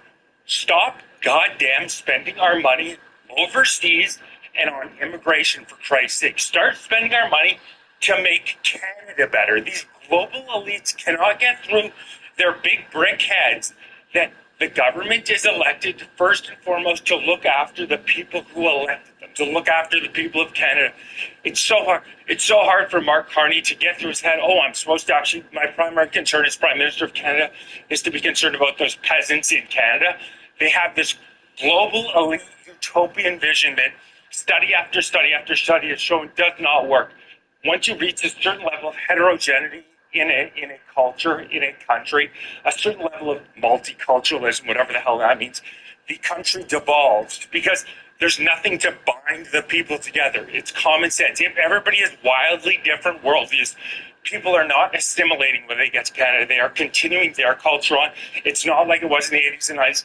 It's common sense that our country is going to continue to devolve and devolve into a third world hellhole unless we turn this around. So Carney, where the hell are the $73 billion? And start looking out for the Canadian people first. If you're interested in supporting the cause, I'm holding Canada First rally Saturday, September 13th, Saturday, September 27th, Parliament Hill. Very excited. Canadian patriots hitting the streets. We will not be silenced any longer. Same day as the UK is doing them with Tommy Robinson. Message me if you're interested in sending. I'll give you full details. I'm over 10K now on TikTok, so we all know the Canadian political class does not like dissidents. If you're not following me on YouTube, please follow me on YouTube. YouTube.com/AppFightForCanada2025. YouTube.com/AppFightForCanada2025. Make sure you're following me there. Uncensored content. Canadian patriots are going to take this country back.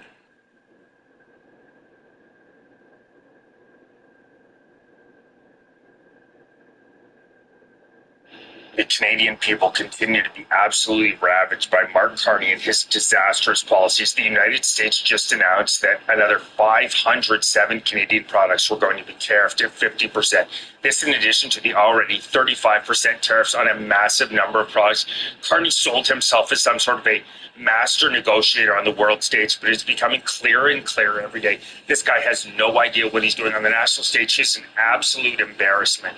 This in addition to yesterday, the United States holding the most major summit they've had thus far on negotiations between the Ukraine and Russia, trying to get that war ended in a ceasefire. The Canadian taxpayer has contributed $20 billion with a B dollars to that conflict. Canada not even invited to a seat at the table. We are the closest country to the United States. We've donated tens of billions of dollars yet.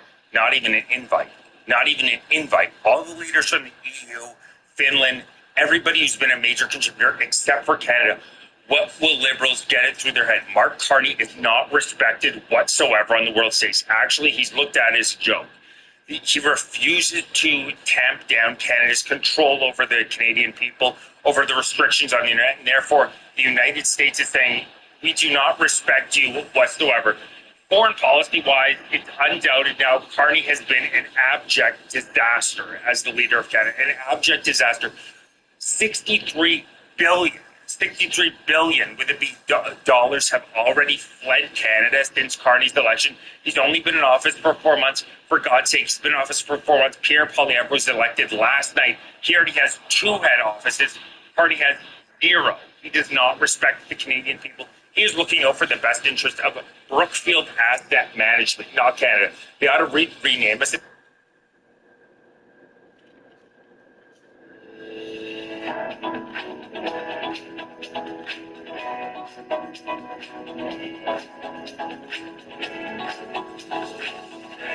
Welcome to Taking Stock. I'm Amanda Lang. Coming up on the show, inflation cooled in July, but prices are still rising for many. As governments try to spend what we send better, are they on the right track? Plus, Ontario's Minister of Finance on protecting the province's interests. That's all ahead. First, for the week that was in business, it's time for the briefs.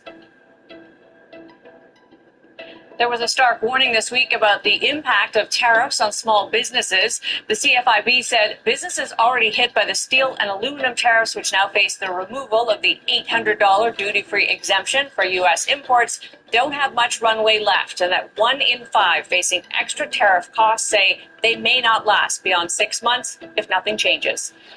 Headline inflation fell in July in Canada to 1.7%, driven by a steep drop in gas prices.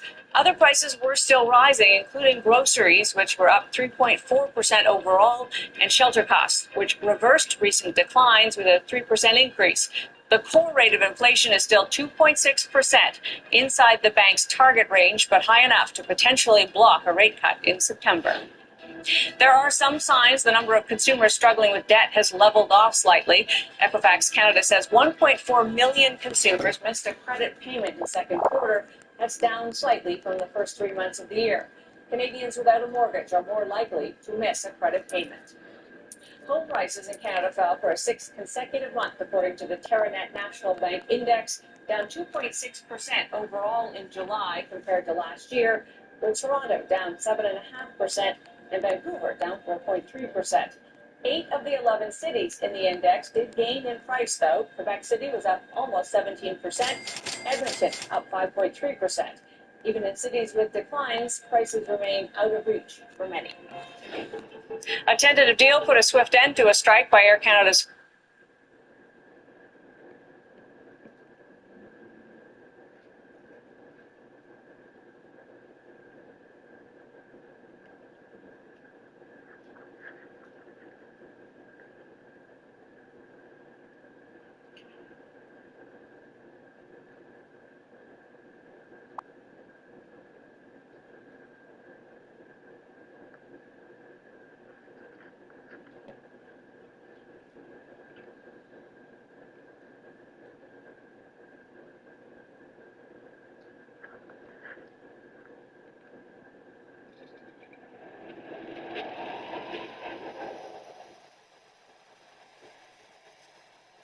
Alright, y'all, so this isn't going to be a regular intro like usually, without the voiceovers and everything, because when we filmed this video, we weren't able to make a proper intro, so I'm going to give you guys a rundown. So the guy who came to meet today was Ronald Soliday, and Ronald Soliday came to me what he thought was a very, very young cupcake, right? Now, at first, he didn't want to come, no pun intended, but after he got off work, he hit up our decoy, and he was like, you know what?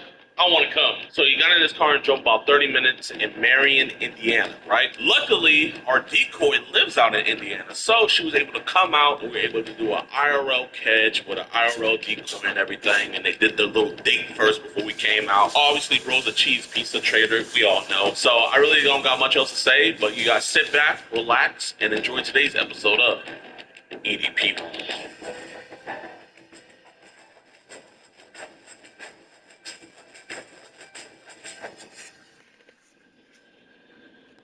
I'm guessing you got the hat on too.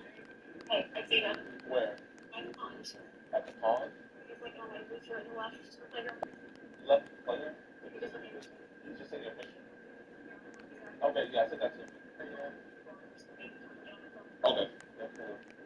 Look, park for me. Let's get one. Here. I mean, I guess, but like, it's whatever. What are you wanting to do? Oh. Go that way? So you like wanting to go back to your place, or like, are you just wanting to hang out here today? Why it's over there? Oh, I mean, have no idea what else. yeah, but like, I don't know if there's like anything over there. Yeah, we can just like walk the pond if you want. Really. Hey, Ron. Hey, man, is it cool we have a conversation real quick, man? What's this? What the f*** is that? Okay, well, we don't isn't this, you know what I mean? Yeah, okay, yeah. I just want to talk about these messages, man, you know. Obviously, I just want to talk about this, man, genuinely, like, bro, I don't think you're a bad dude. If I thought you're a bad dude, this would be on someone else's desk, trust me. Yeah, but look. Yeah, you can say right there, yeah. I understand I did things wrong, okay? What things you think you did wrong?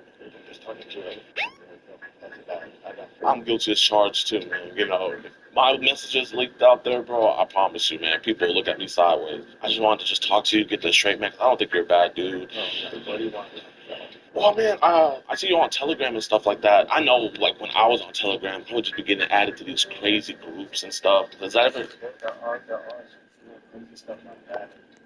I'm saying, dude, really cool stuff like that. Money for sex and stuff like that, and I don't do stuff like that. Like prostitution? They want like gift cards and stuff like that. I don't do things like that. Man, I know when I was on there, like, I was getting added to, like, these group chats where, like, putting pictures of, like, naked women and being like, oh, if you want more and stuff, you can, like, buy it here and stuff like that. Like, you saw any group chats like that where they're adding stuff like that? No. Never added into any group chats or whatever? I don't do group chats. Come on, man, on Telegram, you can't tell me that. You're getting randomly added to group chats. Oh, just randomly added. I don't give myself involved and stuff like that. Hey, listen, man, listen, I know you're anxious and stuff, your heart's probably pounding. Listen, man, I want to just get this resolved, you know what I mean? So, like, man, you know, I just want to stick out my hand, bro, and just let you know, man, like, you know, it's all good. So, you know, genuinely, like, I mean, do you like those? Like,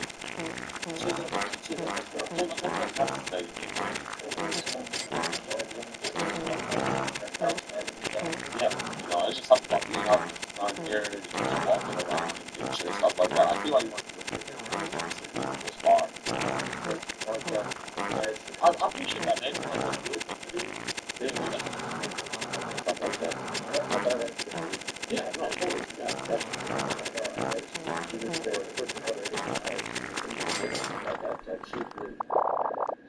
You know, what if you sit around those videos of you masturbating and stuff like that?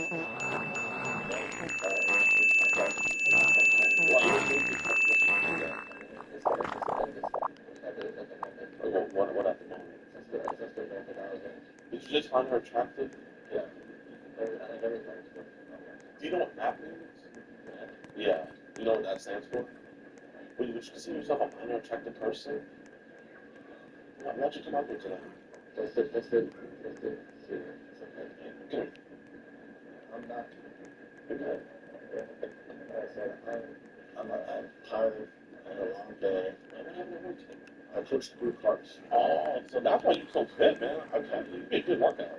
Yeah, I did 2,000 steps today. Listen, man, you're getting a lot of meat. You can go on and go. Like, I'm not. No, I did 23,000 steps at work. Like, how do you have the energy to do 23,000 steps and then come out and, you know, hit laps around the park? I don't know. Man, I get it, man. How old are you?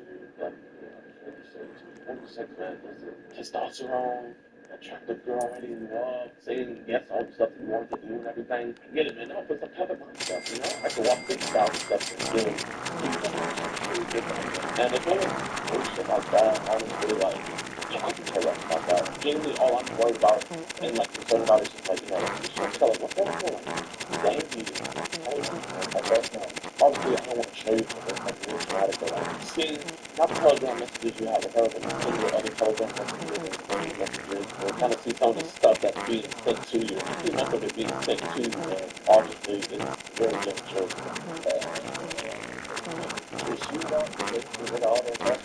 I'm just trying to figure out, like,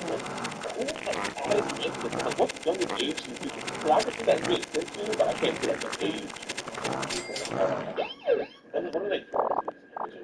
I have no idea. Listen, here, I get it. Like, I know it's just a matter, bro. It's like 9/11, you know? You want to forget about it, but obviously don't. You know what I mean? So I understand that's like just bad to think about, but man, like, obviously you're not the person making this stuff. You know, you're just receiving this stuff and sometimes sending it out. I could care less. You know, we all know like the real monsters and stuff that people make it. You know what I mean? I get sent pictures and stuff like that. I don't like that. Yeah, no, yeah, definitely. Like, how many images do you think they send to you? Like ballpark, like 1 to 1,000. Like, what would you say? I don't have a ballpark. You can't even throw out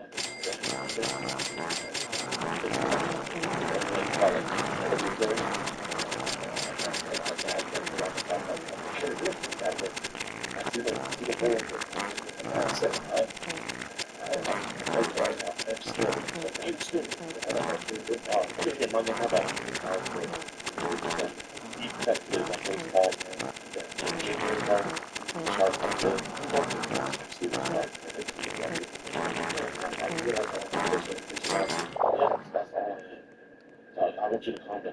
Now I understand your content. Yeah, okay, my bad for not making you. Yeah. My bad. Was it Ronald? That's your call. I've been in a similar situation. I've helped countless in other situations, man. You can't control what your body likes. It's like being gay. You know what I mean? Yeah. If you're gay, you're gay. You know what I mean? If you like kids, you like kids, man. You know, we just have to control those urges because we know how society thinks about people like us. Yeah, because if it could something else lead, it could go like be in jail. Exactly, bro, man. And that's a lot, and I don't want that. I don't want that either, man. We need monsters in jail, man. They probably get you're not a bad dude, so what do you need to be in jail? I'm not a bad dude. If you were in there, you would be taking up a cell phone. Yeah, hard to beat myself up. Just like be honest with me, like were they just like she's just attractive when you saw her on Facebook and everything? Yeah, that's all what it was. Would this have just been like a one-time meetup, like you smash and leave, or would you have like tried to at least make it a relationship? I don't know. I don't know what she wanted. What if she said she was down for a relationship? I don't know about a relationship because of her age. She's more like a daughter to me than anything else. But you didn't like the daughter you never had. Yeah, I've been single for a very long time. If you don't mind me asking, like, when was the last time you've had sex? Weird question. I know, man. I know. I had the same questions asked to me too, man.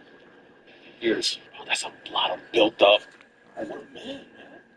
That's a lot of just off outside. It's been 5-6 years. I believe you. Definitely. I think we both know, like, you know, you would have seen that. Did you at least bring some protection, man? I did not get everyone hands on. Come on, man. And you've been honest with me this whole time, you know that? I've been honest. Did you have to, like, fill it out first? She wanted it, maybe, but it went up in the day. There's no guy that doesn't kiss on the first date if the girl would let him. But like I said, I was not going to smash it. You're a religious man. I believe in Jesus Christ. Your soul be damned right now. Your intentions weren't to have sex with her today. Nope. I don't want to have sex. Your soul be damned. I'm not joking. No, like say that. And I'll believe. But my soul is not be damned. No, you said my soul not be damned. I said your soul be damned. My soul be damned. I know and you know there's a lot of child porn on your phone, right? Yeah. I'm just trying to figure out, like, what app is, like, the worst that you've seen, like, people sending you this stuff? Let's say right now it's angry. Did you just trade with them? Just talking. People sending pictures. So, like, how long have you been collecting child porn for? Couple years, something like that. I'm not into like that. I like order, like stuff like that. Yeah. If I want a relationship, it's going to be someone of age. Yeah, and I totally get that. You know, obviously, like, the person you would probably want to have kids with is going to be someone of age that you want. I totally get that. But it's just like, you know, why do you think you're attracted to child porn, you know? I know I need help. Hey, look at me. I'm getting a little bit emotional here, man. Like, I think my addiction was bad, worse than yours, man. I've been watching that stuff since I was 16. And it was hard. It's hard to get out of here. It's hard to stop. It's hard to stop, man. It's almost like a drug. Like, tell me if I'm wrong, but I feel like I'm exactly in your same shoes. It kind of hits more than regular porn because it's like, I shouldn't be watching this. Is that right? Yeah. So you just keep it on Zangy and Telegram. I've not seen anything like that for a while. Anything like what? Like beauty, anything like that for a while. Man, come on, man. Like, just this month, I've seen that. You know, you've looked at child porn. I've looked at it. It's not something that I like to deal with. It's like crack. Like, yeah, you don't like it, but you have to have it. I know I want to stop, and I know I need to. Do you think you're addicted to child porn? At some point, I would say yes, and then give me by. I said I've been seeing it for a very long time. I gotta have something to look at it. Stuff like that. So, but I appreciate what you said to me. Man, bro, I'm not here to judge, man. How would I be the judge when I was in the same New Balance shoes as you? I actually had a pair of New Balances like you, too. I'm here to reach out a hand. I appreciate that. It's the awkward conversations you just have to have. Yeah, I see a cop here. I'm just a part of it. I mean, I don't all I've done is yeah, it's cool. I mean, I just that's how she's starting to get caught. I have no idea what's going on. Hey, how you doing, officer? I'm just having a friendly conversation with my friend Ronald here. Ronald, you're not just going to be picking a girl, right? And you do have a lot of problems on the phone that's going to be with her. And you're going to stop watching talk, right? And stop sending it. And there is a lot of chocolate on the phone, right? Okay, you sent no good pics that I'm just going to go and it's your last one. Come, shake my hand right now. Look me in my eyes, say I promise. Look me in my eyes, I promise I'll never watch child porn, straight child porn again. Thank you. guess your name is Suhana. Let me know that got caught up, get launched on that you're going to leave, right? You know, came here to start with the real world, right? Stuff is the thing. Yeah. Well, say it over here. Got your personal, actually, I thought usually that the thing is like 46. Then after that, you know, the next thing is fucking, like aggressive, and then start sending her multiple videos. Okay, you got the video you sent her? And is this your penis?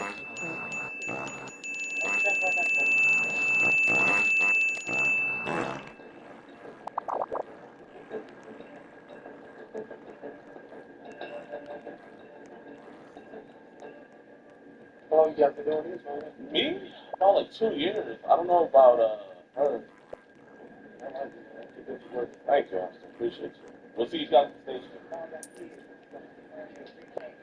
When we get in the car, I'm gonna call let them know, like, man, appreciate you guys. You guys are great. Come on, man. You just call me different guys. Man, what's my name? Yeah, man. Agent Hardy, man. Okay.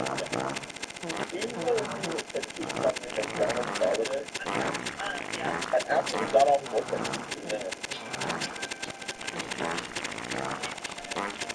He's currently arrested right now, so I was just calling that you guys know about that. Oh, you got arrested? Yes, ma'am. Yes, ma'am. I appreciate that. I'll say that, yeah, of course. I just want to call you and you guys bother to save money. Since there's a new job opening, I was wondering when I could come in for a job interview.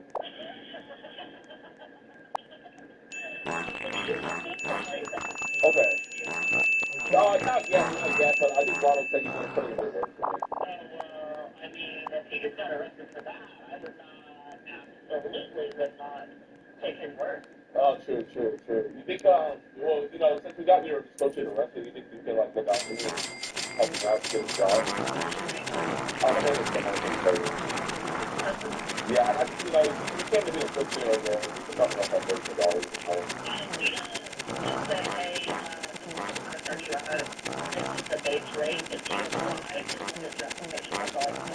Okay, I can call it, you know, because I just don't want to come back to work, you know, after he gets, you know, charged and released and stuff, and, you know, obviously, you know, stuff like that, you know what I mean? Yes, if he is charged, and if he did other felonies, we will deal with our process and our policy. Well, yeah, he definitely is going to be charged. Now, the conviction, you know, that takes a while, you know what I mean? Yeah, you guys have a great day. We're going to be posting a video here on YouTube soon. If you want to check it out, please. What's on YouTube right now? On YouTube, the YouTube channel is Jidion Premium. That's Jidion Premium. Okay. I hope you guys enjoyed today's episode of EDP Watch. I really appreciate all the help and everything that you guys have been, you know, giving, support. Just been amazing. We are going to be going crazy this summer.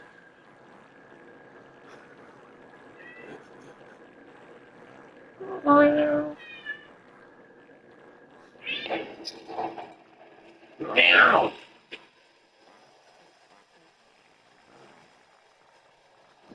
Meet Kyle Monroy, a 30-year-old man with a receding hairline and a proud member of the LGBTQRSTUVWXYZ community. But on today's episode, Kyle decides to cheat on his gay lover with our underage female decoy. During today's episode, we let Kyle know that he has to pick one side. And also, we made sure to get our 10K steps in as well. If you guys can, be sure to hit that like button, subscribe, and share on today's prideful episode of EDP Watch.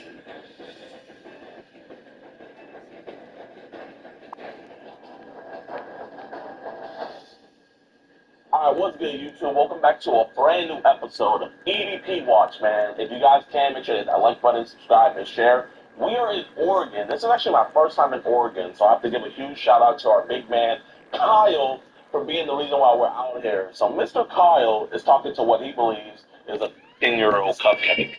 And pretty much, run-of-the-mill stuff and everything. Dude's disgusting. But the thing about him is he has a roommate, and he's been setting up this meet for when his roommate won't be there. So he is trying to get a quickie in, if you know what I mean. And dude's absolutely disgusting, but we're going to get him. If you guys can, make sure you guys subscribe to our website, edpwatch.com, to watch the uncensored versions of the videos, the extended cut, and you get them super early as well. And it truly helps out the channel because we're going all over, man. And soon, we're going to be going out the country. Little tease. But, man, without any further ado, let's get it. We're outside the apartment complex. Yeah, I said I'd be outside, be out front, and he said just let me know when you're here. I saw a piece of. He's asking me if I'm in a red car. Oh, that's ours. Nah, say you're in a pickup truck. Yeah, he's looking outside. So he saw us, y'all. He saw us. Oh, that's sad. Be like, I just asked the Uber to drop me off at the Shell station so I can get the gas station so I can get something to drink. Okay. I already know what he's doing. He's like looking outside. Like, I knew this was gonna. I farted so bad. I am so sorry, but we can't let down those windows. You act like there's a tint on this car. There really isn't, so you can just see all three of us. Tell him, be like, can you give me some pizza from that pizza spot right next to you? Okay, and I said in that case I'll walk over and get something small. Broke ass. Yeah, I know, right? Oh, goodness. Tea in the black. Oh, that's him. How far is the pizza place? Right there. It's that white building. Okay. Put the window. He's about to notice that she's not there. We gotta go. Oh, I see him. He sees us. Yep. Yo, Kyle, man. What's that? What's wrong with you? Get your roommate involved. I don't want to let anyone else know about this. But, listen, man, I don't think you're a bad dude. That's all we got you out. We don't want your roommate knowing about this, big dog.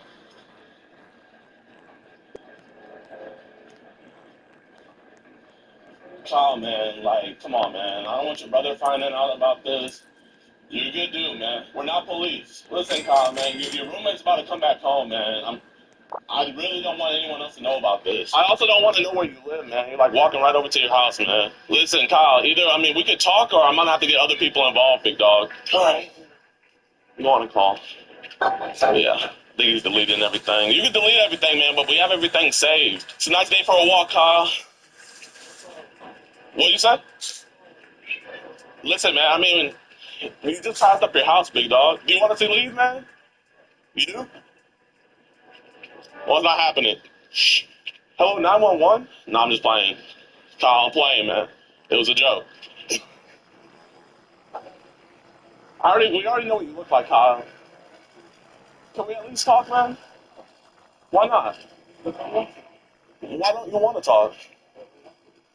The reason why we didn't give this to other people, man, is because we thought we could talk about this. Here, if you say Snickerbutter, I'll leave, okay? Just say Snickerbutter and I'll leave. Here, don't say anything if you want me to keep on following you. Okay, you didn't say anything, so I guess you want me to keep on following you. Listen, my man, I did the common courtesy of not, talking about this with anybody else. That's not on anyone else's desk. Only you and I know about this, big dog. I genuinely don't think you're a bad guy, man. Are you lonely? Is that what it is? I like your cowboy boots, man. I'm from Texas, dog.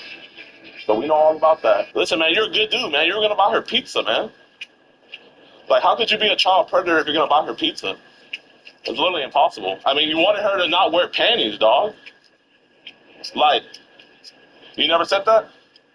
What were you doing at the pizza spot then? You were getting pizza?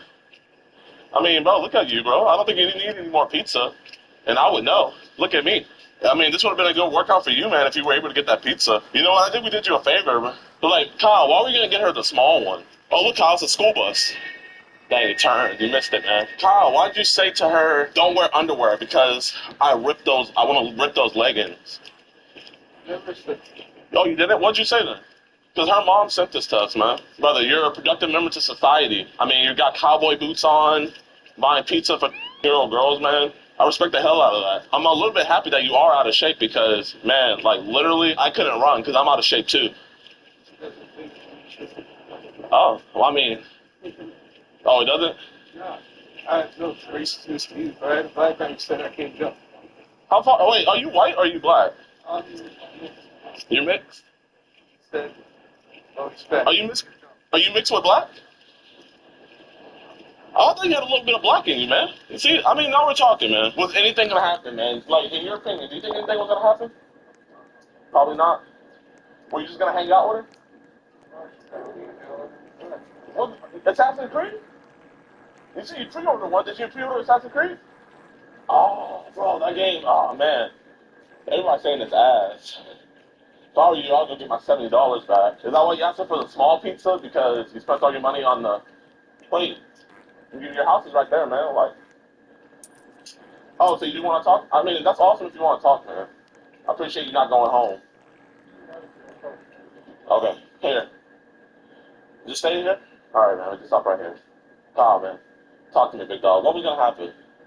Yeah, probably nothing. Seriously. We're probably just going to play the beach and hang out, and that's it. But Assassin's Creed is a single player game, man. I got other games too. What other games you got? I got Call of Duty. Okay, so, look, big dog, what if she can't quick scope? I don't do that. I think that shit's fucking retarded. Yeah. I'm not sure. You're not gonna show. Okay, I want to be in good faith, but here, Kyle, look at me. I don't think you're a bad dude, bro. I think you just caught up with some bullshit. Is that what happened? Be honest with me. Has it ever happened? Anything like this ever happened before? So why did it happen this time, then?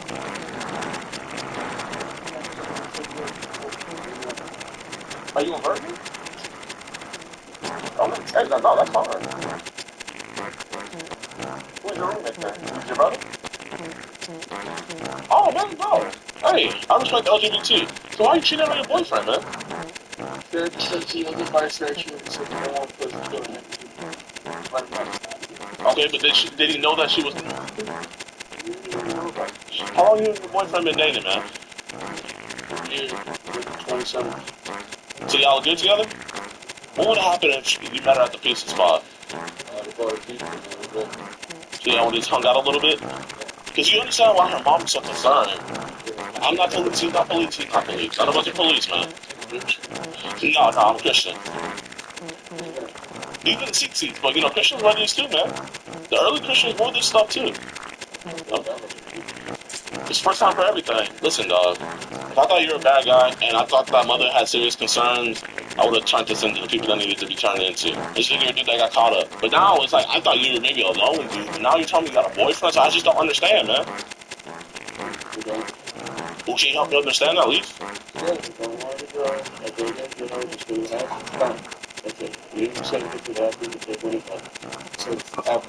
Hey, listen, man. Gay, queer, whatever. I don't care, man. Hey, I'm an LGBTQ sandwich, if you want to say so. But listen, man. It's one thing messing with a girl, and it's another thing messing with a little girl. She was going to come up here and meet you. And so her mom saw her text messages. So you really not being a little girl. And I know that's not you, man. I see the remorse on your face. You can't even talk. You can't even look me in my eyes. And that's okay, bro. You're feeling shame right now, and that's good. That shows you're not a monster, man. Are you a monster? I don't think you are. You're a gamer like me. I mean, I thought playing Assassin's Creed, though. That game fell off. You know? What do you think about all this, Tom? The only way I can feel comfortable, like, being like, hey, there's no harm to be done and everything, but I have a good conversation with you. That's the only way I would feel comfortable, because how would I feel if I talk to you, we talk just like this, and then I just leave, and I didn't really get to know you, and see you on the news in a couple months or years. And I'm like, damn, I'm gullible. I didn't talk to him enough. How do you think I would feel? Sound like a dick. I'm say I don't care. I mean, I think it's obvious you don't care, man. No, I mean, I don't care about this conversation. I care what I did, yes. Okay. I just don't care about talking to you. So do I just let you go? I mean, you can obviously leave whenever you want. But we're out in public, big dog, you know? Like, bro, what's stopping you from going inside your house? How? We already know where you're at. If I left right now, what are you going to do to better yourself after this? Because I can't follow you 24/7. I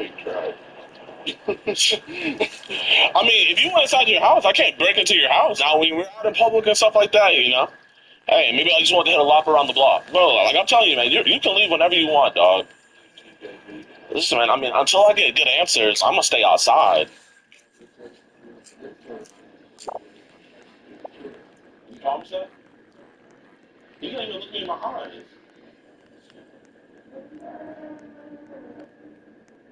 Man, I mean, I don't know why I'm talking to you, man. Just go home. Just literally just go home, man. This is pointless. Guys, let's leave. This is pointless. I thought we could talk this out, man. Do you consider that talking, Tom?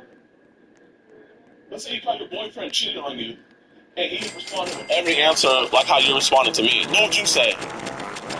You say that's cap. That's lies.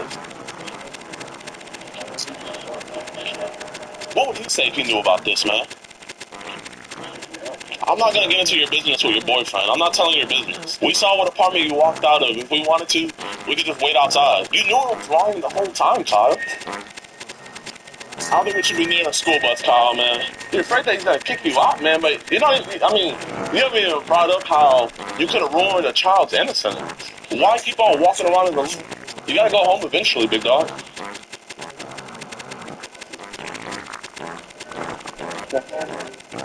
Oh, man, you might want to stop. There's some people here. Stop, man.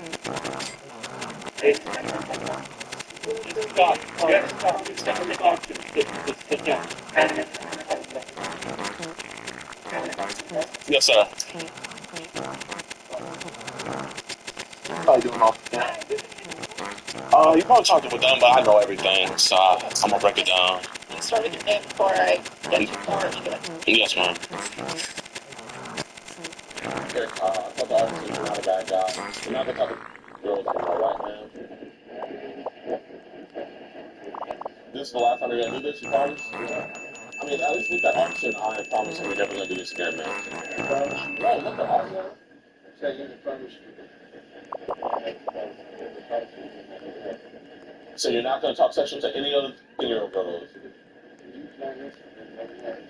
Well, I don't think you should do that. Hey, man, you're a real man for that, man. At least you can admit that you'll never do this again. I respect the hell out of that. And you're never gonna talk to your girl, you're gonna eat her out? Because it's a two-strike rule, man. So, you know, if you promise here now, like, you know how Oregon is. Yeah, we know that. Your brother still stays out there, right? That's what's up. Shout out to your brother. Listen, you can delete it, but, you know they can bring it back up, right? Do a subpoena. She wants you to take it from him. Probably too late. You probably deleted it. You're never gonna do this again, man? You promise? It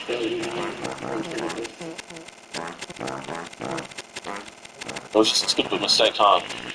You mean, was your boyfriend, what do you hope not good enough for you? Oh, you have handcuffs on you. Did it?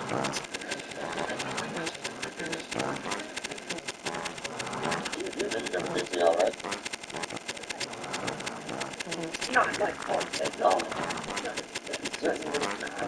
Your apartment was in because his boyfriend has a daughter. I would just want to let him know until he gets bailed out. Like, just so that way, like, I'm pretty sure. Okay, even though it's not good that he's getting kicked out, but I know, like, the person living there, like, they found out this, like, definitely gonna have to block about it. That would probably be something that will be follow up. Okay. And that way you guys don't have to worry about it. Okay. Yeah, so much. Awesome. Yeah. No. This is, man, really easy. This is really easy. Yeah. Thank you. Appreciate you guys. Let me give you guys a professional handshake. Absolutely. Professional handshake. Professional handshake.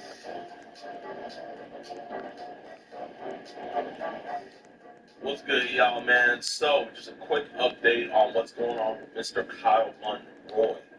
So, the man is currently being investigated by the Kaiser Police Department. They actually called me a couple days ago, and they were letting me know that they're working on his case right now. So, officers sounded pretty confident in it, so we should be hearing about an arrest here soon. I'll be letting you guys know, man. But overall, man, it's going great, and I appreciate you all for watching towards the end of the video. If you guys enjoy, be sure to hit that like button, subscribe, share.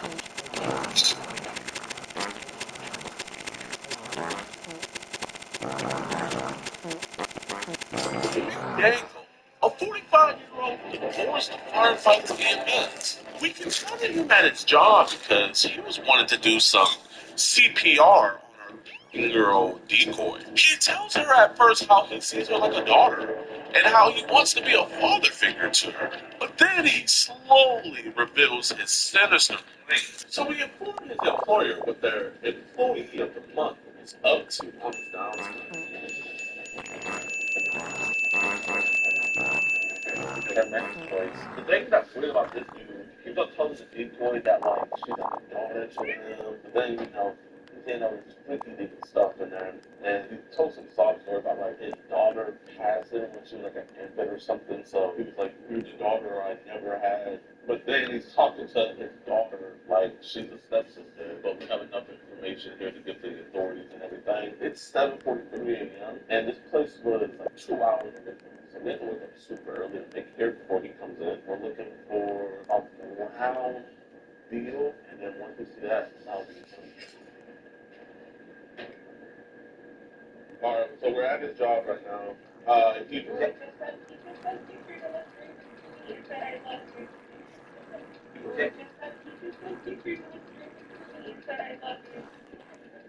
He just what? Yo!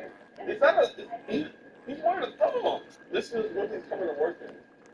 I'm gonna ask him if he's wearing that right now. There he is. Let's go. Let's go. It's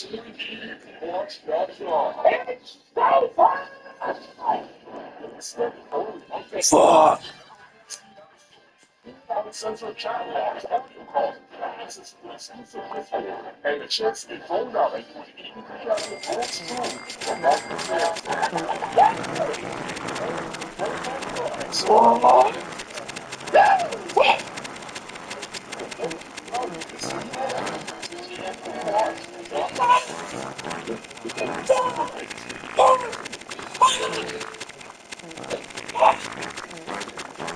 what's up, Mr. Daniel? Stop talking? I have to ask you a question.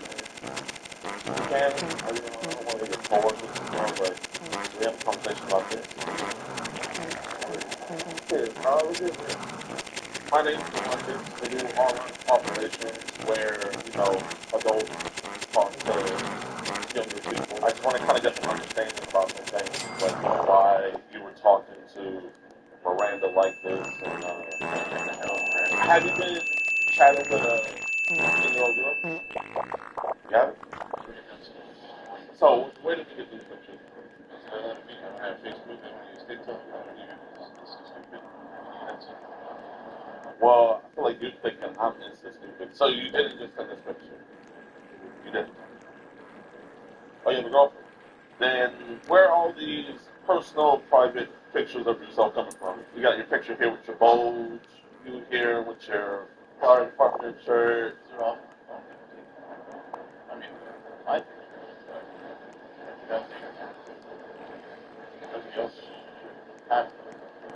okay. So you think you were hacked maybe? This is your number, but this wasn't you doing the text.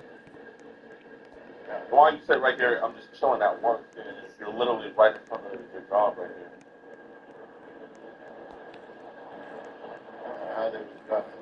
Whoever these people are, they've been doing some bad stuff. I mean, they've been talking to a 15-year-old girl, soliciting, asking for nude photos, and also they've been planning on trying to meet with that 15-year-old girl. Whoever has your phone, only one person has a number, so how does, yeah. So we get two personal with our daughter died. Mm-hmm. And shortly after that, she ended up going online. Mm-hmm. So you said right here, my daughter died last year, August 5th, 5 days to be exact. I was really looking forward to meeting the girl again. She was 10 weeks old and her heart stopped. So this is your wife now. No, being a single male who works the hours I do, the courts won't approve, otherwise I would have stopped it. So your wife said, no, being a single male? I mean, that's pretty committed bit for her to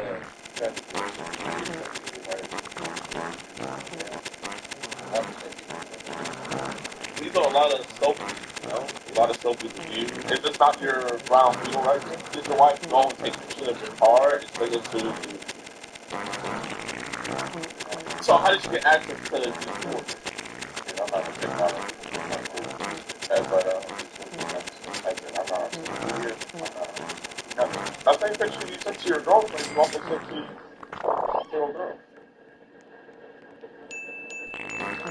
Hey, do me a favor. Can you call Daniel for me real quick? Here, I just want to see something. Oh, what? Hung up the call. Okay. Give me one. I'm gonna go inside too. Huh? I'm just gonna see what she can do for her. No, I'm not going inside with you. We're just going inside. Just talk to the. Yeah. Just go talk to some of the people. Hey, how you guys doing today? Yeah, actually, Daniel's been messaging a 16-year-old girl, and I want to have a conversation with him about it out there, but he didn't want to have that conversation anymore. He was trying to get away from our conversation, and what was he trying to get away from the conversation? But I mean, I didn't come here to talk to her. I came here to talk to you. I'm not trying to avoid the situation. I'm saying you said you wanted to come inside and talk to them. Yeah. Since you were coming over here, that's what I did. It don't make any sense to me. But he had asked what was going on, so I had told him. You asked her, would you like an underwear picture? And then you took a photo of your boat. You said, what panties would you like to see me in? And she said, pick girly. I do remember asking if I could pick out the panties you wear for the day, or at least show me one to pick out and wear. Pick girly panties, girly. So, you're not wearing the black panties right now? Oh, the panties. Wait, so you're wearing this right now? Yeah, that's my girlfriend, right? Oh, you did? Can you show me that text message? Oh, where's, all that you been talking to? Wait, let's just have 14 parents do this. So, give me an honest one. Hey, can you call his number? Oh. What's up, Tori? Oh. How did you come to me? Huh? What? You already had your number. I didn't want to go down this route, but we have a video call with you on the phone with the Discord. And that's clearly you. Who is that person? This is the girl you were talking to. So now do you want to be on the stage? I mean, that's nice, right? Well, you just told us that you never but you just said that you never talked to this person before. They messaged last night. You said, you teen, me 40. Like, that's jail time for me. No jokes aside. I honestly had a dream that I went to meet you and was later arrested for an inappropriate relationship with a minor or something like that. Yeah, but that was talking to Ashley. And you acknowledge that she was. That was one of those numbers that messaged me from actually a couple of days ago. You never talked to her for over a month. The one that you had the phone call with last night, the one that you consider a daughter. I mean, would you send your bulge pictures to your daughter? Then why would you send it to someone that you said it's like a daughter to you? Those pictures were also my girlfriend. We're not intended to go with anywhere else. All the bulge pictures and everything, those came after the age was revealed. You sent this selfie and said, I wish I had a pair of your panties. I want to dance with you. That was somebody completely different. I really don't like playing games. I wanted to have a conversation, hoping that we could have resolved it. Because at first I thought you weren't a bad guy. At first I was like, you know what, Daniel's not a bad guy. But now, like, you're just lying to me. It's just making it very difficult to believe you. Especially, it's like I show you a video of you on the phone with our decoy where you were talking sexual to her. All of a sudden, it's like, I talked to a 16-year-old, but the bulge pictures, those didn't come from me. Hey, what was the name of the decoy that Daniel was talking to? I'm here with him right now. Jessica. Jessica or Ashley? Jessica, he also hit up another one of my decoys. I said I was seeing you. He was asking for pictures, and then I told him he was. Wait here. Let's focus on the one that we have, because he's gonna focus. Let's focus on Jessica. So he's saying that right when he found out that she was, and he cut communication, but. Oh no, with that other girl. So tell me about Jessica. What is even chat ID? What is chat what? Oh, okay. He saw the photo, the whole phone call. What all did he say on that phone call? It was mostly a bunch of panty talk. I know they had a long conversation last night that was uploaded. What's chat ID? What does that mean? Can you show me what chat ID? Here, it's okay, Tori. It's okay. I'm not gonna lie. I'm getting very frustrated now. No, chat ID. I'm actually getting. I was gonna say that because something my ex-wife said something about a chat that I've never been in. So your wife started the conversation, and then you just hopped on the phone a couple times, but like all the texting was from your wife. You're a Christian, right? Yeah, man. I'm a Christian too. I mean, she even got me out of my church. Would you right hand on the Bible? On our Lord and Savior Jesus Christ, I died for you and my sin. You put it on our Lord and Savior Jesus Christ that you did not message any little girls. No, not in that context of where you guys told me. Other than like Ashley girl that was like, oh, you're coming to get out of here. But can you say what I said? Like, yeah. I swear that I. No, can you say what I said? Can you say it on my Lord and Savior Jesus Christ? My Lord and Savior, I'm telling you the truth. You just said I wish you were here. Why would you tell a girl I wish you were here? What would you wish she was there for? You just said that though. I have no intention of meeting Ashley or whoever she is. I would hope not, but I mean, you say you saw her like a daughter. Do you tell that to a lot of girls? I see you as a daughter.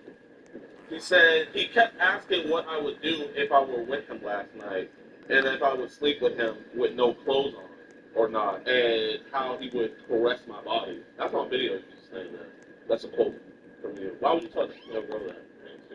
Oh, so that's just being stupid. Okay, so what if someone did that to your daughter? What if a 40-year-old man was being stupid with her like that? How would you feel? Not happy. Oh, not happy about it. What would you do? What would you do with the guy? Would you, I don't know, go to the police? So you want to go to the police? Okay, well, let's say he sent pictures of his bulge and he was trying to set up dates with her, and he was telling her how he feels as a daughter, asking if he could pick her up, asking what he was doing, what she was doing, and they were in the same bed, and she was sitting naked next to him. Also, that was a good. It's an everyday stupid thing, getting a 40-year-old man getting naked and sleeping with or talking about getting naked with a girl. Is that an everyday stupid thing? I mean, what do you think should happen now? Since you did these stupid things. I'm just curious. No, I'm just asking, what do you think should happen? I'm already embarrassed. You guys are pretty much before I made me lose my job, so.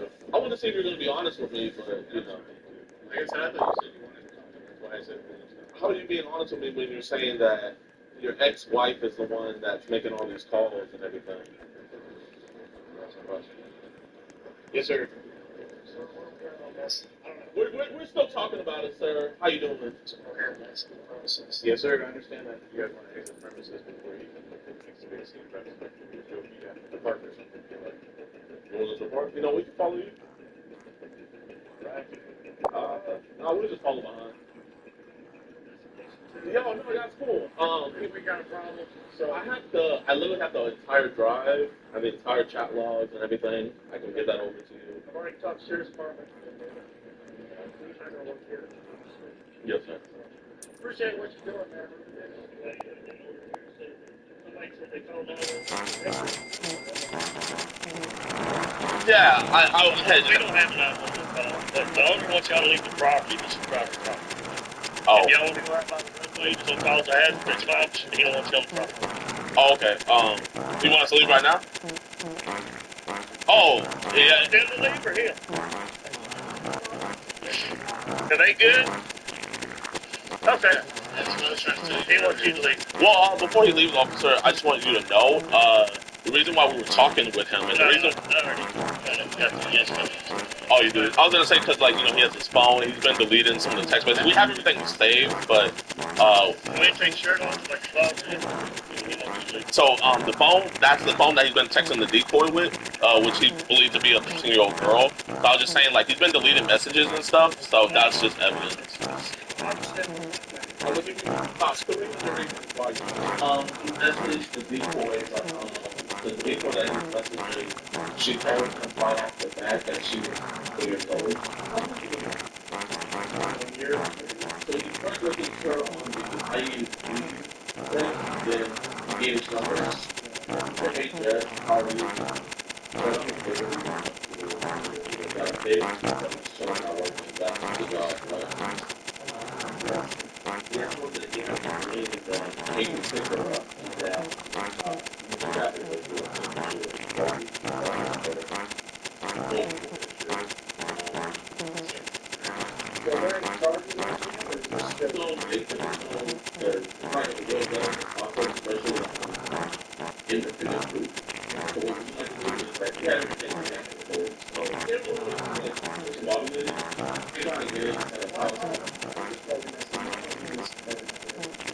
Is there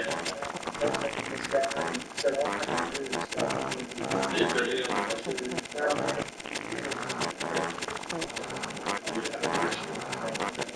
Thank you. Thank you.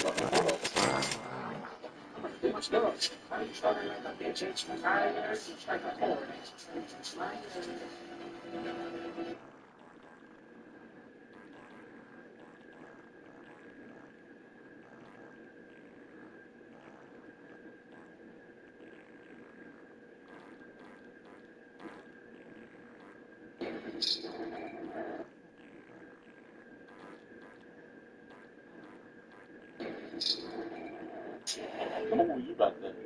Like 23. And how old was she? But sadly, the video doesn't help this story, but instead, all these reports in today's episode, we see an eruption on a scale we have never seen before during EVP watch. From threats of being arrested. Oh, okay. Pushed out of a government building.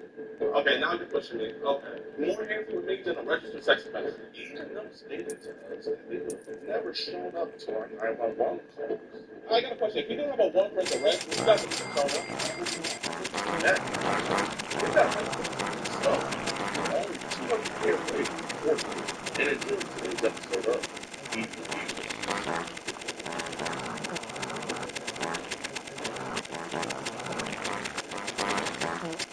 Alright, what's good, YouTube? Welcome to a brand new episode of EVP Watch. And we are still here in Oregon. We always got two events here, and we're trying to go 3 for 3. And we are right now at the Albany train/bus station because the man today, Mr. Charles, he's taking the bus to something what he thinks is a 50-year-old girl. And don't let listen to you. This might be one of the most dangerous spreads that we've ever caught. I mean, a little bit of the different charges that he had in the past. I was trying to add this ISIS for a little bit. He decided to drop his whole statement on making the bus come in, and now he decided to have that 2-year-old movement over here. So, we must have lied. So we got our fingers down the road here. We're going to set up the camera and everything. And we got to make sure that everything's on.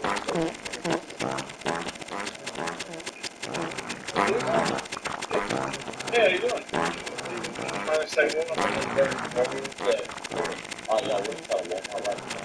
Jimmy just picked him up, so we're heading his way right now. Like I said, he has a lot of very dangerous charges. Very dangerous man. So people any fun plans for the day? Pretty easy day, you know. It could be better if it stopped raining, but you know. But you from the area? Oh yeah. Yeah, the old lady and I just moved out here a little bit ago.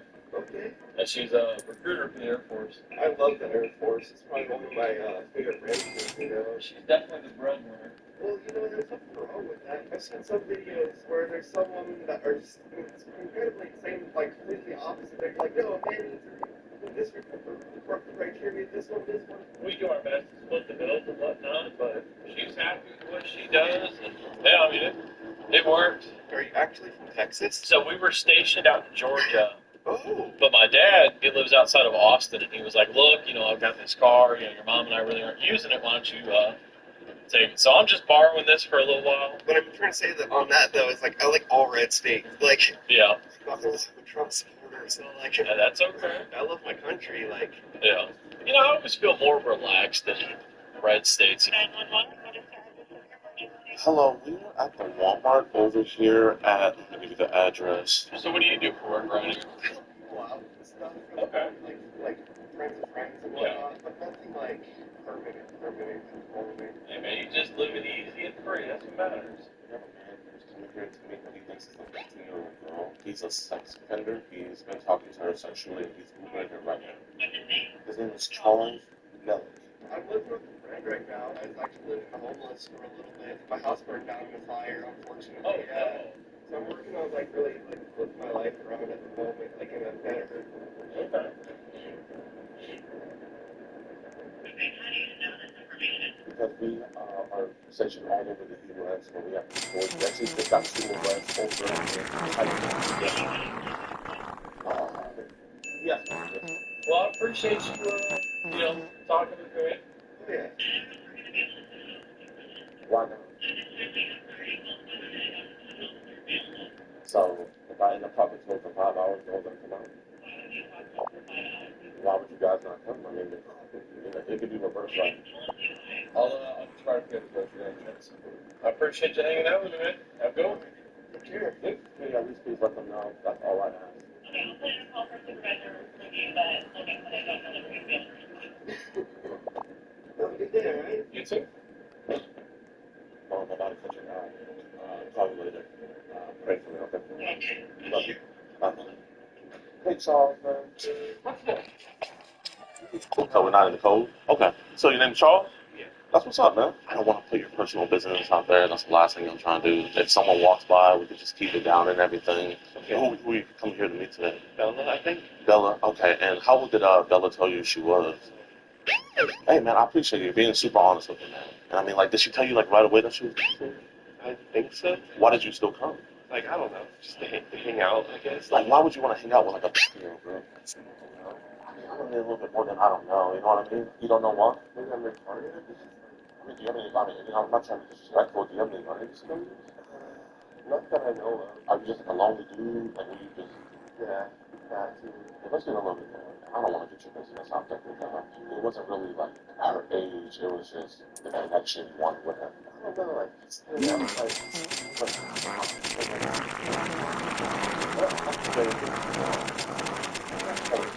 let's just sit down, man. I don't want to. I want to stay just chilling out, man. Not talking to many people, like, you know how that is, right? You ever been talking about this stuff? I don't want to jump to conclusions, but, like, why it's such a name and everything. You know, I saw, like, what happened in the past. Are you still on the sex registry with? Like, what happened with that? How old were you back then? How old was she? I don't think I'm judging you at all. What happened with that? I was at my friend's place. And like, where the phone was, I don't know. But like, I was definitely, so she's been on me. Started that way a bit, like, and, I don't know. You still have to register for sex today? I guess I'm certified to do it, like, waiver time. And listen, so you know, take your time, man. Take your time. So, like, you know, now that you're talking. But I mean, I feel like it's public place, you know, I was like, oh,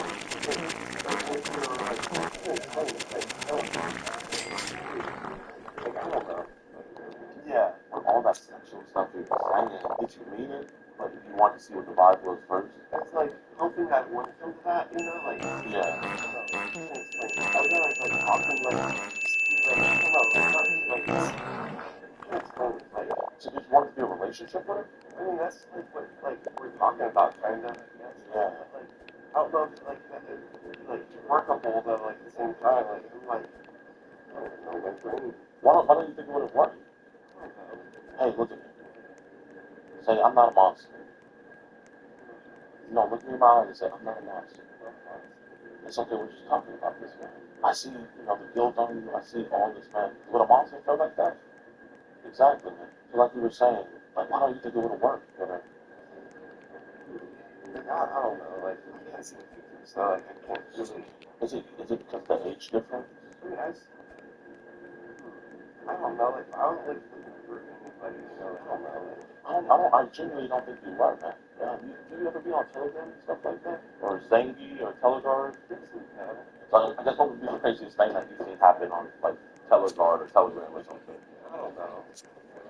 You don't know at all? Do you have any brothers or sisters or anything? Yeah, I have one brother. You have one brother? How old is he? Oh, he's 22. So he's your big brother. I know. I don't know. He's 32, so. Okay, he's 32. So when was the last time you talked to him? I guess he was looking up, he saw his fault. He talked on me too, or when. Yeah. My brother. What happened, man? My mom passed. Yeah. Got my inheritance money. Was he trying to take that? He got it moved. So you go to prison over that? How long did you go? How long did you go in prison for when you got on the sex registry? So you've been in prison for 3 years. Oh, man, you got a rough life, man. Has it been hard finding work since you are a registered sex offender? Yes and no. I haven't had a job in 3 years. Are you on the registry for life? I don't know. I think so. I don't like look up into that stuff. Yeah, yeah, I don't either. Like, I just saw it like in passing by. That's why I'm asking. You know, if my mom had let her come over here, what do you think would have happened? Yeah, I don't know. Like, I don't know. You know, I'm not trying to embarrass you when I'm reading this. Man. You know, you said on the phone how you know you would want to do sex stuff, and you said I love to play with you nice. I want to please you in any way and kiss you all over your body. Should a 30-year-old man be saying that to you? Probably not. I think a better answer than probably not, man. Yeah. So why did you say that stuff? I don't know. Were you corny? I can be sometimes. Do you think this is one of those times? I'm not sure. Like, I'm not right now. So, like, did you bring any condoms with you? No. Like, I wasn't really thinking on, you know, doing something at that time. It also could be that, like, you didn't want to use condoms. Oh. I mean, you told her before that you weren't going to use any. Oh. No, yeah, just walk by. Nah, you didn't say no. You know, we're going to keep this business between you and me. You know, no one else is talking about this. But I mean, there's a lot of stuff in there, man. And I'm genuinely not trying to be rude or anything. You said, with you, I don't have any condoms. I don't know if you would want to have sex. And it's like, oh, you can't get any? He's like, yes, I can get some. To be honest with you, I don't know. I've never worn a condom before. So, yeah, I've never, like, personally, like, you got to see where I'm coming from, where it looks like you were trying to go with no condom with her. No, not like that either. It's just that, like, I don't know. You have to know you weren't going to have sex with her. I mean, maybe, like, that's like, maybe not on the first date, but, like, eventually you want. I don't like that. That's what I'm saying. Like, I just want to, like, talk personally kind of thing. Like, I can't really explain it. Okay, well, you know what? Let's work it backward. Then I got you up on the sex registry. How did you guys begin talking? It's my friend's sisters. Like, I go over to my friend's place and she used to be there kind of thing, like, all the time. Okay, and, like, how many times did you guys, like, you know, fool around together? Like, it was only just a one-time thing. Like, it wasn't, like... So, was it consensual, or did it rough? I didn't actually do it like this. I just, like, happened to, like... When did you actually do it? I had sex. So what did you guys do? She started kissing me. No, it's fine. How's it going? I'm just going to walk through the rest. Hey, my man, you're not going to talk sexual to 13-year-old girls ever again, right? Walk away. Oh.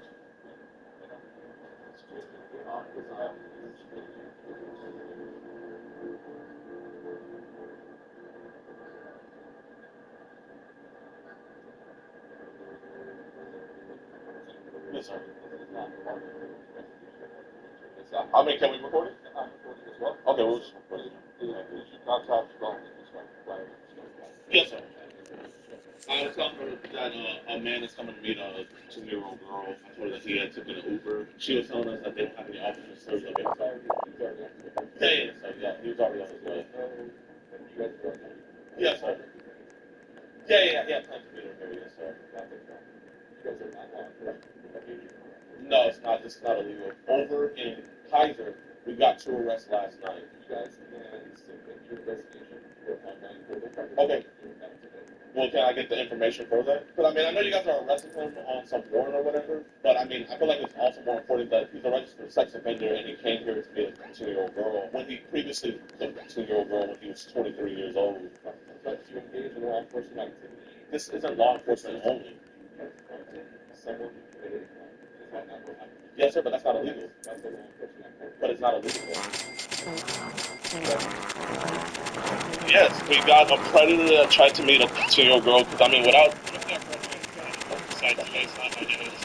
We can't do what else. He didn't. I don't mean to be disrespectful, but I can't play what else. I mean, what if I crashed when I flew over here? You guys can submit the to online portal. I mean, can I get at least a case number?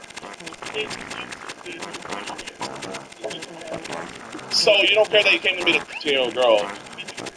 Okay, can I get a case number for that at least? So what about, you know what, my witness testimony where he admitted to me that he came? You don't submit a witness testimony through the online portal, you submit the evidence.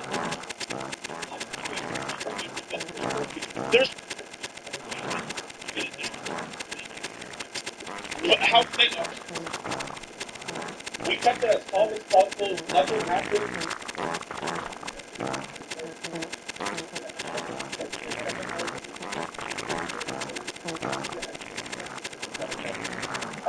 Are you not the police department? I got a question. If you didn't have a warrant for the arrest, you guys are control. Albany community, I hope you guys hear this. The Albany Police Department said they would not have shown me if the man here today didn't have an arrest warrant. The man here today came to me a 16-year-old girl, and he's already a registered sex offender. But they wouldn't have came if he didn't have an arrest warrant. They wouldn't have came. Oh, okay. My bad. Let me whisper, y'all. The Albany Police Department did not want to do anything unless this man had an arrest. Didn't have an arrest warrant. We been trespassed? Yeah, we'll dip out. It's all good. Inappropriate? What was inappropriate about what we did? Hey, Albany community, I just want to let you guys know, they would not have arrested a registered sex offender coming to me a 15-year-old girl today if he didn't have an arrest warrant. Thank you. Hey, at least the community respects what we do. I'm going inside the police station right now. Please, everybody, screen record this because who knows what might happen. But, justice needs to be served. So, I really don't care. Hello, ma'am. Can I please talk to the captain of patrol or the... So, we had an incident over at the Walmart where a registered sex offender came to meet a 13-year-old girl. And the sergeant refused to make an incident report about this. I don't know if that goes against y'all city policy. And I do have the police officer threatened to arrest me. That's what I don't mean to be rude or nothing, but I'm not trying to get anywhere with you. I'm trying to get somewhere with the police. That's crazy. So you're the only one running. The other guy's not running. Okay, officer, you have to be dedicated. Submission process. This is the first presentation I've ever seen that works like this. It's open. Here, let's get your name. Tell us what happened. You guys gotta make an honest report. You even told me to my face that the only reason why you got the hospital is because you had to look good. So you heard that already? Sex offender came to be a good school?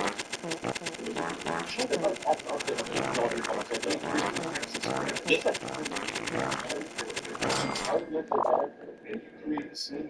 That creates a lot of problems for officer. There was not a single thing. No one in that Walmart knew what was going on until all you guys came in. So you're not going to do a case number. You're not going to take my report.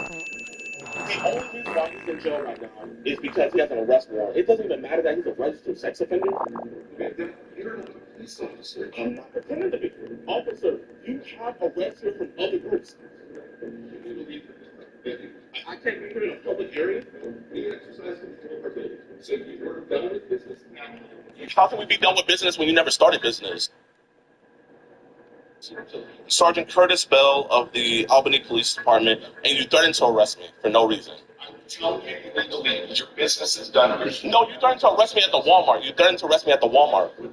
I told you I was going to arrest you for something. Oh, you told me. My bad. Turnbull. Okay, now you're pushing me. Okay. More handsy with me than a registered sex offender. He was jail. That's the arrest warrant. That's the only reason why he's in jail. That's the only reason why y'all fucking losers. You. I'm going to submit all this evidence, but I'm not submitting it to a case because there's no case number. All I'm doing is just sending it to an email. This is the first time I've never gotten a case number, and then they never even got my information until I came to the police station for officer safety, not for the crime that was on scene. You know what? I apologize for cussing. I shouldn't have cussed. Like the literal, I am actually shaking from frustration. Yeah, he pushed me. He assaulted you. My security, James, he's asking for a report. Hello, how you doing, officer? Are you going to turn down the blinds? I can't see inside the thing that my tax dollars pay for. Bro, untransformed from a Karen. I'm a Karen, Baron, Saren, I'm everything. Lakers and 5. And you know what? I want to ask a question. I want to ask if they ID'd him for police officer safety. You know what? Here, hold up. I'm less threatening now. Now you see my bald spot. I'm not a threat anymore, officer. What's up, my man? Oh, hey, we got supporters coming in. Oh, we got even more of the cavalry coming. Damn. You messed up your bumper, my man. Hey, it's the Beamer. It's low. I'm nervous meeting the Gideon. You know what? I want you guys to go inside, and I want you to see if they ID you. I want to see if they ID you for public safety. Be polite, though. Be polite. What's up, Chad? We're going in. They want to do a records request. Here. Yeah. In the body cam, which is probably everything. You'll put that on your body cam. It's not related to an arrest or an active case. A body cam footage, I believe, can only be released through the DA. They just told me that you can't get those with the body cam footage for some reason. Oh, for some reason. Yeah. Okay. No ID. They didn't ask for a single ID. Wait, they didn't ask for an ID? Did they ask you for an ID? Wait. Did they ask you for an ID? Did they ask you? Whoa. Let me, hold up, chat. I'm gonna call Law by Mike. Yo, Law Mike. Mike, this is me, Jadion. Can you hear me? I'm in a dilemma right now. I am in Albany, Oregon, right? That suggestion is not to push it. So you don't think I should go back inside? You can have someone else go inside and that's how you can find out the report. They did. And then the lady started lying, saying that the only way to get the body cam footage is through the DA. Is it illegal to not get an incident report? They have to take a police report. I mean, that's ridiculous to me. Wait, the sergeant has to legally take a police report? I don't know the rules in Oregon exactly, but typically they need to take police reports, even if it's for like small little things. The police officer refused to take a police report. Yeah, that seems strange. I think the best course of action would be to get the number of their superior. I want to go back inside so bad. Like, I don't want them to like lay some bogus charge on you or something. Or bro, I mean, listen, Mike, they laid some bogus charge on me. Who do I got on the phone right now? I know, but it's still not fun to deal with. Okay, I'm gonna listen to you, Mike, man. I appreciate you. Alright, talk to you later, Jay. Peace. Mr. James, man, what did they tell you? They said they won't release body-worn camera footage, but I have a call scheduled with the lieutenant. Hey, did they ID you? No. Wait, you didn't get ID? No, and I've had the gun on me. Wait, hold up. Hold up. Chat, hold up. Here, I'm gonna ask again. Wait, they ID you, right? No, of course not. Look, Captain, I appreciate you for returning my call. I've been made aware of some of the stuff that happened today. Yes, sir. I was able to review the body camera from start to finish, and I wanted to see the patient in mind. It has a lot to do with our experience with people versus predator. So I made a decision for our department regarding how we wanted to handle these cases in the future. We conduct these things also, the way we go about it. But we don't know what they're about. Make sure that we end the caution. First, make contact with them. We have to find them. Check and get the why. I told them, hey, at any point you can leave. I know this is probably the first time hearing about it, but how I feel about how we're if you do not break them, we can win. Let's see, how to pull this off. I'm just dying on this guy. And I told him it's yeah, I appreciate all of that. But we didn't know your perpetrator, but my request for all charge not responsible. In this case, they did show up because they did have to arrest warrant. Do you feel like the sergeant was right by refusing to take a complaint? I absolutely have a case number. He started kind of like parading, saying like, oh, this is the police working every day. Communication started from kind of guiding which was using our online reporting system. Not that we want to take the cases, but we're just not going to respond to the situation. Where things on it, one or two of the cases that we had with people versus predator was very risky, but we were responding fire. When I say this man was the most calming, was the most like unlooking. Because your folks had no idea who I was before he first came in there. Then I kicked out of a couple of buildings because quote unquote I don't have any more business to do there. I want to give you my information. You know, we have a hard drive right here, Captain. We want to give you guys all the evidence. All I'm trying to do is report a crime, and all I'm asking for is a statement. I think being kind of neat at the way the best part of the way to solve the problem, but also your guys' team, in regards to Sergeant Bell. The first person I'm meeting that's word out of trespass from our lodge. I'm not saying that how the track was that conversation that we're having with Sergeant Bell is infuriating. I did two guys did what I did. Your sergeant would have arrested me if I had it. And you know that's gonna make the whole situation look bad. I wanted to give him my evidence. You know, in front of 30,000 people to say the only reason why we arrested him is because he has an arrest warrant and the way he treated me on a live. I really have attorney telling me to file this complaint. I agree with you that it was a good look for both of us. One of my goals in talking with you today was somehow get the information on your case. I have a case for you because I want to create a conduit where you can give us your information so we can take it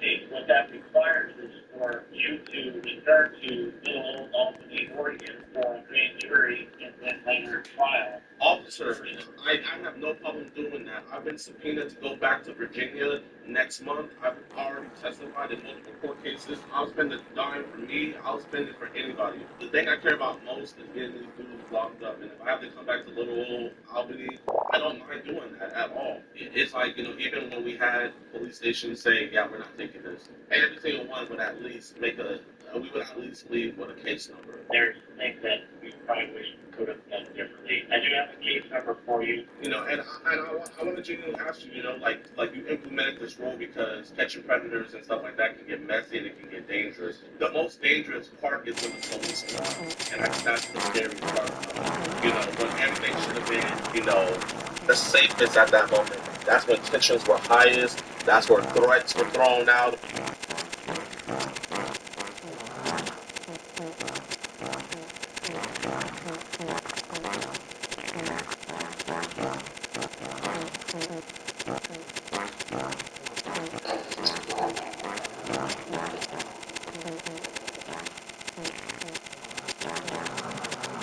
Meet Joseph, a 33-year-old man who we caught literally buying a motel for our underage neighbors. They're trying to get away, vacation. But in today's case, Joseph wanted to get away from his wife and son at the same age. On today's explosive episode of HywWyeYt, we went over Joseph's 200-page chat log spanning over 5 months. Play with your phone. Did you still want something? It's not a lot of that. And on the cover of the get it? Hostile,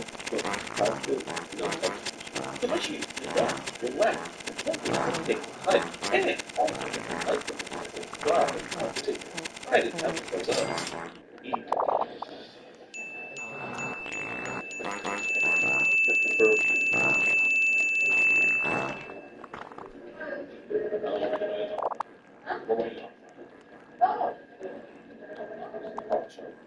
After I promise I got that. Oh, we're just waiting on the front. Yes, but we're just gonna wait on the front. Go for it.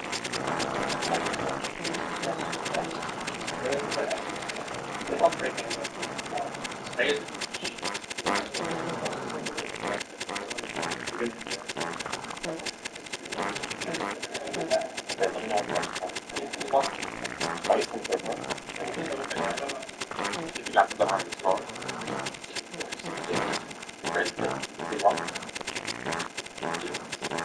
Okay, no, you have to see this. Do some sort of let's just sit up there. Just going back to and now just go back. He said 2 people? Yeah, but I see one person only. Yeah, he wanted to. Oh.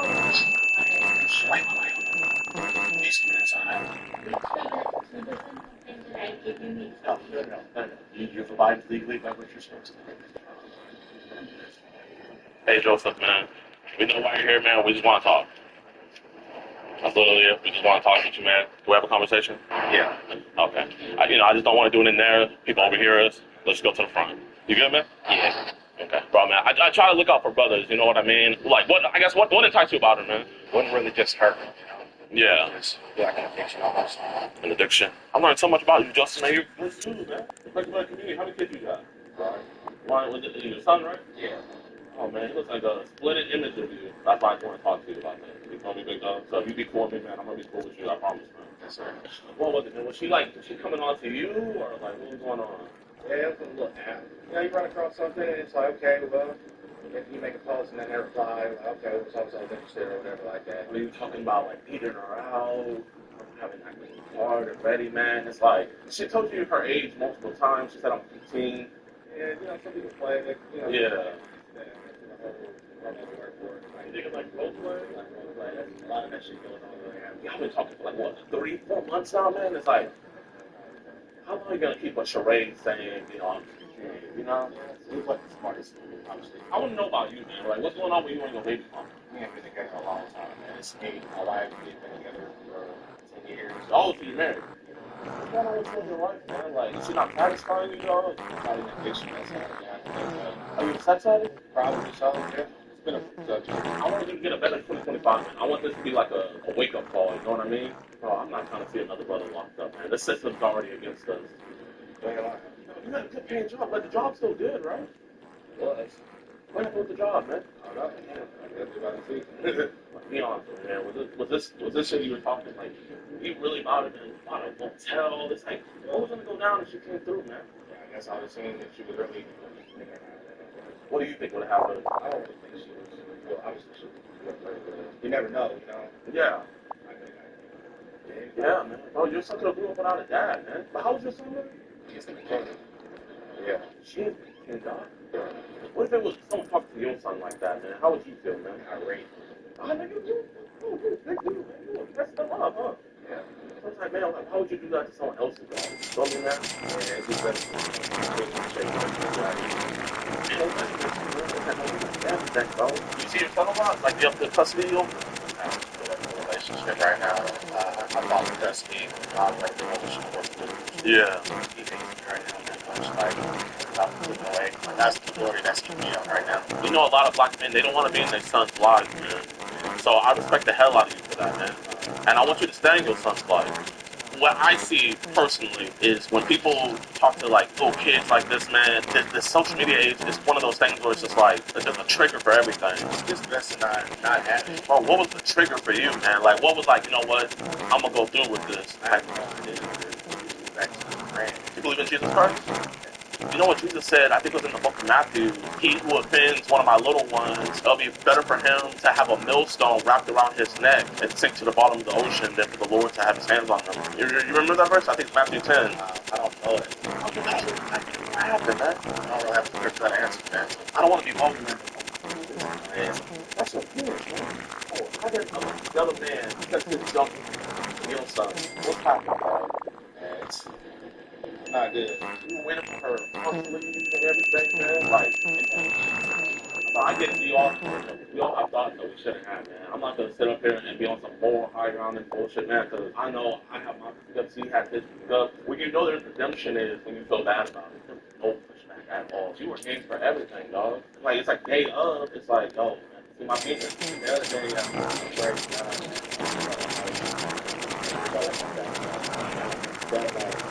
good catch up, right? I like it kind of back and forth. Who's up today?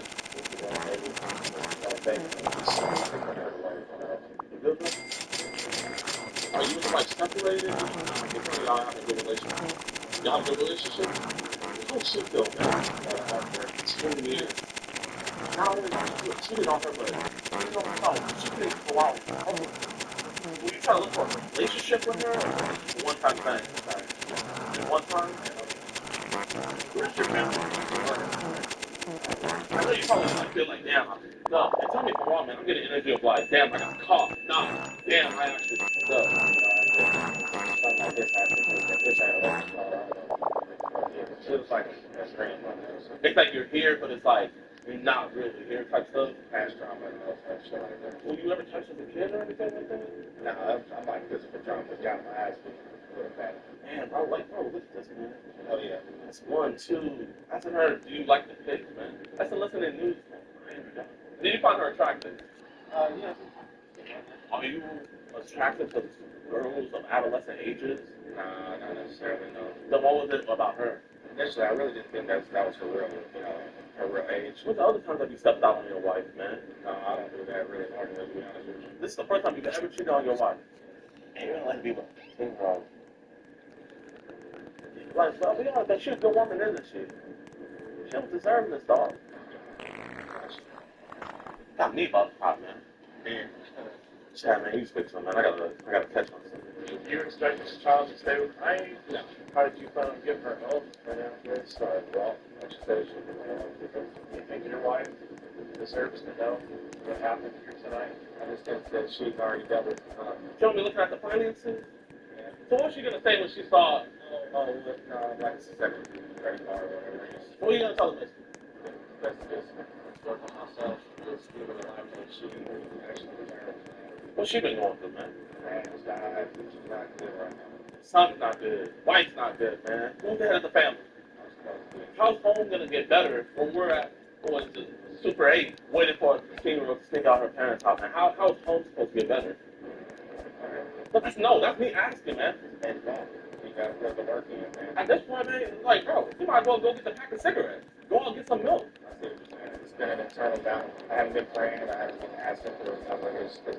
That internal battle now is seeping over to freaking to the external, man. Like, bro, you said right here, we could play in my car. Play with what? That's what she said. Play with what? Play with your. Did you still want something? Think about it like this, man. Would you ever even dream of touching one of your son's classmates? You did. Your son's 16. She's 16. It was just, you know, going on and all that. You could just rewind your brain. But what kind of porn? It doesn't matter, you know. I'm thirsty as hell. Can I get some? Man, if you want it. Ew, I should ask. What? I don't care how old you are. Ain't nobody like you that. I like to drink too.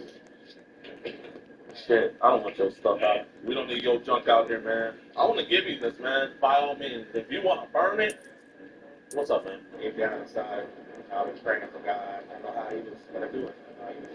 So you think that this was it? No, I mean, the push that I need to change myself. Oh, so you think this was the push? Yeah, it may not be the way you like it. Listen, if you don't get right yourself, it's not going to be the way you like it. Let's say you found out one of your homies said something like this. You letting them around your kids? Yeah. I respect the hell out of that, man. So what's going to change from here? I need to Yeah, no, it's what? Probably people thoughts on there. I think it's kind yeah, let's just keep it cool. Man, we're just having a conversation, man. Joseph, you're not going to do this ever again, right? You're not going to talk to your girls no more? You're not going to invite them over to your house anymore? I mean, to your motel that you bought? Okay, man. This last time was fun. Now you said it's fixing tomorrow. It's fun, man. He's not going to do any of that anymore. He went in a room at this Super 8. Legally speaking would be residency. He was trying to meet what he believed to be a 16-year-old girl. He solicited images and sex. He asked how old he was. He said 33. That's her. She said that she was 33. Yes, sir. We have everything. Yeah. Everybody's doing something. You and Maggie, sir? Don't ever. Yes, sir. Oh, yeah. He would have said that if she was real. He would have fucked with her. Yes. Everything comes. I was like, damn, folks. We're about to get a hallelujah. I love how they always teach what we do, man. I appreciate you catching me, man. Thank you for getting someone like me. So now we do, in order for it to get professional, we have to get Miranda to do it. Actually, like, no matter what, we're going to charge whether or not they accept charges. Oh, yeah, awesome. I don't want to do like this. I'll probably take it. It's not gay, it's definitely. So the officer's going inside right now because the guy literally told the owner, like, hey, I'm getting in a room to him just saying that. So okay, yeah. They want to accept charges. Okay. But they want us to issue it by the judge first. So he won't go to jail. Okay. But that means if we go back tonight, right after the arrest warrant, get a time in the morning, we'll have to take him up tomorrow. Oh, really? He's getting charged. Yeah, they accepted the charges. No, man. So you think the judge will accept it? Yeah. I'm going to go get a SSD. Yep. We're going to transfer that footage. I'll see you guys soon, man. Appreciate you guys. Appreciate you guys for everything you do. Oh, man. Hey, man, what's good with y'all boys and girls, man? I appreciate you guys watching to the end of the video. If you enjoyed, please support us and hit that like button, subscribe, and share. The support and everything that you guys have been showing has just been so great, and we just genuinely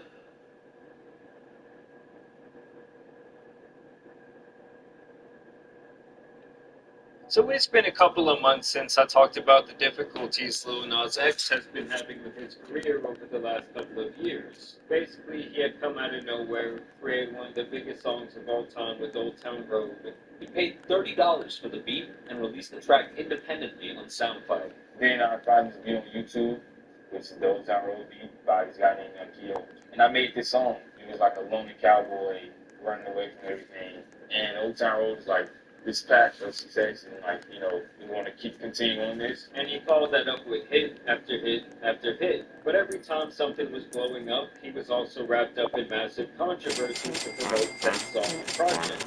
So what would you call it? Trolling, marketing? It's all of it. It's all of it. It's trolling, it's marketing. It works. Anybody that's pissed off are the exact people that need to be pissed off.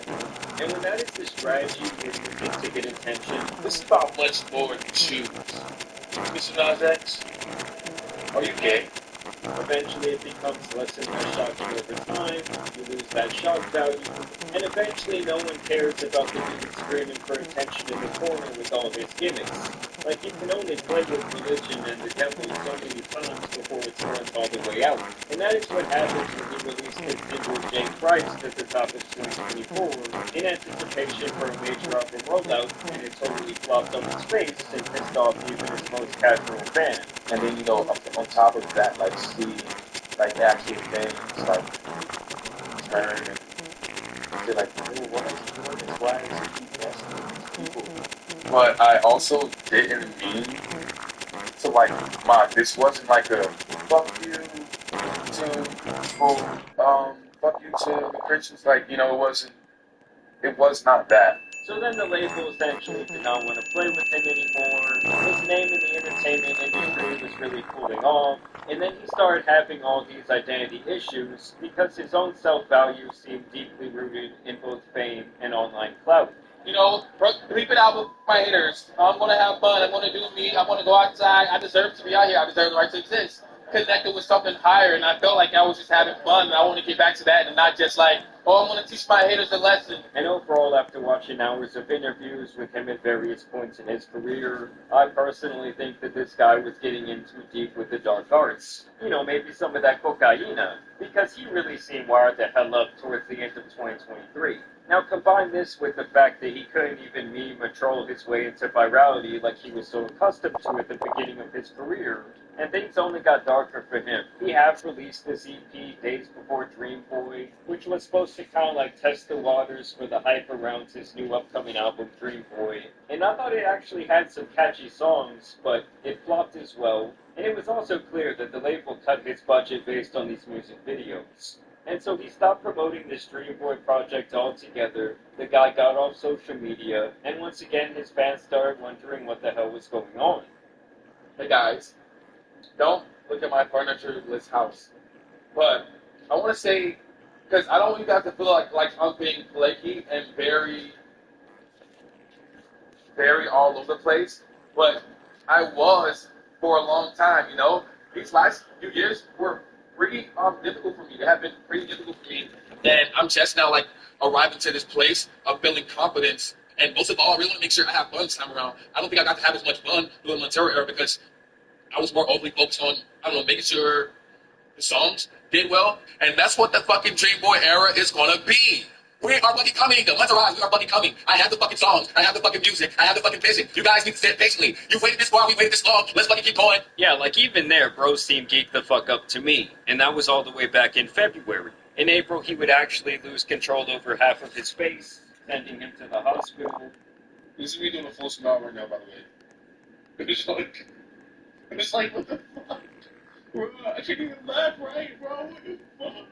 And over the last couple of days in particular, he had returned to the internet after months of radio silence. He basically started posting a bunch of cryptic things to his Instagram page, now referring to himself as new manager, and posting photos of what appears to be an empty Airbnb or rental property, where he has some random belongings to town just laying around.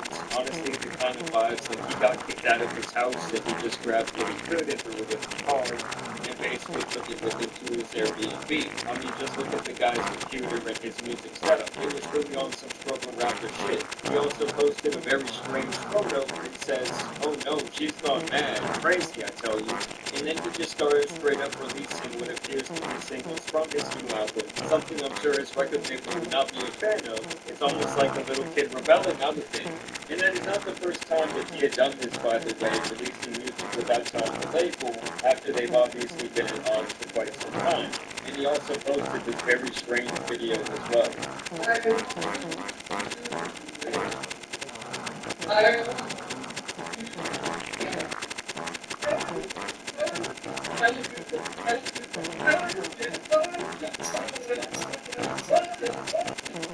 Now this would all lead to his total crash out, like I'm talking about the dude who went total pussy, allegedly ODing, and then he's apparently out in the streets of LA in whitey tighties and white cowboy boots, rambling like a homeless person you would see downtown with a police report.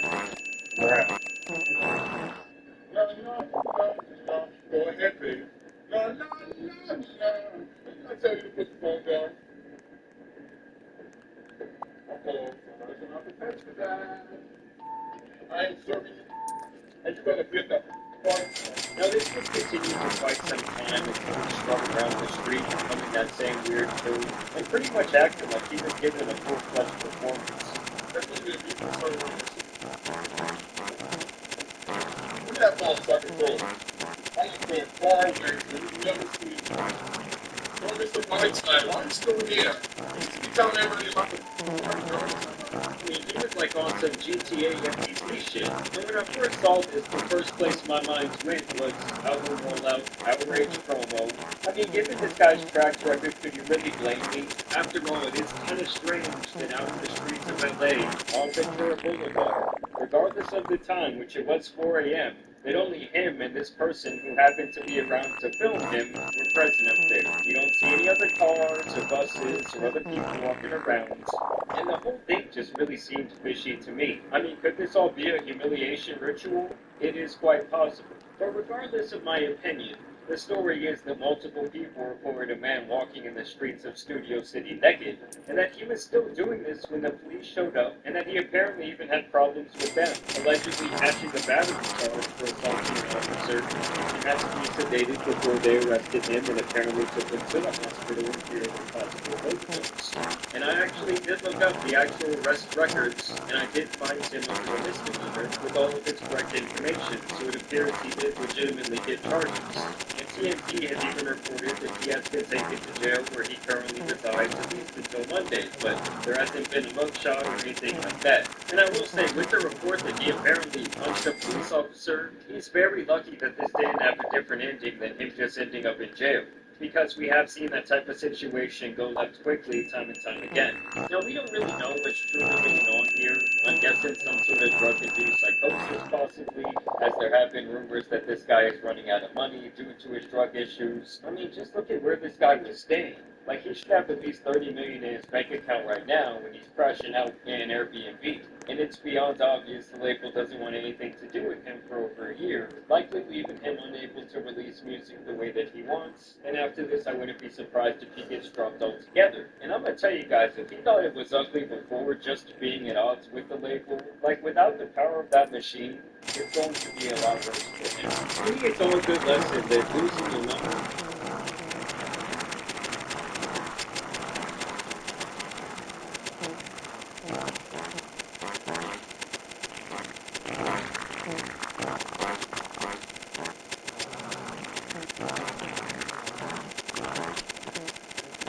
girls and well into veterans of the world. Really appreciate people that have other records for most have had homes this morning. I'm already made a quote about this, but I haven't posted yet. I'm not sure really just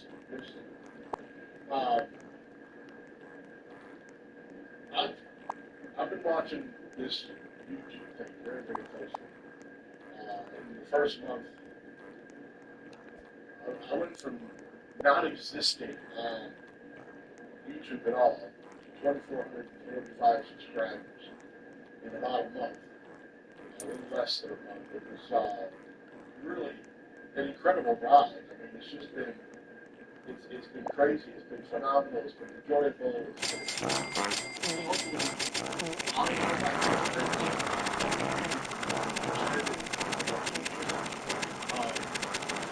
so thank everybody that's staying very, very much. But I'm going to go back. My subscribership got up to 24,000. And that slowly started to take down.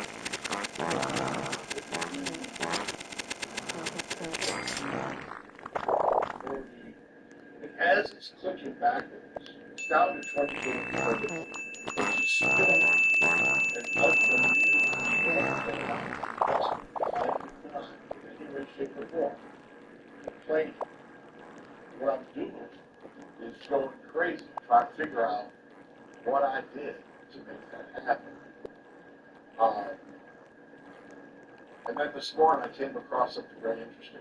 You know, as I've said before, in previous videos, just a little while back, it started going backwards.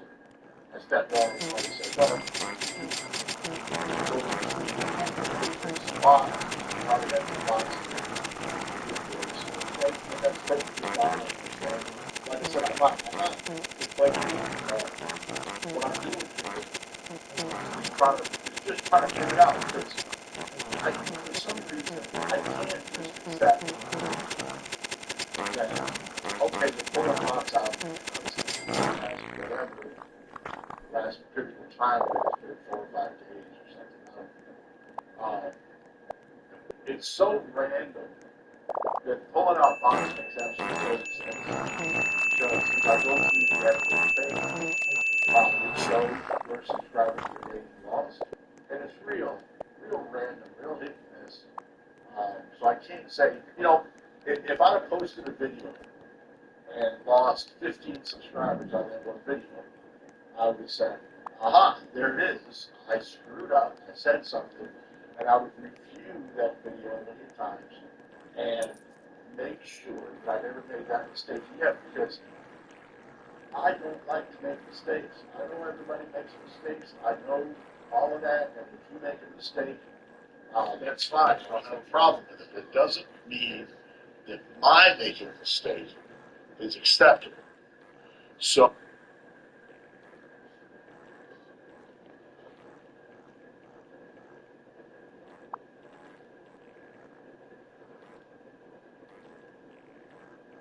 alright, I think it's in vain.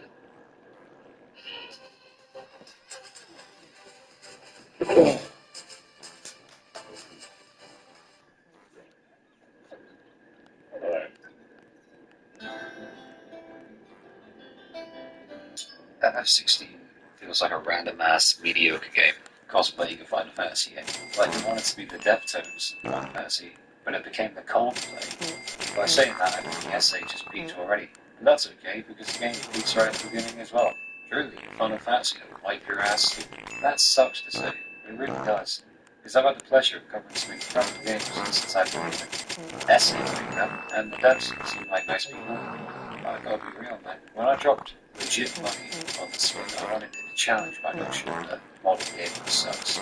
Not the notion that one must choose a line between boredom and suffering.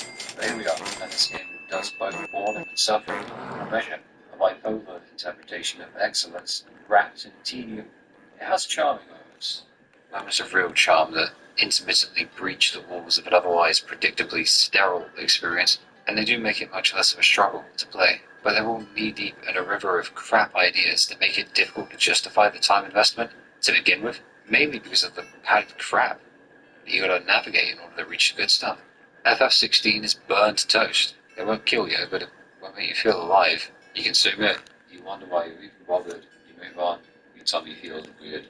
And then you get some overgrown smurf on crack, speaking slower than a total walks. I know that the idea of what makes a Final Fantasy game is fiercely debated, but I think a lot of it is known by unspoken.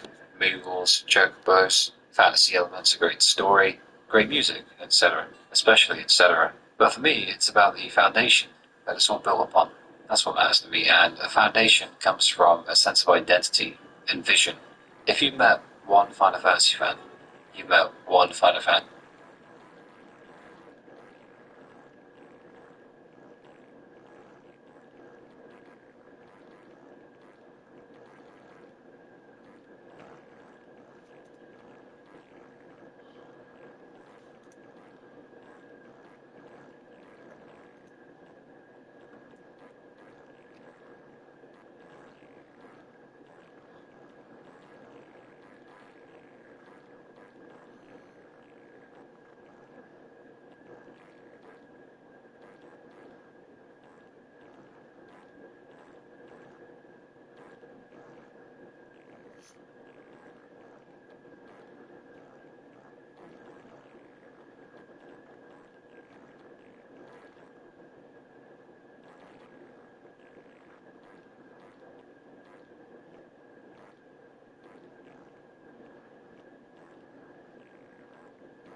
What's this shit sucks.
Pick up the glider that I died with?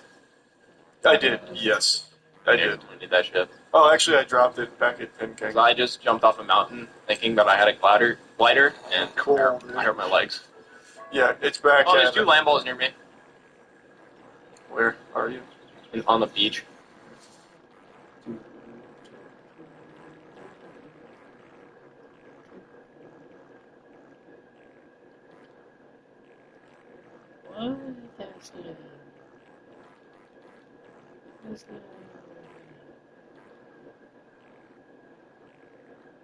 Ladies and gentlemen, please give thunderous applause to Tom Scott. Thank you very much. Thank you.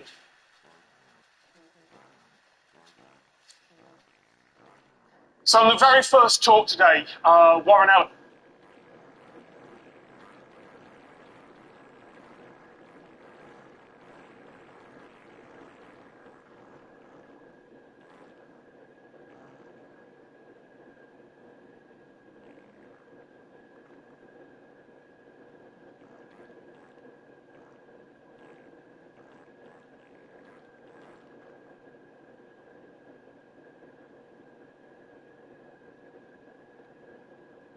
Welcome to the 6th episode of the Sky Oblivion Development Diary.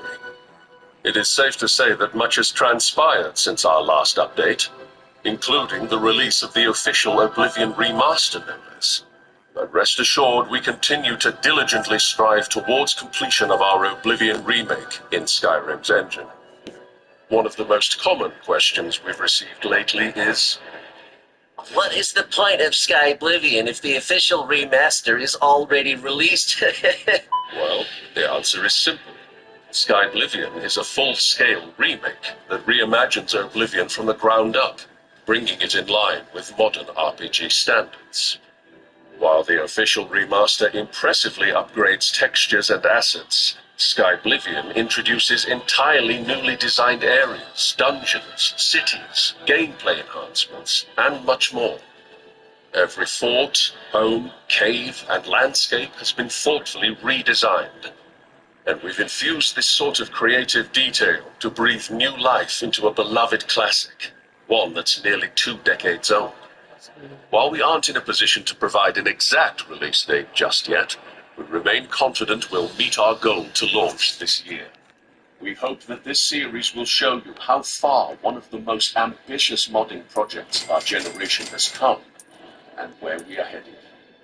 Welcome to the making of Sky Oblivion!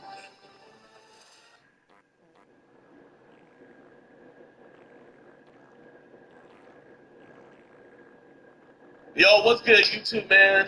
boy's getting canceled again. You know, we got this YouTuber here. His name is August the Duck, and he titled his video, "This Prank Catcher Has Gone Too Far." And funny enough, this is actually his second video that he's made about me. You know, he double backed on your boy, and basically the thing that he critiques about me in this video is the thing that you would just least believe. Like, you would think out of all the things you critique about my prank catches, the thing that he actually goes in and harps about is like, what? But man, without any further ado, let's get into this, man, and let's see what you got to say. Now, we've talked many times about content creators who make content that is thinly veiled as this attempt to better society or benefit the people around them, when in reality, the only reason that content is being made is because it's benefiting the person who makes it. It's not helping out the people that they claim it is, and a lot of times it's actually at their...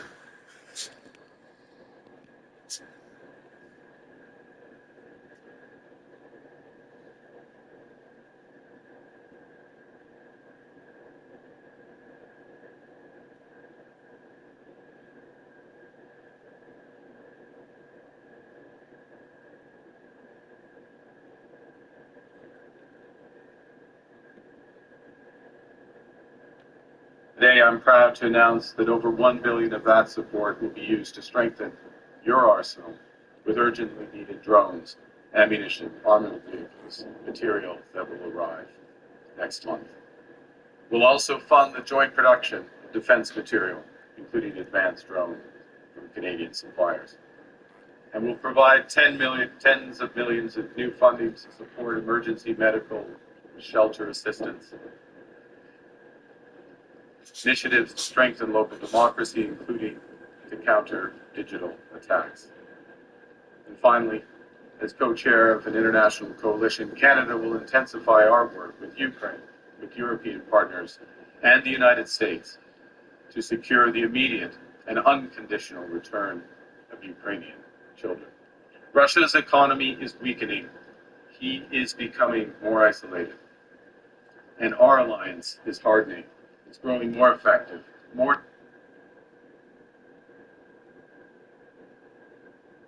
For someone simply for doing their job. And you'll see a rise in this. Hey. Where does cancel culture even kind of stem from, right? Is it just mostly popular in Canada versus other parts of the world? The answer to that is Canada and America lead the course on tipping culture, which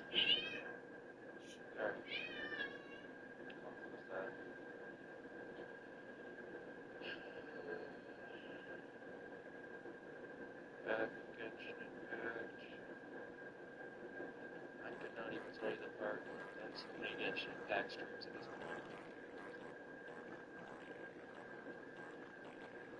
Today's stream, I'm just gonna be chilling. Like I normally do.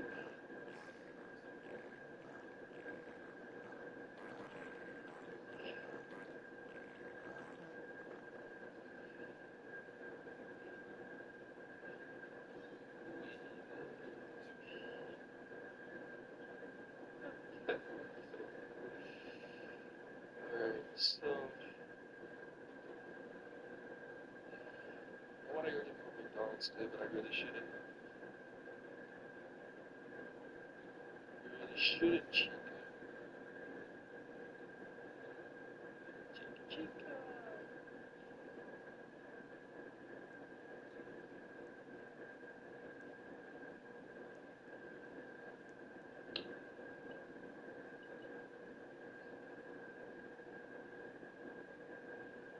So I was doing this side mission yesterday. Should I continue with it?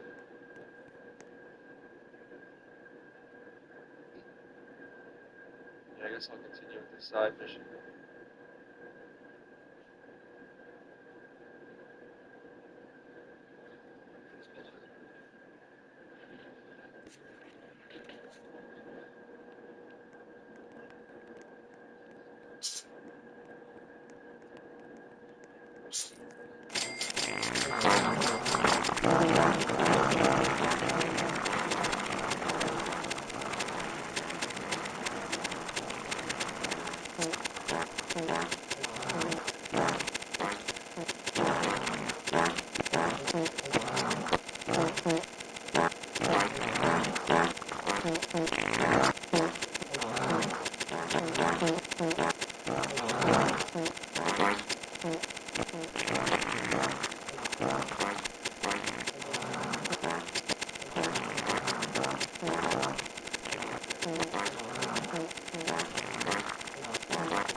Fuck, I was just looking at it.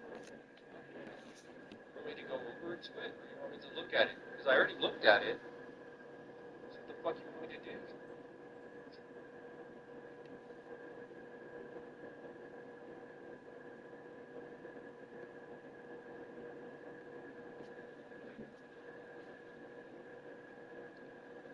You don't need an autograph. All you had to do is ask, yo. But you looking like an asshole. I'm on Twitter and you looking bad.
made primarily of one of three ferromagnetic metals: cobalt, iron, or nickel. We can do a quick test to see if the token contains nickel. To do this, I'll first attach the token to a pair of steel tongs that have been magnetized. Next, I'll use a blowtorch to apply a liberal amount of energy. The idea of the test is the following. If the token contains mostly nickel, heating it to a temperature of 354 degrees Celsius will cause it to lose its magnetism. To be true patriots, that temperature is 627 Kelvin. Okay, let's get back to the test on the token. Well, it looks like I'm able to heat this for a pretty long time. And it looks like the face is getting melted off of this thing. Oh, check it out, it's starting to glow in orange color. That tells me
Vacation, be careful what you're picking, or they thought they were collecting seashells, but they actually collected clams, 72 to be exact. What the Ross family didn't know on their vacation to Pismo Beach late last year, clamming is regulations. They got a ticket on the spot. Did you see that number? It was a notice to pay more than $88,000. A judge did take some pity on the family, reduced the fine to $500. Wildlife officials say the regulations are important to preserve the clam population. Here's a warning before the next beach vacation. Be careful what you're picking up on the beach. My kids were picking, or they thought they were collecting seashells, but they actually collected clams, 72 to be exact. What the Ross family didn't know on their vacation to Pismo Beach late last year, clamming is regulations. They got a ticket on the spot. Did you see that number? It was a notice to pay more than $88,000. A judge did take some pity on the family, reduced the fine to $500. Wildlife officials say the regulations are important to preserve the clam population.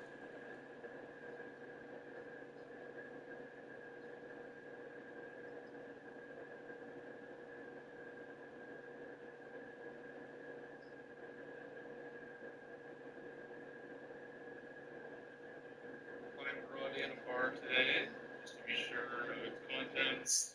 We always like to melt it ourselves. We can remelt it and then scanning it, and then paying it out for it. Alright, let's get started.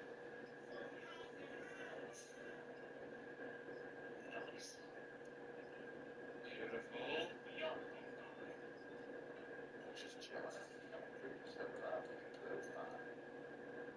Alright, so after remelting it, you can see we have a much cleaner bar. It's going to give us a much more accurate reading once we scan it. We made sure all the gold properly mixed in with each other, so no matter where we scan it on the bar, you'll get the same result. 297.3 grams. 63.3%.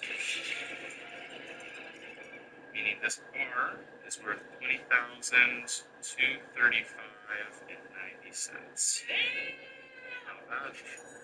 I brought in a bar today, just to be sure of its contents.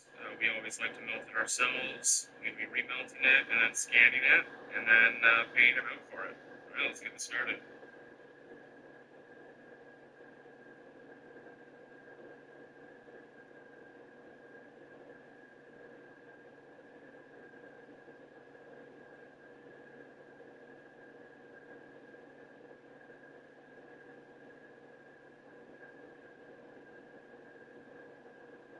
I want to put in a glass bag that was holding itself. A glass bag with glass hands that's holding its own handles. I went to an adult craft school, took a class, and learned how to make these glass hands.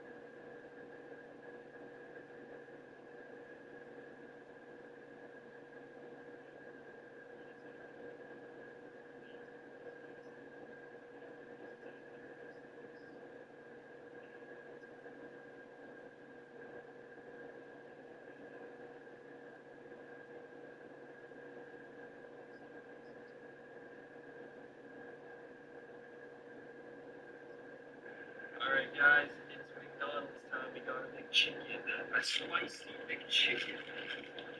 Yeah, let's go. I haven't had a McChicken in a long time.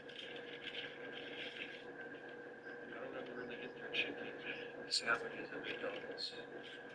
I'm obsessed with the Big Macs. Oh, look, what's the lens fell off? Leave that. Alright, let's try it out.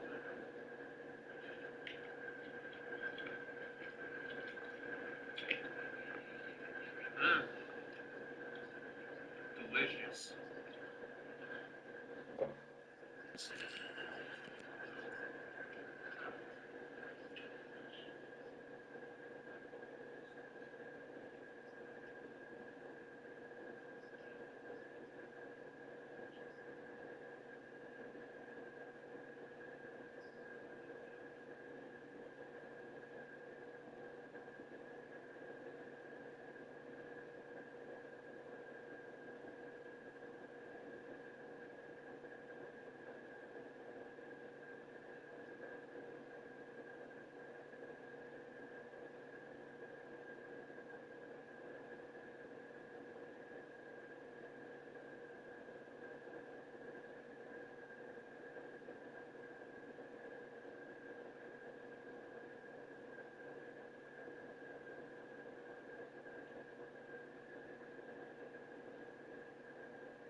Wastewater, and all the residents have left. Running a city is so hard.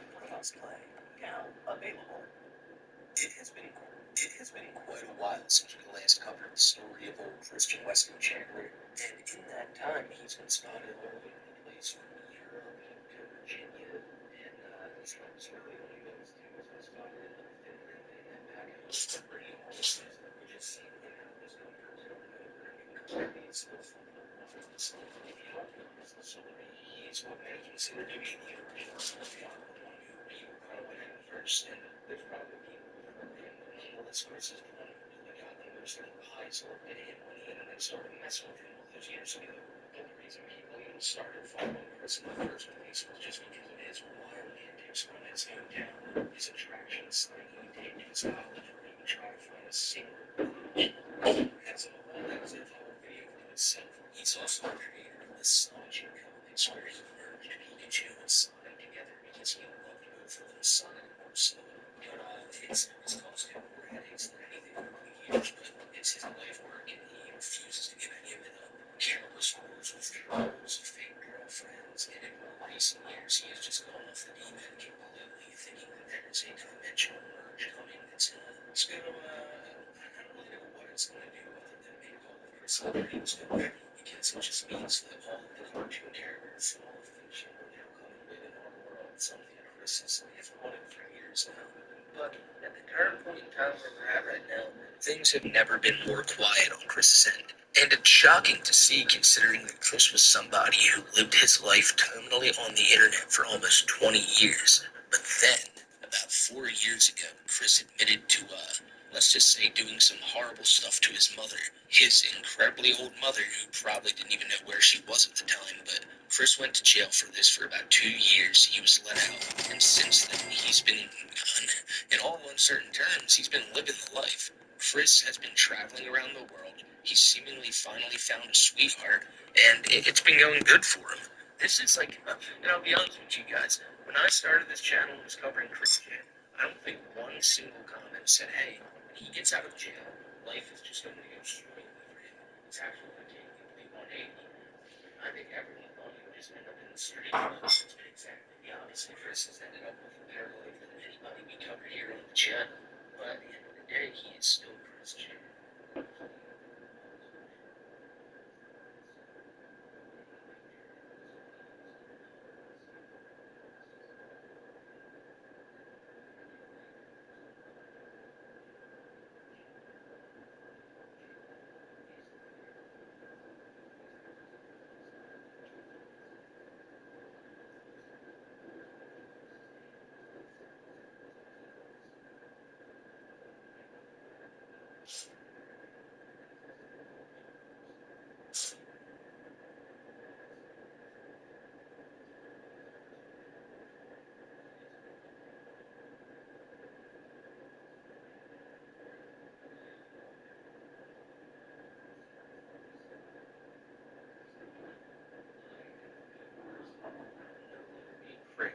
Like me.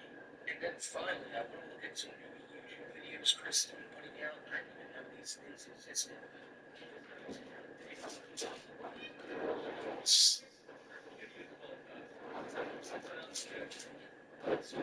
Today's video is a preach. And I don't know about you guys, right? Maybe I'm looking too much into it. But there's been a lot of speculation for months now on whether Chris and Flutter, whether they're just friends. And to me, it's like, I'm catching now. Like, I heard you got a blue hat. He's not a blue shirt. All these messages are lines right there. Pretty bad close to the place. Now, obviously, some of you may say, like, you need to see their faces. How do you know this is Chris's Flutter? And that I say, go ahead and check the Chris and Flutter. This is Chris and Flutter. I guarantee you, he's never saw me. Chris J. Never. He's the most finished man trying to post on his damn place. The answer being Chris because the I was with him already. Much of the hands already. It's another year's with that. This figure, you know, about it. The person is a halo. The person who I've said so the person says that the cash here is once a week trying to see that transfer in the gym. I don't remember the exact which was the same. I don't think Flutter said because friends I was with there. The guy asked us if he heard Flutter's name and if they had spotted Chris before and if they knew of Chris before this in that town. The guy says that maybe he didn't hear anything. Flutter barely spoke and he's assuming barely around the house. He heard anything. And people that's invested in finding Flutter's name is simply because she's attached herself so closely to Christian. This will make Flutter Chris and Flutter. Every time Chris gets spotted, she gets overcome his is he bad? She is with her. And that's why so many just assume they're in a relationship. It gets found out, after all this time, they're just really good friends. And it'll make all those times Chris was on his live streams talking about the friend zone makes sense, but I don't know, maybe they're working hard. So imagine now it's out of the market together. I'm going to assume there's no one. Cash and Cars Lottery is back with a new date. Introducing the Alberta Cancer Foundation Lottery, still offering the most cash prize choices in Alberta. This photo dropped of Chris and Flutter at Walmart, and there is that's Flutter. And I've seen theories thrown out through my comment section or over on Twitter. And if you want to follow me there, follow me at SmokeyMCC. And people have been saying, like, you know, she's not a one-for-one replica, but there's a part of me that kind of feels like she has that Megan vibe there. Maybe it's the hair, maybe it's, I don't know. I kind of can see it too. And also, Flutter definitely is a bit older than people imagined her to be. Remember when those first grainy photos dropped? People were figuring personally is really, Flutter is a very short woman. And when you couldn't see her face clearly, people were like, holy shit. Chris might be a bum around the kid. And you guys can let me know down in the comments below if you think I'm wrong. But to me, this photo here kind of just, it confirms what I had already kind of thought. The Flutter is a really either around Chris's age or maybe a little bit younger. And honestly, it also seems like Flutter knows this person's taking the photo. And in other instances, at least it's always been for me, it's always been like kind of like these weird pictures where you're not really sure if that's even Flutter. It could be anybody. This one, though, it's not dry. That is Flutter. She did not let her picture be taken right here. You can tell that already. And it's so odd to think about the first time we actually saw this woman. Because you guys remember this was like 2 years ago when Chris was spotted at like a game store. And he was like hugging on her and even like had his face down close to kissing on her. And since then, we have seen no types of like contact between these two when they're out. Like, no, none of Chris putting his arms around her or anything. And you know, I'm gonna go on a wild speculation right here, but a part of me thinks maybe Flutter himself noticed that and was like, hey, let's not give the trolls any more ammo. Let's not like do anything in public, don't hug me or anything. And maybe she's the one keeping him on the straight path. As you'll see in the videos I'm gonna show you later on, Chris will always be nervous in the sense that, you know, that's just how his mind is. But with him being off the internet for the most part, not tweeting all day, not yelling at people and fighting with people, posting videos freaking out about My Little Pony, just makes me think maybe Flutter's like, hey, let's not do that. If they're together and they're this close all the time, you gotta think she has some influence on his life. And if this is the way his life is going, then she's probably a pretty positive influence. But again, that's speculation. For all we know, she could be this like cold-hearted like business owner that's just like, you get your ass on Etsy, make more of those songs you would down each Flutter, sell. You think you're wondering, that's what her space is on. The thing is, handlers, the other guys, there's like the brand. Chris was in jail. You guys were just selling off of Chris's art that he was selling from jail on his Etsy shop, and that's how Chris was making money. And now that he's out of jail, Chris is just, you know, continuing to make money by selling his arts and crafts on there. Obviously, these songs you can now, he's gonna sell for nothing away, and anybody who wears this, I don't know what type of person would get, but they do, and Chris makes a nice sizable living off of it. And I guess the whole theme of this video is things are going good for this channel.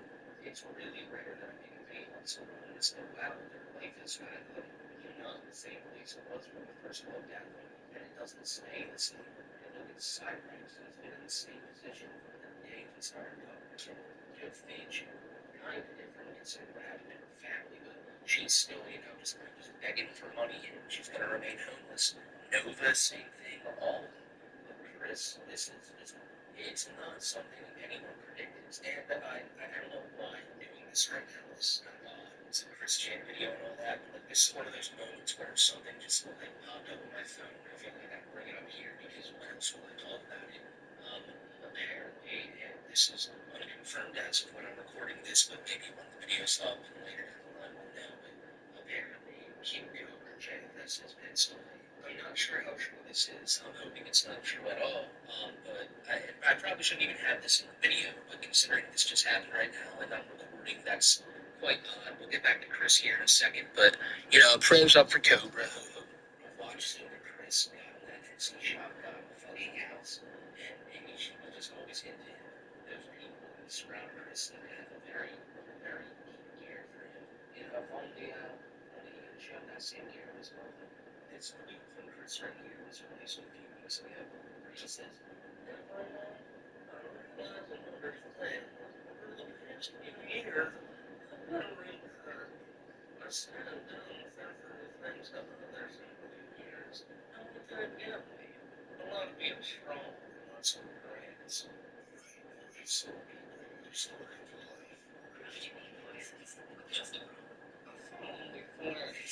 I swear from now on, I will never be a jerk again. Like, hard, like, what is First off, I feel like Flutter and him were probably chilling one night. She was like, just try it. Just try it. And he's like, I've tried 1,000,000 times. I never listen to those trolls. She could just tweet out and say, hey, I'm sorry, maybe I don't understand. Chris, well, okay, I'll do it. And most of the comments are just comments on motherfucking slow. I think also maybe because of Flutter saw that guy and shot taking a picture of her. And since they knew the first time it would be pretty clear photo police, Chris tried doing some damage control and said, everyone, I know I've been a jerk, I won't be again. I haven't said anything like me or Flutter or saying anything like that. Basically, I stopped and then took this long for that photo to come out. People like that, that's the relative part of Christianity 3 years ago. But I'll be honest right here, Chris, just taking accountability in a sense, because that is what he's doing here. He's saying, look, I've been a jerk, and what did it get me? I got trolled. That to me is eye-opening. He's not saying, you troll bastards, you ruined my life. He's saying, listen, I throw my hands up, I was a jerk. You guys trolled me because I will not do it again. Look, it makes me fun. But if Chris doesn't be a jerk again, if Chris isn't being like a piece of shit to people, he's online screaming at people about ponies, just being the worst type of consumer, especially when GameStop and starts facing people. Maybe they're still shit. Somebody's Christianity at the end of the day. Let's see. Aslan. His own work here and not be a real jerk anymore. Do I think he'll do it? Probably not. But just be worth it being inspired. Get that up a lot. It sounds like I'm getting this much. I'm pretty sure we can, but like that's so much. Like his content and how Chris has evolved over his few years, it's weird to see him go from wearing a million different race necklaces and all this shit. Just dressing semi-regularly out at the finish line. Just give him nice and good. That's not usually not being respected within Christian school. However, it's also just a child that he knows that he was just overly common, a bunch of hats and earrings and bracelets and stupid shit. People will recognize him. So he started to dress more normally and expects not to get recognized, but it's not Christian people will recognize him if they see him, especially if he opens his mouth and they hear his voice. Like Chris and Flair, Virginia and this power couple is going to take over Equestria one day, and I guess I'm all here for it. I don't know how to feel about this whole situation. Really, it's Christianity. They never take anything this guy says seriously. You know, one of these days when something pisses him off, he's really going to do that real jerk. We won't know him to be. So I think we'll just stick here. We'll get some help. If time goes on, Chris is on the screen in a few weeks saying, hey guys, that dimensional bird stuff is a crock of shit. Wasn't I just this with me right there? And let me just say, all you guys who called me out on my shit over the years, you were right, and I was wrong. My jaw hit the floor, and I'll make videos feeling guilty. Chris Jan has changed. As a matter of fact, the thumbnail of this video will be Chris Jan has changed, question mark? Because no, he hasn't. But if he does, there will be a period at the end of that statement.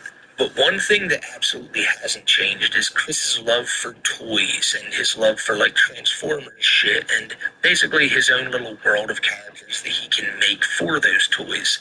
And what he's been doing over on his YouTube channel is a bunch of reviews for the new toys he gets. I don't know what to make of these videos because it's exactly what you'd think it is when you hear of a Chris Jan toy review. It's quite great. Uh-oh. I don't think you're allowed inside the carts there, sweetie. Oh, this is John Hamm's dog. That's his name, not Sweetie. Cool, could you get him in my cart? This is really heavy. Yeah, we should never do this. You should have skipped it. That's my cart.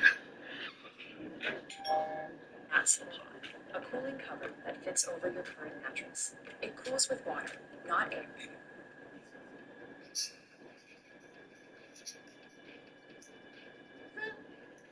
He may be the first, but he's still not as cracked up as he is made out to be. Yeah, you're right.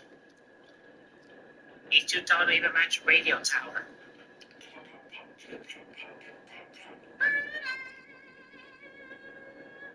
What an intro. What a fucking intro. That put my Oasis Extofia intro from the other day to shame. It's just Chris making noises.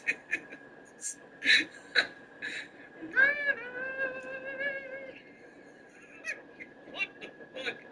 Hey, what's up, everybody? Jesus Christ, Chad Sachi Prime here once again. And I'm sorry to constantly cut in here, but trust me, in a few seconds you will be begging to hear my voice rather than this video. But Chris is still on his Jesus Christ Chan shit, and he will never change with that. I feel like I've said that in every video I've ever made on Chris, but that shows you where his mindset is still really at. He can be out in public and saying that he's a changed person, but at the end of the day, he still thinks he's God. That just shows you what mental state he's in, and he's thought this for a long time now. The fact that he even thinks that dimensional merge is still a thing shows you just how out there Chris is. So personally, I don't think there's any chance of him becoming a better person or getting better in any sense until he can get better with that shit. Once he realizes he's really not the Messiah, maybe Chris can start to change. I don't see any changes coming from a guy that thinks when all the cartoons come to this earth, he will also be the king of those cartoons. Because his story isn't crazy enough, right? Like you will be funking with Superman, but Chris will also be the grand, like, the big leader who tells you all what to do. Because he's Chris at the end of the day, and he has to be the big kahuna in every story that he ever makes. Back with another quick live review video, and today we are reviewing the second Voyager in the third wave of Transformers Legacy Diverge, BBC Citizens Con. All these undercover clowns tried to infiltrate the shop owner, but it didn't go as expected. What up, bro? Yeah, you doing ice hand? Yeah, I'm looking for some flavor here from one of my buddies. You got some? Bro, you came in the other day, you didn't have your ID with you. You want some under that, bro? I got it today. I was wondering if, you... No, bro, I can't do none of that, bro. I can pay you cash. You don't sell none of that, bro. How much times I gotta tell you don't do none of that shit? You know, I see these two undercover cops. These two undercover cops coming in there like, come on, bro. Like, it's some bullshit. What y'all doing in here? Y'all sent him in here? No, man. What you talking about? Y'all sent him in here? Yeah, no. Y'all, all three of y'all, just please get out my store, because we don't sell no. No, man. We don't condone no illegal activity. I can't. This is my business. Get the fuck out. I don't care. I don't need a sign. I'm gonna call the police on y'all, even though y'all the police. Get out. Bye. All these undercover clowns tried to infiltrate the shop owner, but it didn't go as expected. Yeah, I'm looking for some flavor.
Don't worry, bro. I got you.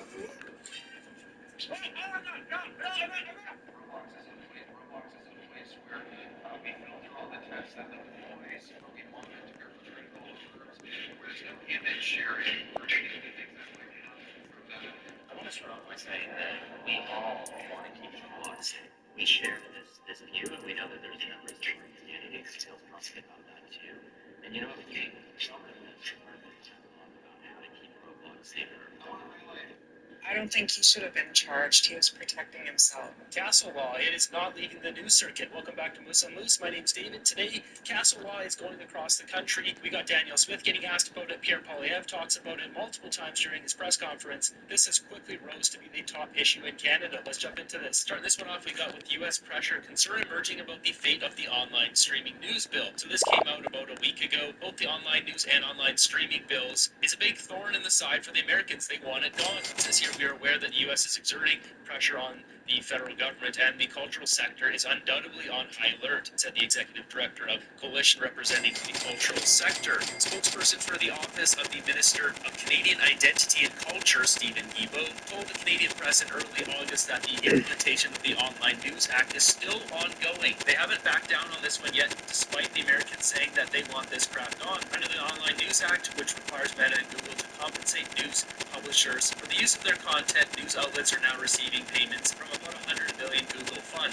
What isn't mentioned is Facebook opted out. They said, we're not going to do it. They've removed news off of Facebook. So in the case of, say, forest fires and sharing information quickly, hey, it's time to evacuate, put up something on Facebook, share some news. You can't do that in our country. It's stupid. As for the Online Streaming Act, which encompasses a bunch of companies like Netflix, streaming companies, the CRTC has ordered large foreign streamers to pay 5% of their annual Canadian revenues to funds devoted to producing Canadian content, which includes local TV news. But online streamers are fighting the order in federal court, which has put a pause on the payments, estimated to be at least $1.25 million annually per company. So this is still a thorn in the side. But got this one from Marty up north that says Ottawa just released new housing price index for July 2025. New homes cost have been going down for 5 months in a row now. That's great news. Plotted it out on a chart here. He says he still doesn't understand why housing costs went up so much during COVID. Was it a combination of cheap interest, labor shortages, and people upgrading to houses with home offices? I just don't get it. So a bunch of people moved out of cities during the World event. They wanted to get away from people, so that increased prices in certain areas. But the Liberals jacked the immigration big time. That's a lot of people came in during that time. Really, this part of the chart here, you can see, is cut off a bit. That deserves a whole video on itself. But as he's plotted out on this graph, you can see the housing prices peaked in around September 2022. This is, remember when Justin Trudeau was telling people to go out and buy houses? Maybe he had financial interest in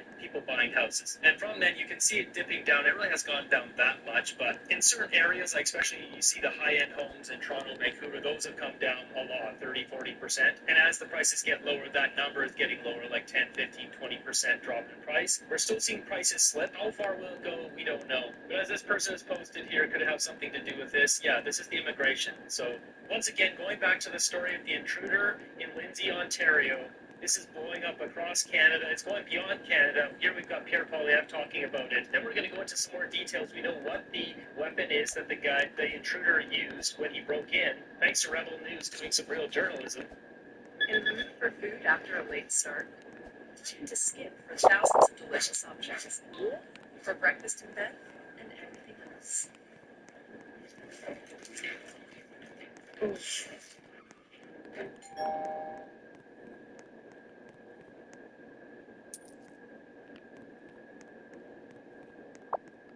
Sometimes it's not the words, it's the silence.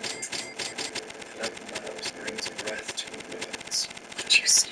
But first is listen to Pierre talk about this. Immigration numbers continue to be out of control. Liberals have lost track of 600 non-Canadian criminals who are supposed to have been deported. They're still on our streets. Crime is raging to such a point where people are now demanding the ability to defend themselves in their own homes because they know the law will not defend them. And rightly, Canadians believe that they need to defend themselves if an intruder who's probably out on bail for the 100th time under liberal laws comes into the house. Frankly, they should have the right to defend themselves and their property against an intruder. But it is sad that we come to a place where people feel the law will not protect them. And Mr. Carney has sent home Canadian MPs for crime cost of living, housing costs, immigration are all up while elbows are down. The elbows are definitely down. And if a home intruder comes in, you can't use those elbows to save yourself either. So Rebel News doing some real journalism here. So they found the exact place. It's this building here. This is where the apartment was. And what happened is the goon climbed up a fire escape over on a few doors down over here, ran across, and then broke into the apartment window down here. It turns out, by scaling this fire escape and busting in that window, it was his daughter, the homeowner's daughter's room, and she just happened to not be home. Otherwise, she would have probably been ended by these goons. And that's right, goons. You can see here the homeowner is being charged with these two things, and the intruder is being charged with break and enter, mischief under 5,000, and failing to comply probation. And they have a shot of the guy. This is the intruder. And who did this guy show up with? Either 2 or 3 other people, but they stayed outside the window. There could have been 4 of these guys outside this guy's daughter's window with her in the bedroom. She just happened to not be there. These guys broke in. The other guy stayed outside the window. He put a whole bunch of stuff in his bag. And then what happened here, as he moved from the daughter's bedroom over to the kitchen, the homeowner heard something. He tiptoed over to the kitchen to get his phone to call the cops. He turned on his phone. The light came on. It lit up the whole kitchen. The invader then ran at him with a crossbow.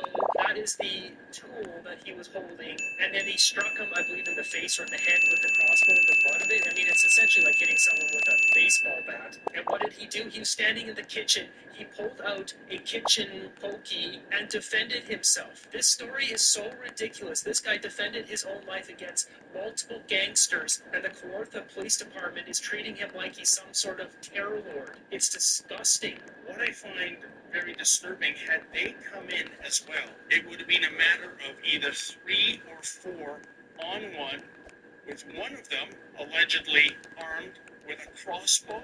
I think this could have potentially ended in a very tragic way. Yeah, this would have been a different headline. Homeowner gets ended by 3 or 4 goons in his house during home invasion. That's what the story would have been. This guy should be given a medal. We should be rolling out the red carpet for taking it to one of these guys. And the home invader, he's on the street candy. He's a crackhead. The police have been non-transparent. I mean, even hiding the name of the offender.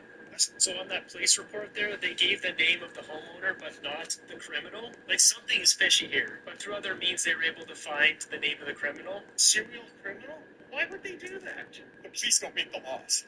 They uphold them. They're bound by the law.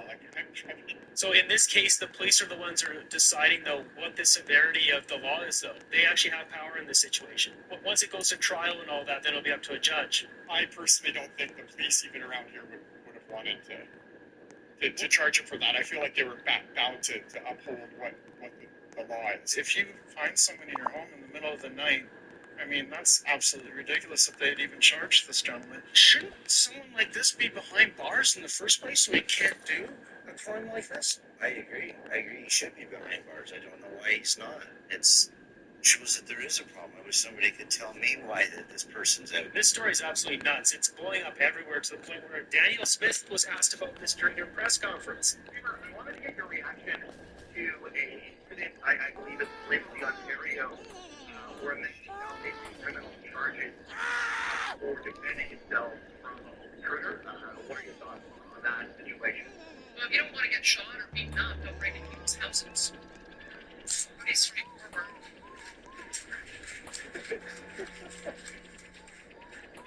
We had a similar incident in Alberta. Somebody defended themselves, and they determined that there was not a reasonable likelihood of eviction because we do expect that people are going to use a reasonable use of force to defend themselves and their families, and I support that. Well, there you have it. There's some common sense. There's not much of it among the premiers, but Daniel Smith giving a very grounded response. It's pretty simple. They should have let the case go forward to see if we have case law. This shields future council law prosecutions government change from being successful. There's an interesting perspective there, but if it doesn't go in favor of the homeowner in this situation, then that's not cool. We've also got this one. People on the street asked about this. What do you think the people had to say? In the moment, I don't know what's going to happen. So I know there's that thin line, and hopefully the crown attorney will know enough to say, this isn't winnable. The police should apologize and just let him go on his way. What is this world coming to? It's a game. Don't let this happen because you should be able to defend your home if you can. I'm thinking about I can't. So please straighten this out, because this is wrong.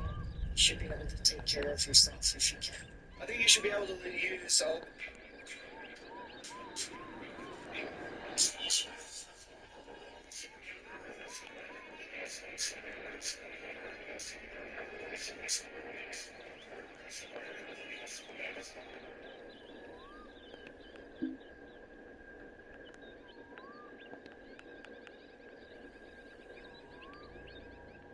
At Zen Hotels, we help you spend less so you can get away more.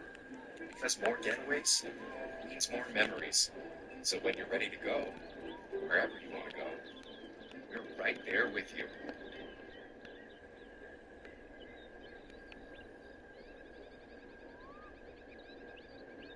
Like any force necessary to defend your home and your family.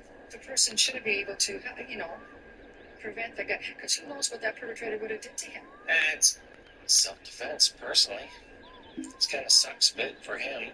I don't think he should have been charged. He was protecting himself. If someone does attack or threaten you, you do have the right to try and preserve your safety. So that is 100% of people asked in Ontario, not in Alberta, that you should be able to defend your own existence on planet Earth if a gangster busts into your house with a dangerous weapon. So there is some common sense. Now will these people figure out that the Liberals are the ones who are doing this? I don't know. When seconds count, the police are only minutes away. Yeah, that's it. You can't rely on the police. If you have to grab a candlestick or the Louisville negotiator and take care of business and knock one out of the park, then that's what you got to do. The police need to stop acting like this. This is ridiculous. Their job is to go after criminals, not the victims. This is spot on. I'd rather be judged by 12 than carried by 6. So jumping back to Pierre Poilievre's press conference, this talk of castle law in Canada is not going away. He gets asked again about this, specifically about the incident in Lindsay, Ontario, and castle law. You mentioned the incident. You just mentioned the incident in Lindsay, Ontario, and you posted about it on social media earlier this week. Do you think Canada needs a castle law or a castle doctrine on the books to shield homeowners from facing criminal prosecution, like the gentleman in Lindsay, Ontario, for defending their loved ones and properties during a break-in? The law needs to be clear that if someone comes into your house uninvited to steal your property or harm your family, you need to be able to do whatever is necessary to stop them. And my message to the criminal thugs who are invading the homes of Canadians in unprecedented numbers because of Liberal laws is that you should be in serious danger if you go into someone's house illegally and try to harm them. If you don't want to be harmed, then don't invade someone's house and don't threaten their security. The law needs to be very clear that people have the right to defend their homes and their families against lawbreakers. Thank you. I think that's very clear. He's in favor of castle law. That's what we need. We need castle law in Canada. Guy comes in with a crossbow and smashes you in the head with it, let alone uses the crossbow. Let's talk about crossbows for a second. Now, I don't know what kind of crossbow he had, but this is a $500 one from Canadian Tire. So even just using the back of this and just whacking someone, as I said, it's like a baseball bat or just using like a blunt object. And on top of that, crossbows are about half the power as a pew-pew. They're not weak. They're incredibly strong, especially modern ones. The arrows fly about... sorry, man.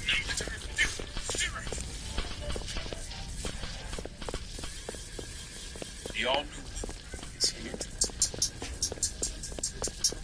Monitor your key bite. Manage your strap. Extend.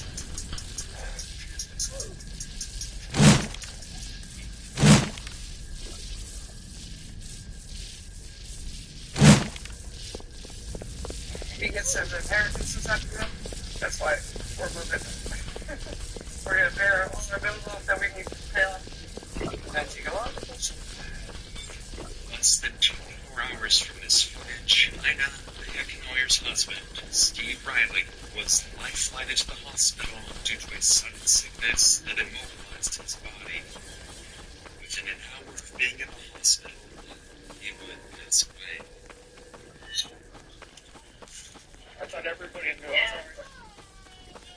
What the cop doesn't realize at this time is that Ina is a very good actor, and she knows far more about Steve's sickness than she leads on. You see, Steve was less than an hour away from cashing in a $37 million inheritance payment when he became fatally ill. As the multi-week investigation progressed, that Steve's death was due to poisoning. Killed him. Steve, all had dire needs to claim his new fortune by any means necessary. Best thing you can do is get on the train and not go back.